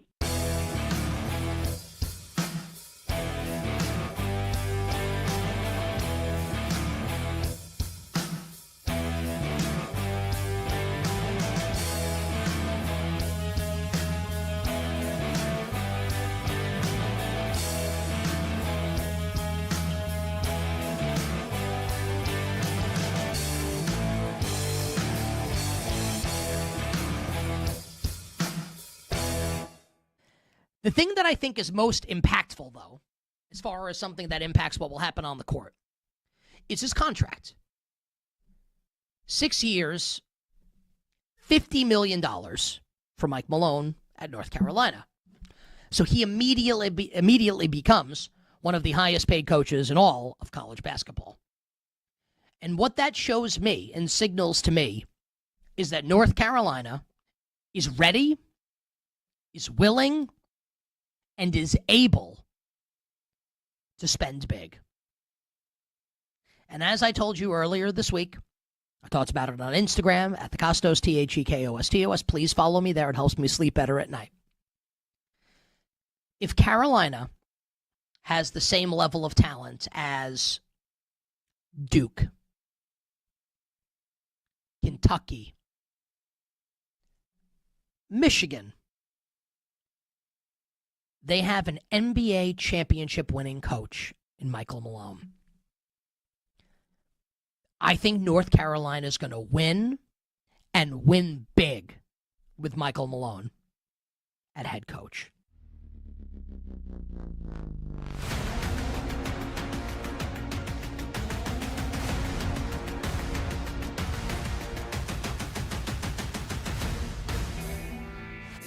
When the game goes live, the conversation turns up. BetMGM Tonight continues now. Bump, bump, bump, hump, hump, hump day, baby. That's at the end. We're at the end of hump day. I mean, even if you're listening on the West Coast, you're driving home from work or you're driving to dinner. Happy to have you here. Pat Boyle, BetMGM Tonight, Westwood One Sports. Like, we're almost at the end of the week, baby. And it's Christmas Eve for you golf fans.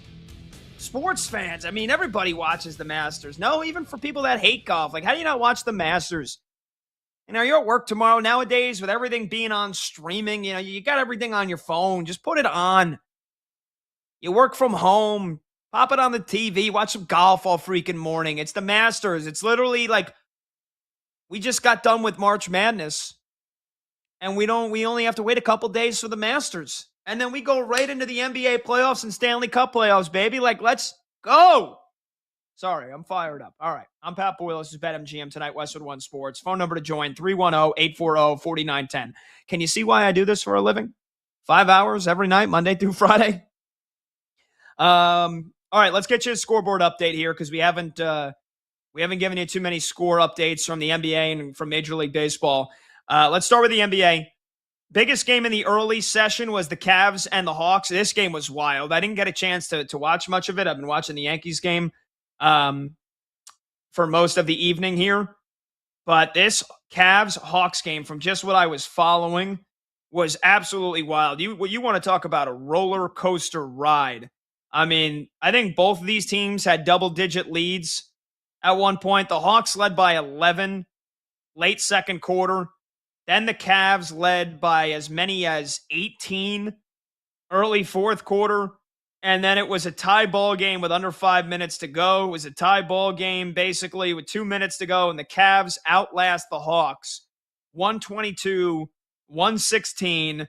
Donovan Mitchell scores 31 points for Cleveland, and they keep the pressure on my New York Knicks. The Cavaliers only have 2 games left to play now. The Knicks have 3, and the Cleveland Cavaliers are just a half game back of the Knicks for the 3 seed. And I've been saying it. I really don't think I'd be all that upset if the Cavs jump the Knicks and the Knicks fall to the 4 seed. I really don't think I'd be all that upset because I think priority number 1 for me as a Knick fan is avoiding the Boston Celtics until the conference finals.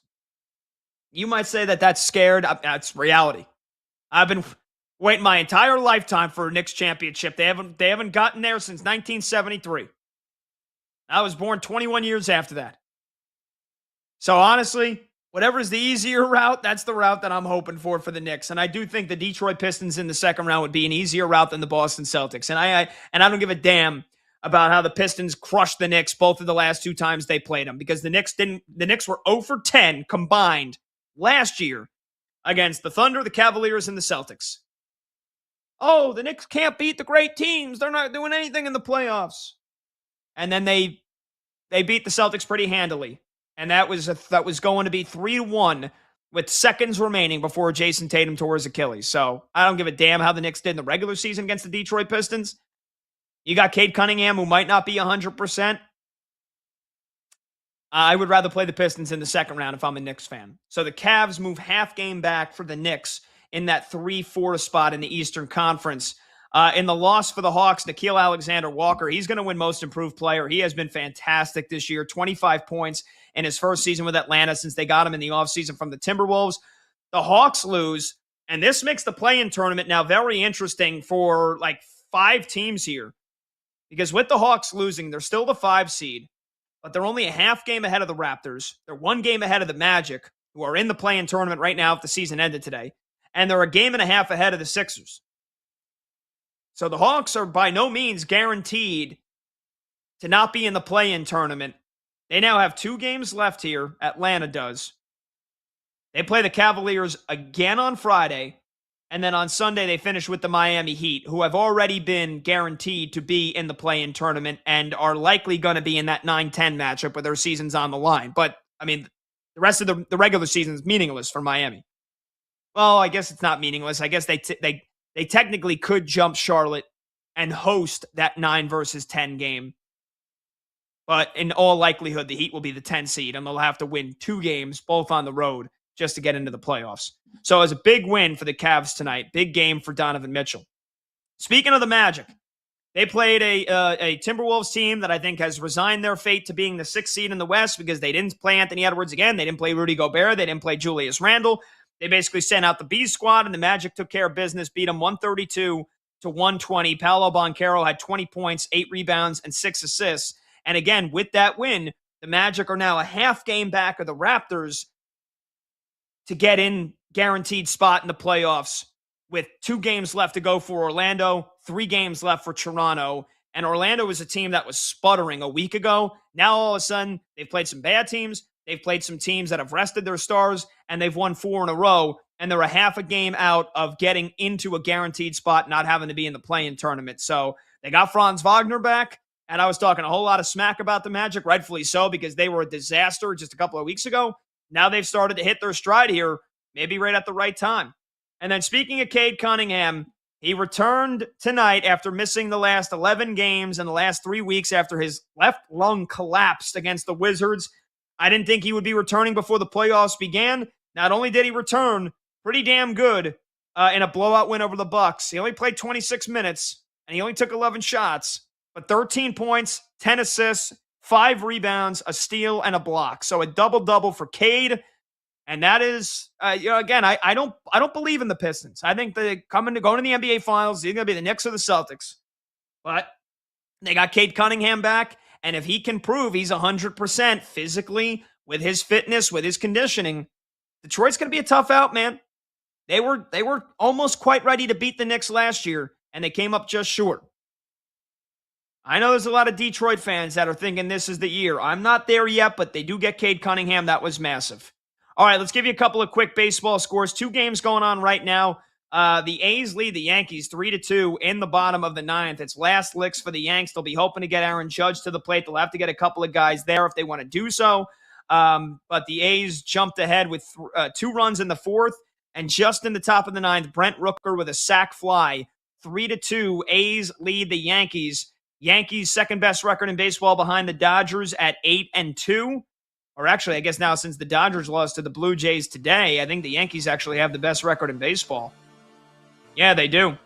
That's on the line if they can't come back here in the final inning against the A's. And then the only other live game going on right now, the Twins lead the Tigers 8-5 in the top of the 7th. And no home runs in that game. Plenty of singles and doubles. So get you more scoreboard updates in the final hour. But when we come back, we'll kick it off with hot or cold. I'm Pat Boyle. This is BetMGM tonight on Westwood One Sports.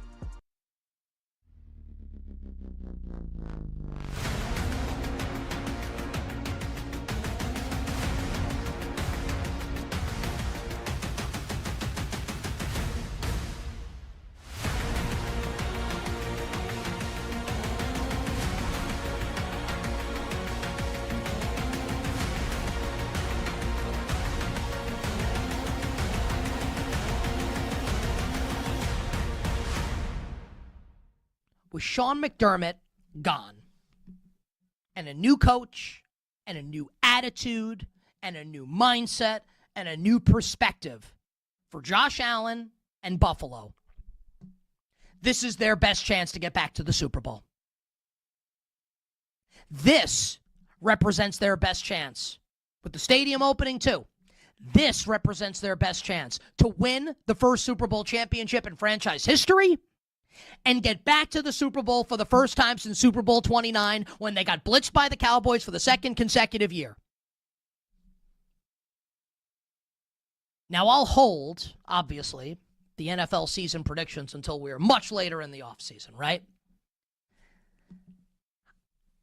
I might pick them to win it all. I might bet them to win it all. And the matchup that I'm leaning on at this moment right now is the Chris Berman special. Bills-Niners. That's how I think this might end up.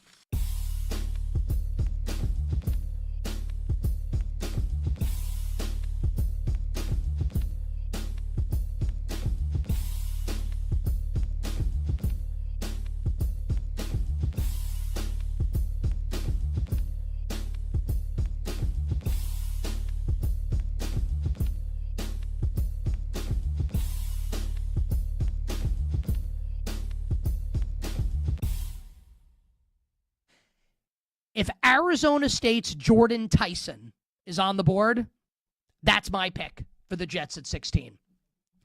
Now, Tyson has big-time injury concerns. He has a hamstring injury, like literally right now. He's dealing with a hamstring and has never finished a college season healthy. So there are some issues there with Jordan Tyson. But we'll ask Pete Prisco when he joins us later in the show, CBS Sports NFL analyst who does great work covering the draft. You know, you read basically any great NFL, draft analyst, listen to any of them. They all think that Jordan Tyson, his ceiling is to be the best receiver in the draft. He won't be likely the first receiver taken because of the injury concerns. But again, if you're the Jets and you're playing for 27, you can afford to take the risk and roll the dice on high ceiling with Jordan Tyson. So if it's Reese at 2, Tyson at 16, this is a grand slam homer for the New York Jets.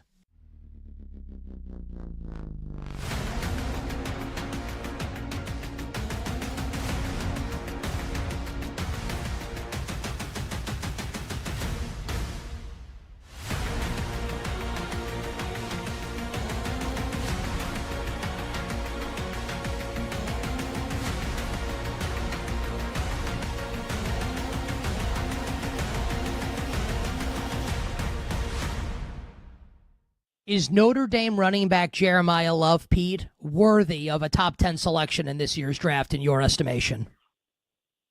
Not in my book. And you know how I am with running backs, Nick. I've tried, I've explained that to you, my philosophy on it for years and years and years, and I'm not changing off of that. Is he a good player? Yes, he's a really good player. Is he a dynamic player? Yes. Can he rip off long runs? You betcha. But I still think there's some flaws in his game that others aren't looking at. When the hole isn't there, I don't think he's great. I don't think he has the ability to jump cut and make people miss at the line of scrimmage. He needs to be a little more patient at times. But again, backs, to me, you can find them. And I actually don't think there's a great difference between Love and his backup at Notre Dame in Jadarian Price. I think Price is going to be a big-time NFL player. And so would I take Love at, top 5 pick rather than take Price at, back end of the late end of the first round, early second? No, I would not. So I like Love, but positional value concerns me there.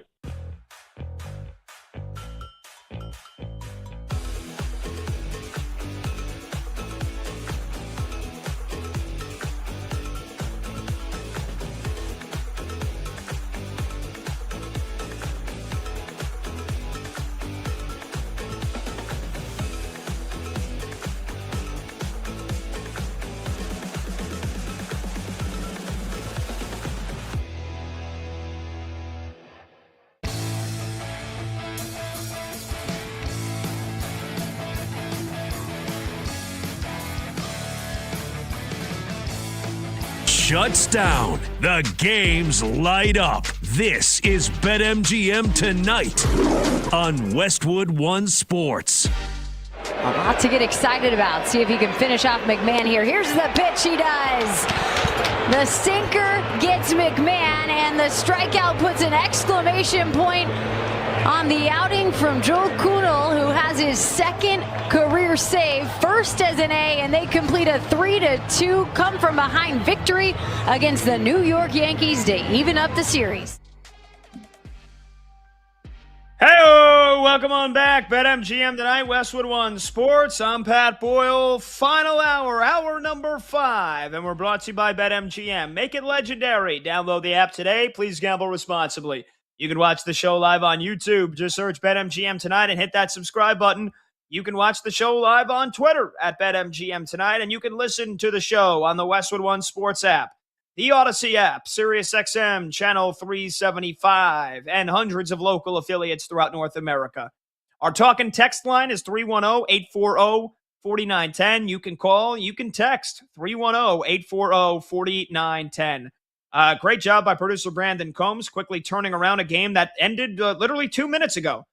That was a credit to NBC Sports California with the final call of the A's beating the Yankees 3-2. The Yankees no longer have the best record in all of baseball. That once again now belongs to the LA Dodgers, who are 9-3. The Yankees are 8-3. The Dodgers did lose earlier today to the Blue Jays in a game in which Shohei Ohtani started. They spoiled a great Ohtani start. And the Blue Jays actually showed a pulse after they had lost, 5 games in a row? Got swept by the White Sox, then got embarrassed by the Dodgers. It was actually, it was 5 in a row. They lost the last 2 to Colorado, the Rockies, both in extras, swept by the White Sox, and then punked by the Dodgers in the first game of this series. Went out without a whimper in last night's game, and where John Schneider got ejected. And then today they come from 3-1 down to beat the Dodgers. In a game in which Ohtani went 6 innings, gave up 4 hits, 0 earned runs, 1 walk, and 2 strikeouts, and the bullpen immediately blew it. The bullpen immediately blew it. And they won it on an error too, by the way. Andres Jimenez went to steal second. Will Smith throws the ball basically into the center field, I think, and then Davis Schneider comes, sprinting home for what was the go-ahead run for the Blue Jays. So they beat the Dodgers 4-3, but again, Yankees lose 3-2, and so you got some parity. Got some parity across Major League Baseball today. Aaron Judge only got 1 hit. I wish he got 2, but that's not the case. In our Let's Go Streaking segment that we debuted on the show today, where we each pick a guy to get a hit, I picked Jazz Chisholm. He walked twice, but didn't get a hit. That was great. But anyway, the A's get a win over the Yanks as one of the baseball games that just finished up. We got some West Coast games tonight that I believe are about to get underway. No, we actually had a lot of matinee games today. So there's actually one more baseball game in action right now, and that's it for the night, with the Twins leading the Tigers 8-6. But welcome on back. You want to join the show? It's 310-840-4910. Okay, hour number 5. It's become a staple here of BetMGM tonight. We always kick off the last hour with hot or cold with producer Brandon Combs. Combs, what's going on? Yankees lost, Cubbies win. I'm sure you got some kind of joke ready for me, so go ahead. No, not at all, man. It's April the 8th. Like, I mean, what am I gonna brag about? The Cubs have won 2 straight against Tampa. Great. They look good. The offense finally came alive. And the Yankees, I mean, look, you can't lose to the A's like that. But you know, they're still a pretty damn good baseball team. So it's you know, I got my eye right now on the Twins and Tigers. The Twins were actually winning this game like 8-2 not too long ago. And now it's 8-6 in the 7th inning. So yeah. So yeah, no jokes. No jokes. I mean, yeah, I mean, there can be no baseball jokes about the Cubs winning and the Yankees losing on a night that you did not know that the sun touches the moon. I knew this was going to come back around. How did I should have known that we weren't going to start hot or cold because you had to bring this back up.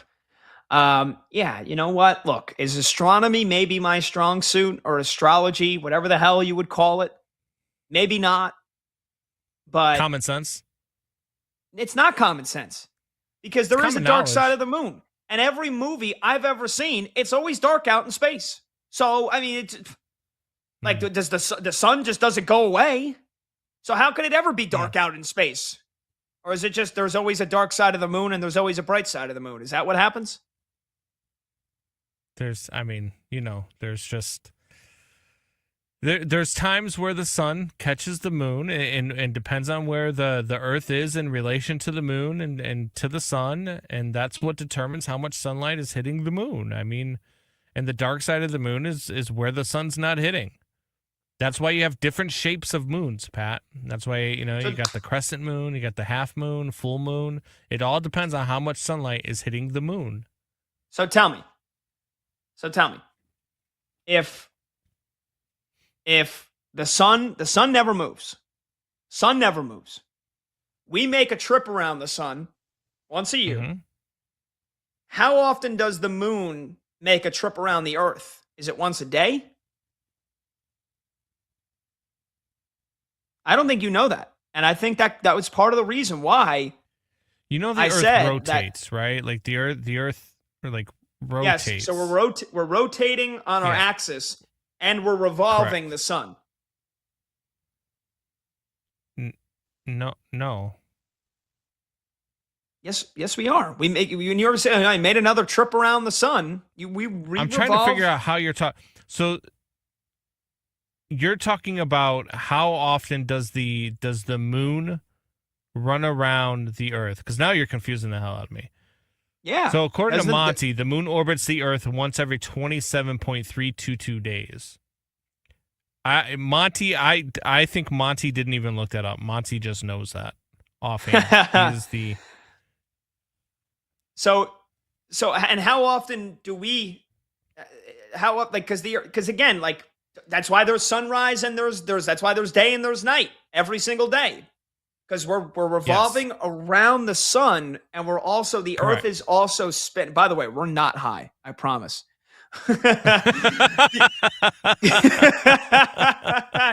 I just realized, like, this probably sounds like we're stoned, and I swear we're not.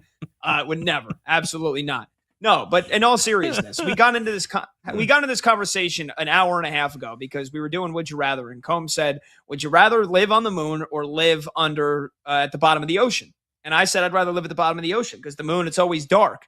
And Combs is like, well, no, it's not, because sunlight hits the moon just in different times and in different spots. So now I forget. Like, again, I understand kind of what happens. But I forget what I was taught in like 6th grade 20 years ago, one time and like never again. And I never studied astronomy or astrology, so I'm trying to figure it out in my head here. The Earth, it spins on its axis while we also simultaneously revolve around the sun, and the moon revolves around us every 27 days, according to Monty. So I'm just trying to think, how often does the Earth spin around on itself? Once every day? Because otherwise, how could there be sunrise and sunset every day? I would assume once every 24 hours, if I had to guess, would be the answer to that. Because that's how you have night and day. Exactly. So that's... Yeah. How often does Earth rotate on its axis? Earth rotates on its axis every 24 hours. There you go. Okay. Yeah. So that makes sense. That makes sense. And the moon rotates the Earth every 28 days. I thought it's the sun and the moon, and it doesn't get sunlight. Is the color orange called the color orange because it's the color of an orange, or is an orange called an orange because of the color orange? That's a tremendous question. I would think. I don't know. When did we name the colors, and when did people discover oranges? All right, let's get to hot or cold. You're gonna make my brain break. Let's get back to talking sports, please, before I get fired. I just kind of went to 50 questions to ask when you're high, and that was the first one I saw. So that is a good all right. one. Here we go. Hot or cold? Big Cat does it. They do it, right? What is it? The things that we think of when we're high or whatever. That is a great one. Was it an orange? Yeah. All right. Anyway, hot or cold? All right. Hot or cold? Hot or cold? It's still not okay that Fernando Mendoza is not going to the draft. Why do you keep rehashing this? Cold. It's never not been okay. You got such an issue with Fernando Mendoza not attending the NFL draft, as if this is some kind of newfound thing he's pulling off here, as if it hasn't been done like 4 times in the last 7 years. He wants to be with his family. His mom is sick. That's why he's not going to Pittsburgh. He had every reason to not go in the first place, and now he's got a legit reason to not go to Pittsburgh. Fernando Mendoza, stay with his family so his mom doesn't have to travel. Cold. You couldn't be more off on this. Pat, stop. Like, I get, when somebody hit us up on Twitter last night about, his mom's sick. And I understand that. And my heart goes out to her, and I hope that, he gets to spend time with her and he gets to see her. But your goal as a parent is to watch your children enjoy their goals and reach their dreams. And that is your biggest joy as a parent. And I guarantee you, that if his mom was able to, because I'm pretty sure that she is nonverbal at this point with her illness. I could be wrong. But if she could talk to him, she's been battling MS for about 20 years. Yeah. So she does have a wheelchair, and she has significant difficulty moving around. Right. I don't know anything about her not being verbal or not, but go ahead. I just can't imagine that his mom and me as a parent or any mom out there, because moms love their kids and they want to see their kids reach their dreams and reach their goals, would be like, you know what? I want you to stay here with me, as opposed to go and enjoy this monumentous occasion for you, for a goal that you've worked so hard to achieve. There are times where, and people come out, oh, you wouldn't know. You've never been there. I've been there.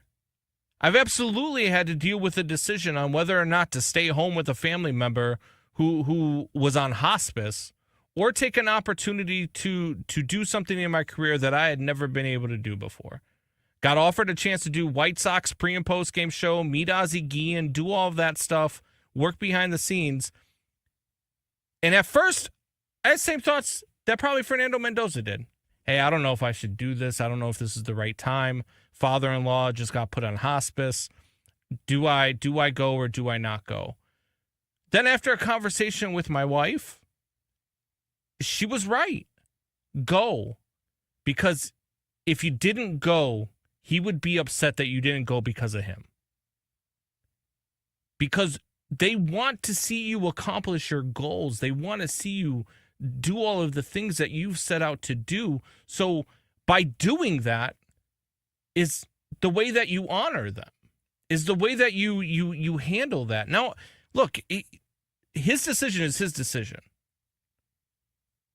But I just think that it's a bad decision because I think that to honor your mother in her sickness, in her time, that she, with everything that she's dealing with, and my heart goes out to her and to the entire family. But I think that she would want him to be at the draft. I really do. And when you don't do that, I think that you kind of, in my eyes, let the sickness win at that point. And I mean, I get it. I don't think that any parent would ever want their child to do that. You're trying to double down, but it's not like you couldn't do White Sox pre and post game from your home. He's still going to get drafted by the Raiders, whether he's at home or he's in Pittsburgh. So that's the difference. I get as a parent, though, I wouldn't want, like, if I was sick and I couldn't travel and do all this stuff, and this was my son going, and he stayed, I would be angry, and I would be upset with myself because no, you go enjoy your night. This is for you. This is what you've worked so hard for. I will have as much joy in my heart as I can by watching you walk across that stage and greeting Roger Goodell and grabbing your jersey and grabbing your hat and being at the draft, because that is your goal. That is your dream. I'm witnessing you accomplish your dream. And I get what you're saying. He's still going to be able to do that at home and all of this other, but it's just not the same, man. And I just think Fernando Mendoza is making a mistake. And I think at some point he's going to end up regretting it. Okay. Well, I don't think he'll regret being with his sick mother and the rest of his family. So, don't do that. We will move on. Don't try to play the choir boy. I'm not playing the choir boy. I'm just saying he wants to be with us. It's his decision. You said it. It's his decision. So then, if he wants to be with his mom, then he wants to be with his mom. It's the biggest moment of his life, and it's probably a lot of effort, and it's probably too tough for her to travel to Pittsburgh. So they're going to stay in Miami. And I think you've been wrong about this from the start. And I think you tried to add your own personal emotional touch, which was nice, and I get that. But you couldn't do White Sox pre and post game from home. Fernando Mendoza could be in Siberia. He could be in Siberia selling shish kebabs, and he's still going to get drafted by the Raiders. You do this show from home. How could we not do White Sox pre and post from home? I mean, I guess you could. Could you at the time? Was that an option? But you wouldn't be able to meet Ozzie Guillen. Yeah. I mean, exactly. No, I couldn't. I mean, it wasn't an option. You just wanted to meet Ozzie Guillen, and that's okay. All right, hot or cold? Michael Malone got introduced at his introductory press conference yesterday in Chapel Hill, the new North Carolina men's basketball head coach. Hot or cold? Michael Malone will have UNC in the Final Four within 3 years. Hot. I mean, look, when you are a coach that is worth your salt, and you can draw plays, and UNC is going to have the money to spend. They're going to have the ability to go out and get as many players as they need with the NIL and all of this stuff. Like, yes, absolutely 110%. This is hot. He'll be there within 3 years. I agree. I'm very hot. I think he's an X's and O's winner. He's an NBA champion. I think the fact that we have bridged the gap between the college and the pro game, he's going to have a ton of success implementing a modern-day offense at North Carolina because that's all he knew with the Denver Nuggets. I think he'll be able to relate to the players pretty damn well. You know, he's a fiery guy, and he's still pretty young, Michael Malone. I mean, not in his 40s, but I think he's going to be awesome. I think he's got the backing of the UNC alums. I think he's got the backing of Michael Jordan. His reputation was as high as it could be in the NBA. I think it was a mistake that they fired him in Denver, but that was their plan. We'll see if it ends up paying off. They took OKC to Game 7 last year. They did a decent job with David Adelman. See what they do this year in the postseason. But I think also the fact that he's got to still have somewhat of a decent relationship with Nikola Jokic. And Brad mentioned Jokic's agent was the agent for a lot of the guys on Illinois and the Eastern European pipeline. And so you get that pumping as well. Yeah, Michael Malone will have North Carolina in the Final Four within 3 years. All right, let's do another one. All right, let's go. Let's see. Let's go with this one. Giancarlo Stanton will be in the MVP race in September. First of all, it's Giancarlo Stanton, and I'm gonna go cold. Love Big G, having a great start to the season, but I think the chances of him staying healthy for a full season is very slim. So if you're telling me Stanton plays 140 games, maybe, because he's freaking locked in whenever he's playing. He wasn't locked in today. He went 0 for 4.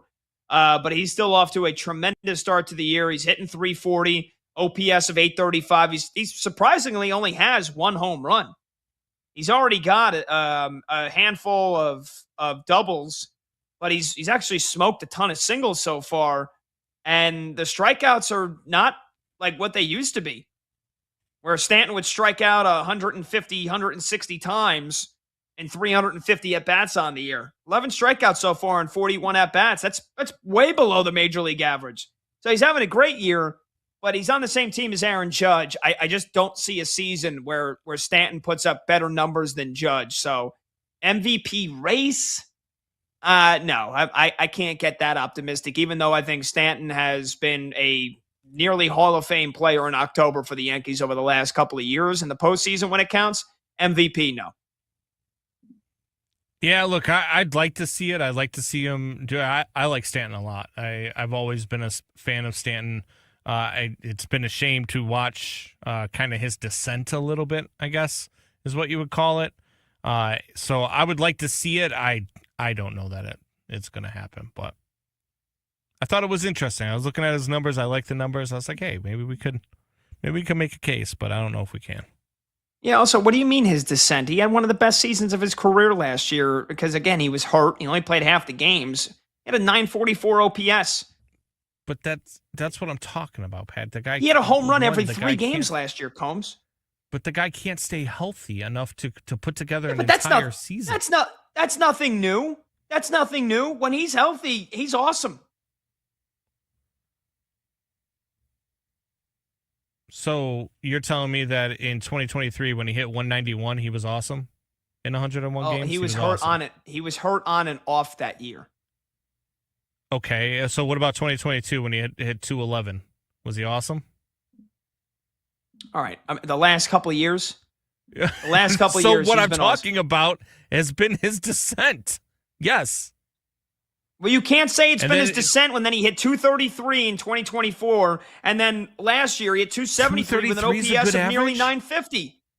Are we living in a world where 233 is a good baseball average? No, but I'm talking about you're saying descent as if he's gotten worse and worse. He's actually gotten better and better the last couple of years.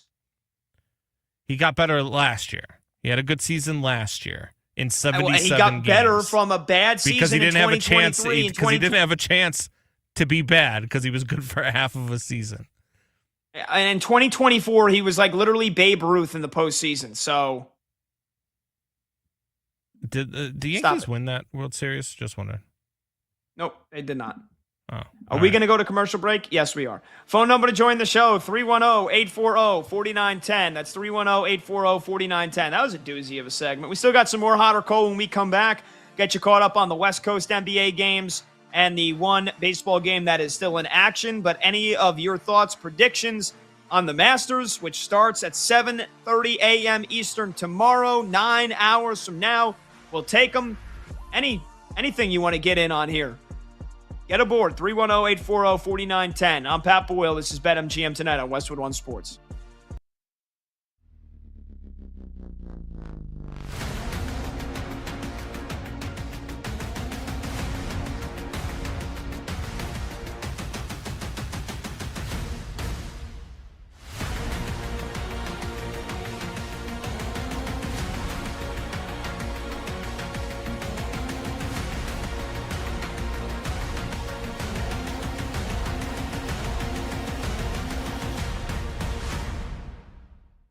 A lot of excitement entering the year for the Chicago Cubs, both in the National League Central, along with the Brewers, who are awesome, and also hope that the Cubs could challenge the Dodgers for National League supremacy. Those hopes took a hit yesterday and into this morning when it was announced by Cubs manager Craig Counsell that last year's rookie phenom starting pitcher, Cade Horton, who went 11-4 last year with a 2.67 ERA, will miss the remainder of this season.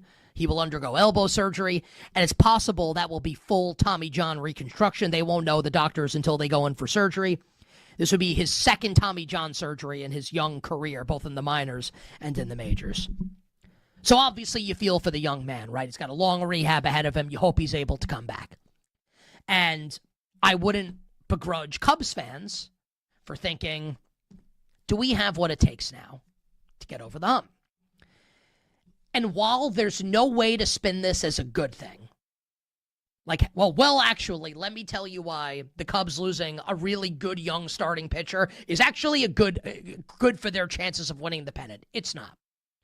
Important to remember, Justin Steele, who basically missed all of last year after a fantastic season for him in 2024 with the Cubbies, he's going to be back probably by Memorial Day in the starting rotation. And Edward Cabrera, who was like the longtime great Marlins prospect who's never really been able to put it together, has a couple great starts to begin the year for the Cubs. Obviously, this injury doesn't help them. But it's also not a death blow. I still think the Cubs can make noise in the Central. I don't think anyone in the National League's beating the Dodgers, who are off to a 9-2 start. They're ridiculously good. But I'm not going to bury the Cubs just because Cade Horton's out for the year, and we obviously hope he gets better sooner rather than later.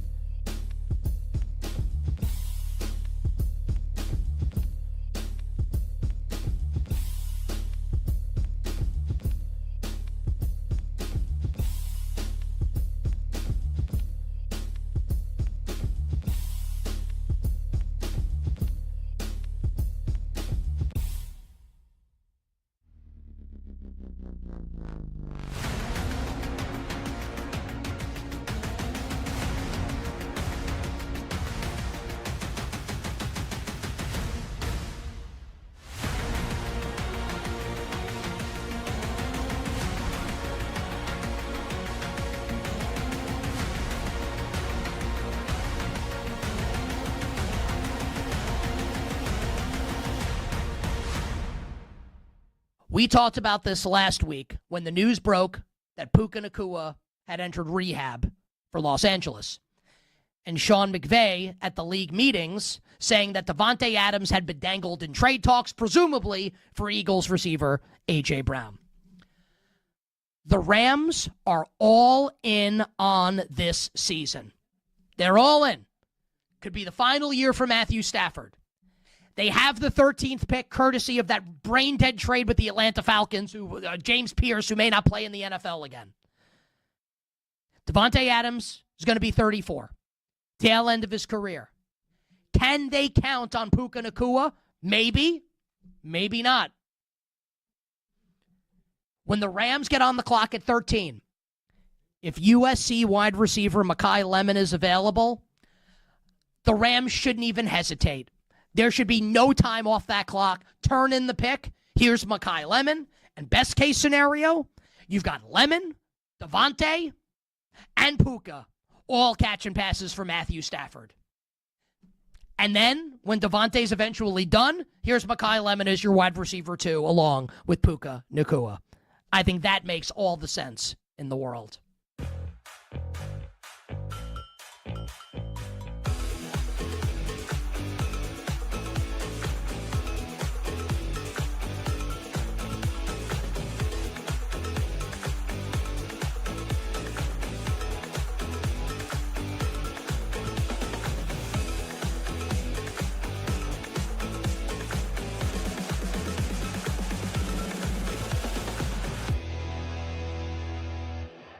Yes and yes. And the reason I say that about Ty Simpson, I know there's a bad history of guys who've only started 1 year. But let's not forget, the guy is the son of a coach.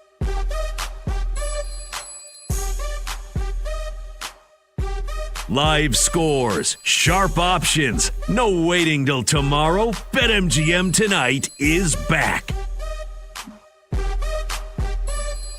All right, welcome on back. BetMGM Tonight, Westwood One Sports. I'm Pat Boyle. The phone number to join the show is 310-840-4910. You can also hit me up on Twitter at PatBoyle44. One game in baseball right now. Twinkies lead the Tigers 8-6 in the NBA. Gave you the final scores earlier in the show about 45 minutes ago.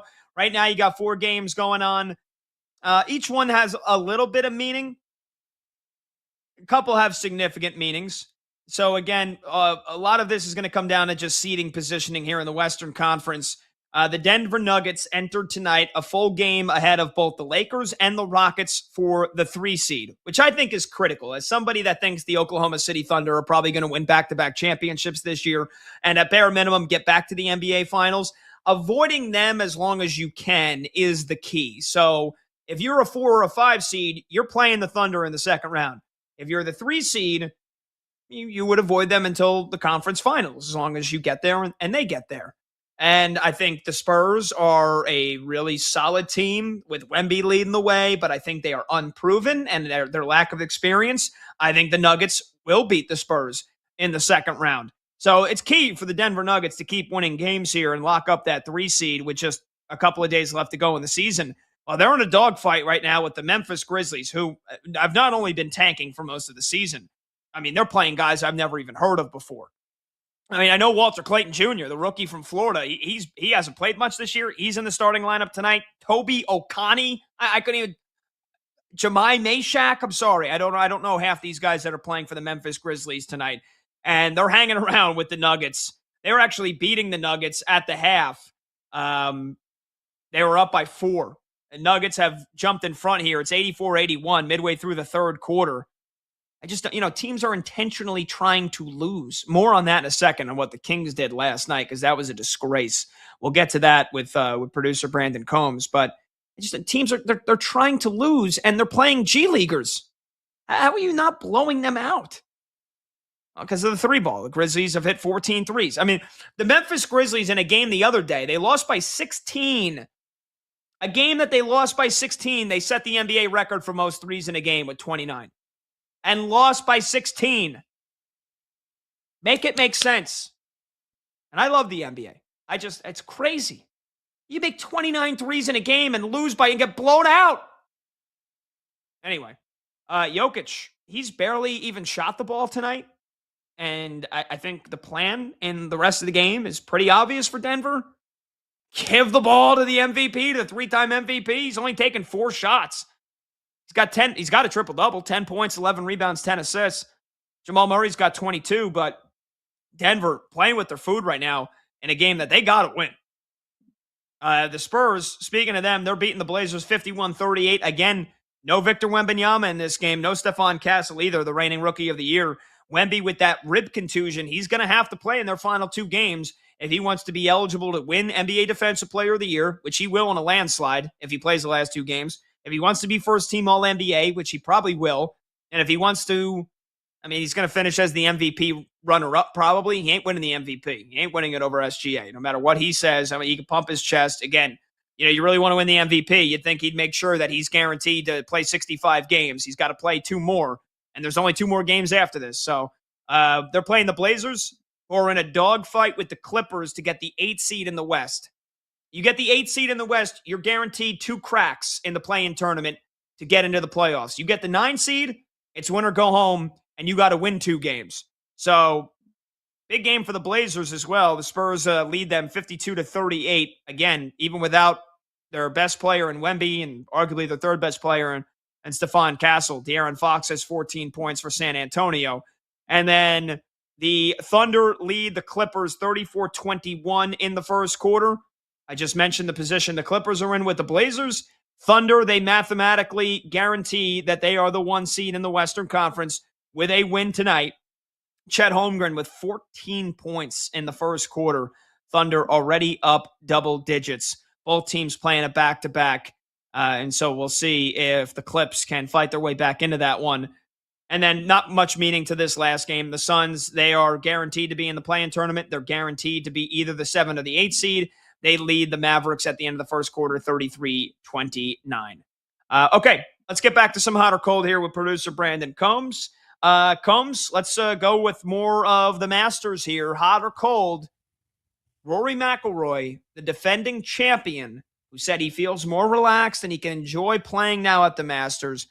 Hot or cold, Rory McIlroy misses the cut this weekend. The defending champion misses the cut. That's cold for me. Look, I know Rory has his times, especially at the Masters, where he does not look good. But I think he's fine. I think, like he said, he's more relaxed now. He's already won one. It's under his belt. I think he's going to be able to go out and he's going to play some good golf. I think he's definitely going to make the cut. He'll be playing into Sunday and probably with a chance to finish in the top 5. Wow. I don't have high hopes at all for Rory this weekend. I think he misses the cut. I think he's been bad. He also had the back issue a couple of weeks ago. I don't think he's 100%. And I think literally, we talked with John Hasselbauer earlier in the show. What was it? The PGA Championship is next up. And he was like, he won the Masters and I thought he was going to do well at the PGA. And he missed the cut there, I think, or he played terribly. Yeah. And so honestly, I think I don't know, maybe for this year as well, or maybe for another couple of major tournaments, Rory's he's like, screw it, man. I already won the career slam. I won the Masters. You literally felt like the weight of the world off his shoulders last year when he finally won the green jacket and he didn't collapse disastrously again on a back nine on a Sunday in a major. And so it's almost like, I don't know, maybe there's a certain bit of screw it, man. Who cares? I'm going to take my shots. Maybe I'm not 100%. If I miss the cut, whatever. Who cares? That's kind of, I could be dead wrong. That's just kind of the feel I have about Rory McIlroy going into this weekend. So I think he misses the cut. That's, I said Scotty Scheffler ain't going to finish in the top 10 and Rory McIlroy will miss the cut. I got two pretty bold takes, I guess you could say, going into this Masters tournament. Let's stay here then. Hot or cold, despite winning the career career slam on it. Career slam. Rory McIlroy is one of the more disappointing golfers of all time.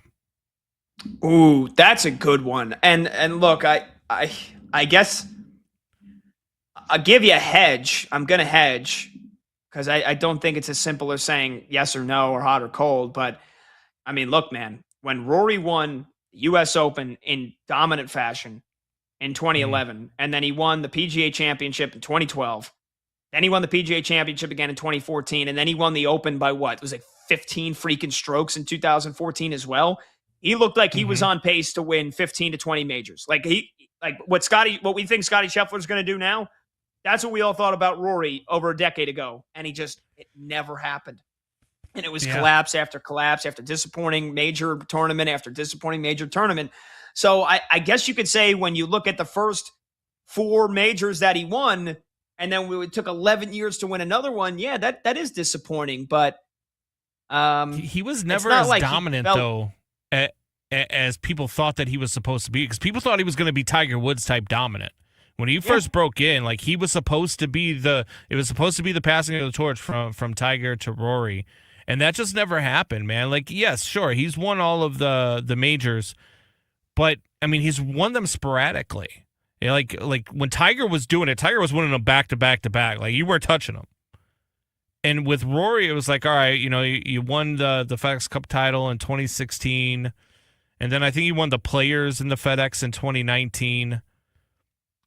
What do you win? The U.S. Open and the PGA Championship in 11 and 12. So, they're just so spread out for him that he just never had that dominant stretch where you were here we go. Here comes another weekend of watching Rory win a major.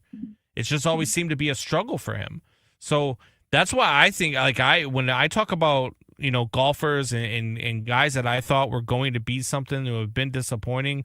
I mean, I know right now Scotty Scheffler is getting a lot of flack for the way that he's been playing over the last 8 months or so, but I mean, Rory's been that for his entire career, basically, where he's just a guy that you don't know who's showing up week in and week out. Yeah, and that's fair. And that's fair. And again, he's not a spring chicken anymore, right? He's 36. He's about to be 37 next month. Mm-hmm. I know we think that, like, we saw Tiger win the Masters a couple of years ago when he was, 45 at the time? And we think that it's easy. How old was Tiger, actually, when he won that last green jacket? He was 50 now, and that was 2019. So he was 43, 44. I mean, it's not easy. Not easy, especially with a bad back. And the older you get, I mean, those things, like, it's harder and harder to recover. Trust me. I mean, I'm 45 years old. Like, rolling out of bed hurts, but I'm also not a world-class athlete either. You know, you're not. But your body don't say it like that, because I will still take you deep. You're not going to touch. So I don't. You're not going to touch. I'm going to throw you 3 fastballs down the middle of the plate, and you're not going to touch one of them. Okay. But. No, I just think it's harder to recover the older that you get. And with a bad back, especially for a golfer at that age, I don't know you're ever going to see him win even back-to-back tournaments again, let alone majors. I don't know if we ever see Rory win another major. Maybe that's unfair. Maybe that's harsh. Maybe I'll have to eat those words. But it almost feels like he completed, the last boss in a video game. Or like if you're in I'm not like some of you sickos that I know some of you listening right now at home or in your car, you're like, oh, I'm in like season 38 of like a college football dynasty mode or Madden Dynasty. And it's like, it's just all made up names at that point. I've never gotten to that point in a video game, but like, it feels like that's where Rory McIlroy is at after he won the Masters last year. He's like, hey, I completed my career. I did the career slam, and that's it. Yeah. Everything else is gravy. Again, I could be dead wrong. He might be at the top of the leaderboard going into Sunday, and I might look like a jackass. Phone number to join the show, 310-840-4910. That's 310-840-4910. We'll finish off with some headlines when we come back. Why the Sacramento Kings are a disgrace, even though they've been tanking all season long. They took it to a new level last night. And Kirk Cousins, does he actually mean it when he said that he shouldn't play if I'm not the Raiders' best quarterback? We'll get into both of those when we come back. I'm Pat Boyle. This is BetMGM tonight on Westwood One Sports. Yes and yes. And the reason I say that about Ty Simpson, I know there's a bad history of guys who've only started 1 year. But let's not forget, the guy is the son of a coach. He's been around the game his entire life. He knows what it takes to be a successful quarterback. And I think that's a big part of it. Understanding, adapting to an offense, learning an offense, being very good in reading the field. And I think he can do all that. His arm is plenty good. Now, why did he slip a little bit last year? He got hurt. The guy was hurt. And I think it affected the way he played down the stretch. So I do think it warrants him going in the first round, and I do think he will go in the first round.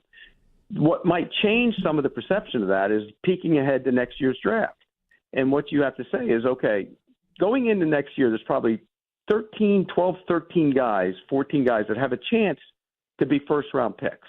Now, we know some of them will play poorly and they'll fall off, but some of them will live up to it. You might get some surprises, you look at the quarterback who's going 1 overall. Not many people saw that coming a year ago. So I think you got to balance that by what you think about next year. But you also have to remember, next year you might not be in a position to get that quarterback. So I do think he goes in the first round, and I think he should go in the first round.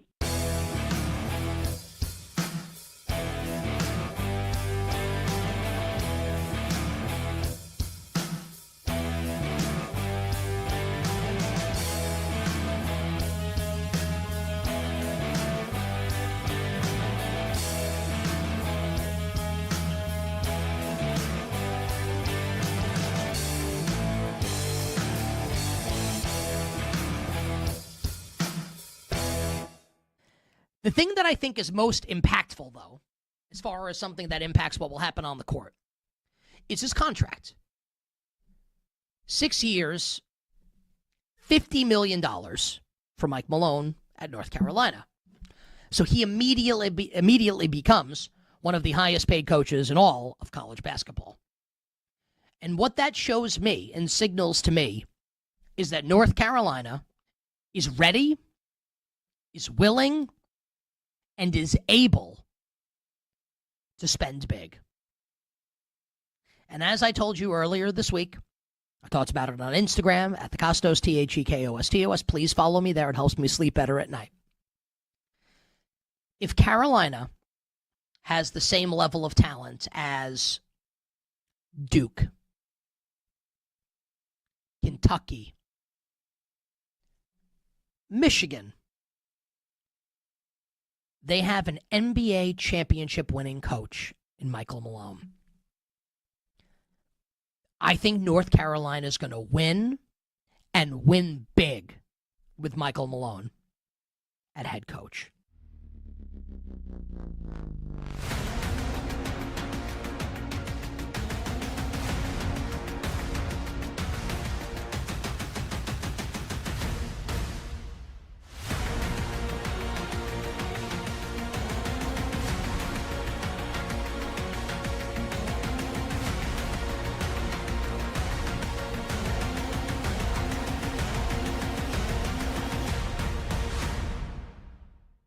With Sean McDermott gone, and a new coach, and a new attitude, and a new mindset, and a new perspective for Josh Allen and Buffalo, this is their best chance to get back to the Super Bowl. This represents their best chance. With the stadium opening, too, this represents their best chance to win the first Super Bowl championship in franchise history and get back to the Super Bowl for the first time since Super Bowl 29 when they got blitzed by the Cowboys for the second consecutive year.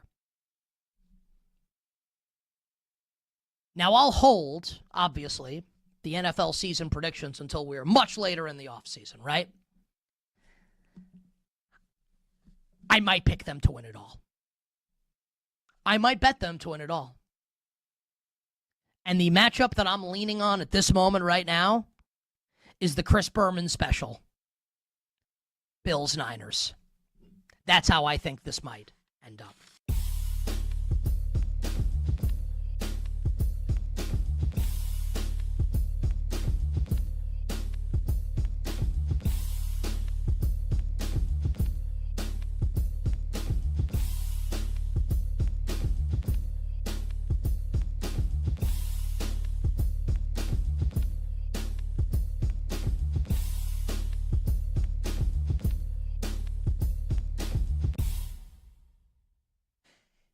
If Arizona State's Jordan Tyson is on the board, that's my pick for the Jets at 16. Now, Tyson has big-time injury concerns. He has a hamstring injury, like literally right now. He's dealing with a hamstring and has never finished a college season healthy. So there are some issues there with Jordan Tyson. Late games, loud opinions, and money time moments. BetMGM Tonight rolls on.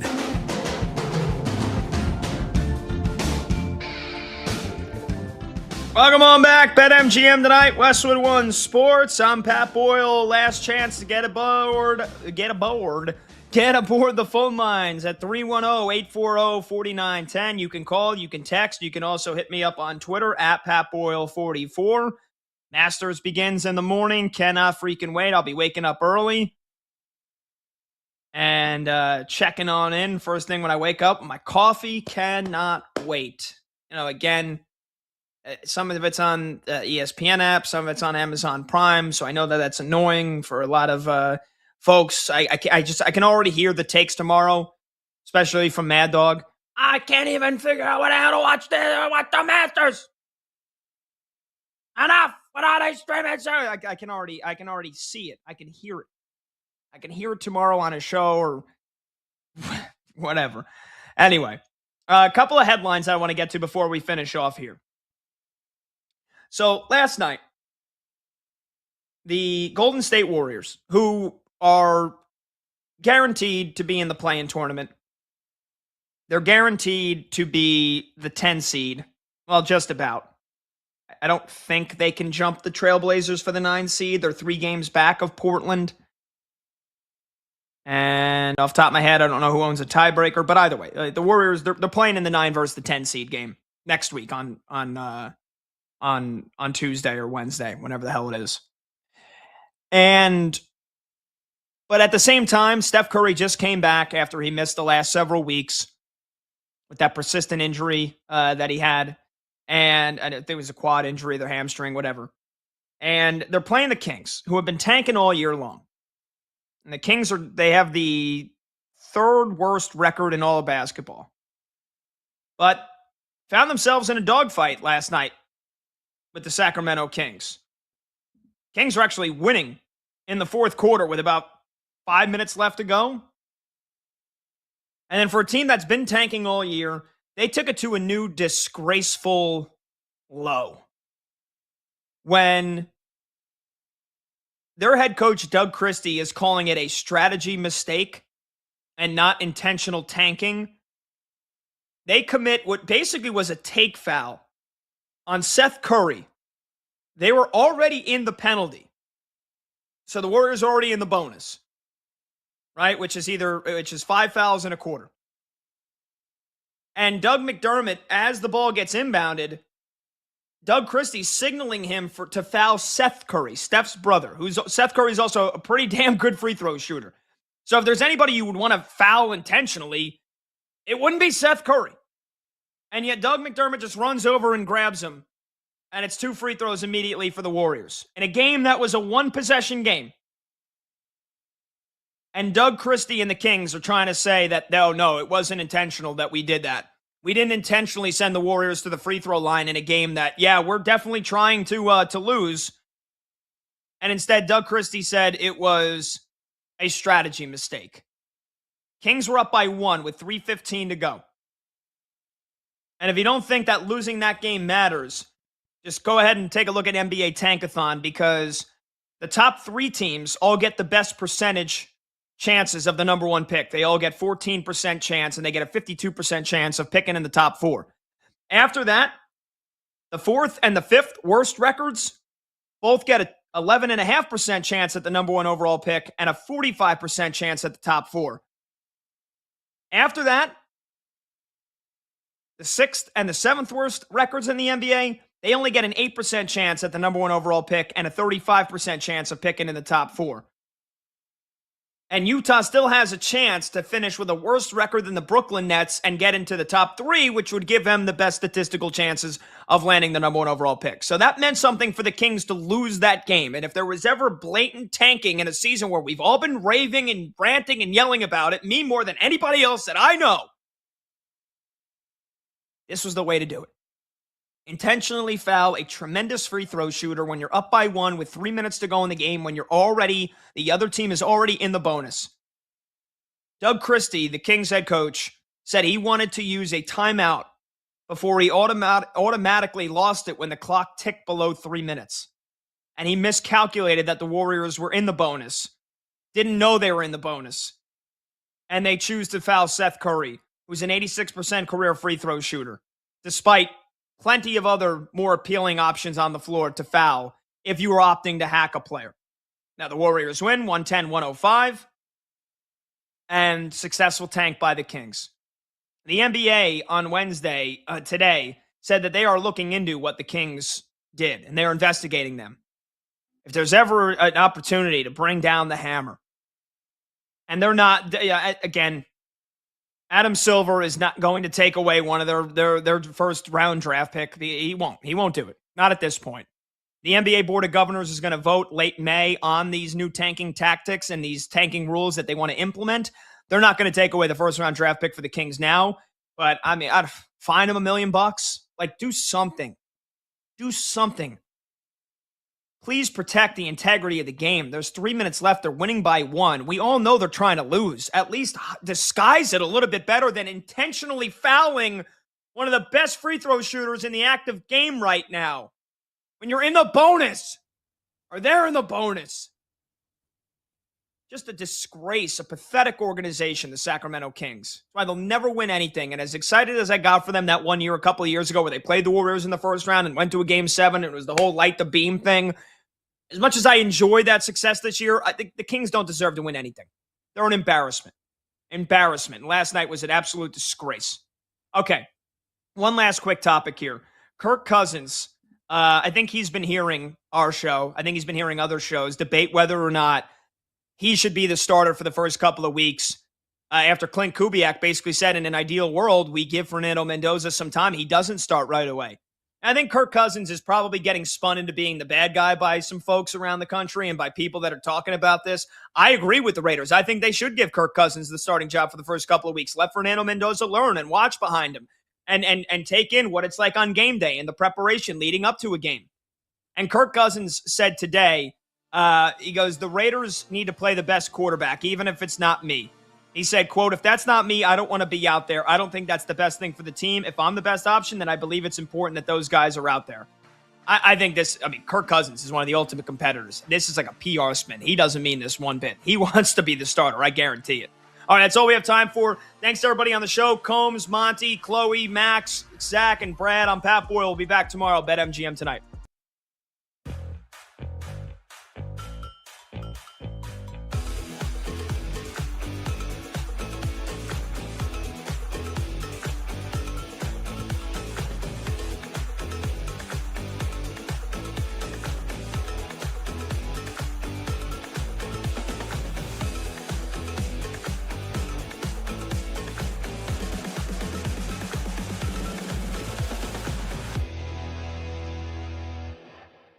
My strong opinion, though, on the Chiefs is that with one of those 2 first-round picks, they have to take a wide receiver. If you really want to give Patrick Mahomes the best chance for success this season, you got to jazz up this receiving core. You can't go into the year counting on Xavier Worthy and counting on Tyquan Thornton and, honestly, counting on aging Travis Kelce. I'm not saying it should be at 9. Like, 9 could be your spot to grab Delane. Could be your spot to grab Ruben Bain, premium player that you may not get because you never draft that high. The good thing, though, for the Chiefs is that it's a deep receiver class. So later in the first round, will Omar Cooper from Indiana be there? Probably not, but I wanted to say his name. Denzel Boston, KC Concepcion. The Chiefs need to exit the first round with a receiver, one of their first 2 picks.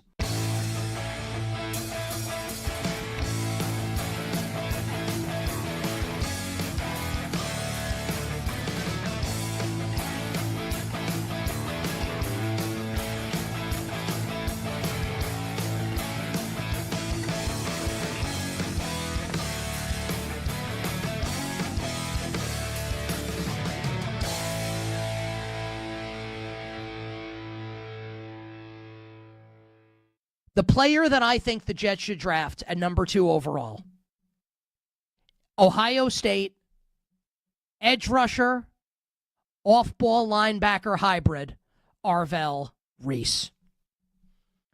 Arvell Reese should be the 2nd overall pick in the NFL draft to the New York Jets. Not Texas Tech edge rusher David Bailey, not Miami edge rusher Ruben Bain, not Ohio State off-ball linebacker Sonny Styles. Arvell Reese. And the reason why I feel so strongly about this, and this is not to say that Bailey can't be awesome or Bain can't be awesome. I think all of them have a chance to be really good. All of them. The reason why I think the pick should be Arvell Reese is twofold. Reason number 1, Aaron Glenn.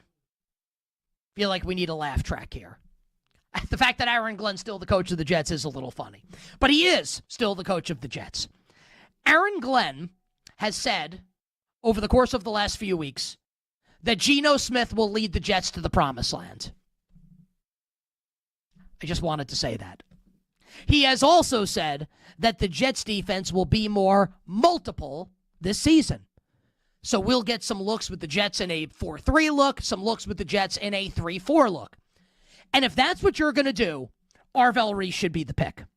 Because he is somebody. Now, maybe he doesn't reach the potential. And maybe he's souped up Isaiah Simmons. And maybe he turns out to be a gigantic bust. I don't think it's going to happen. But, the risk does present itself when you have someone who's very good at one thing and very good at another, who could be great at both. Can you coax it out of him? But if this is your goal, And this is where NFL defenses are moving right now. In this sort of mold, Arvell Reese is the prototype. Arvell Reese should be the pick if this is what the Jets are planning on doing on defense.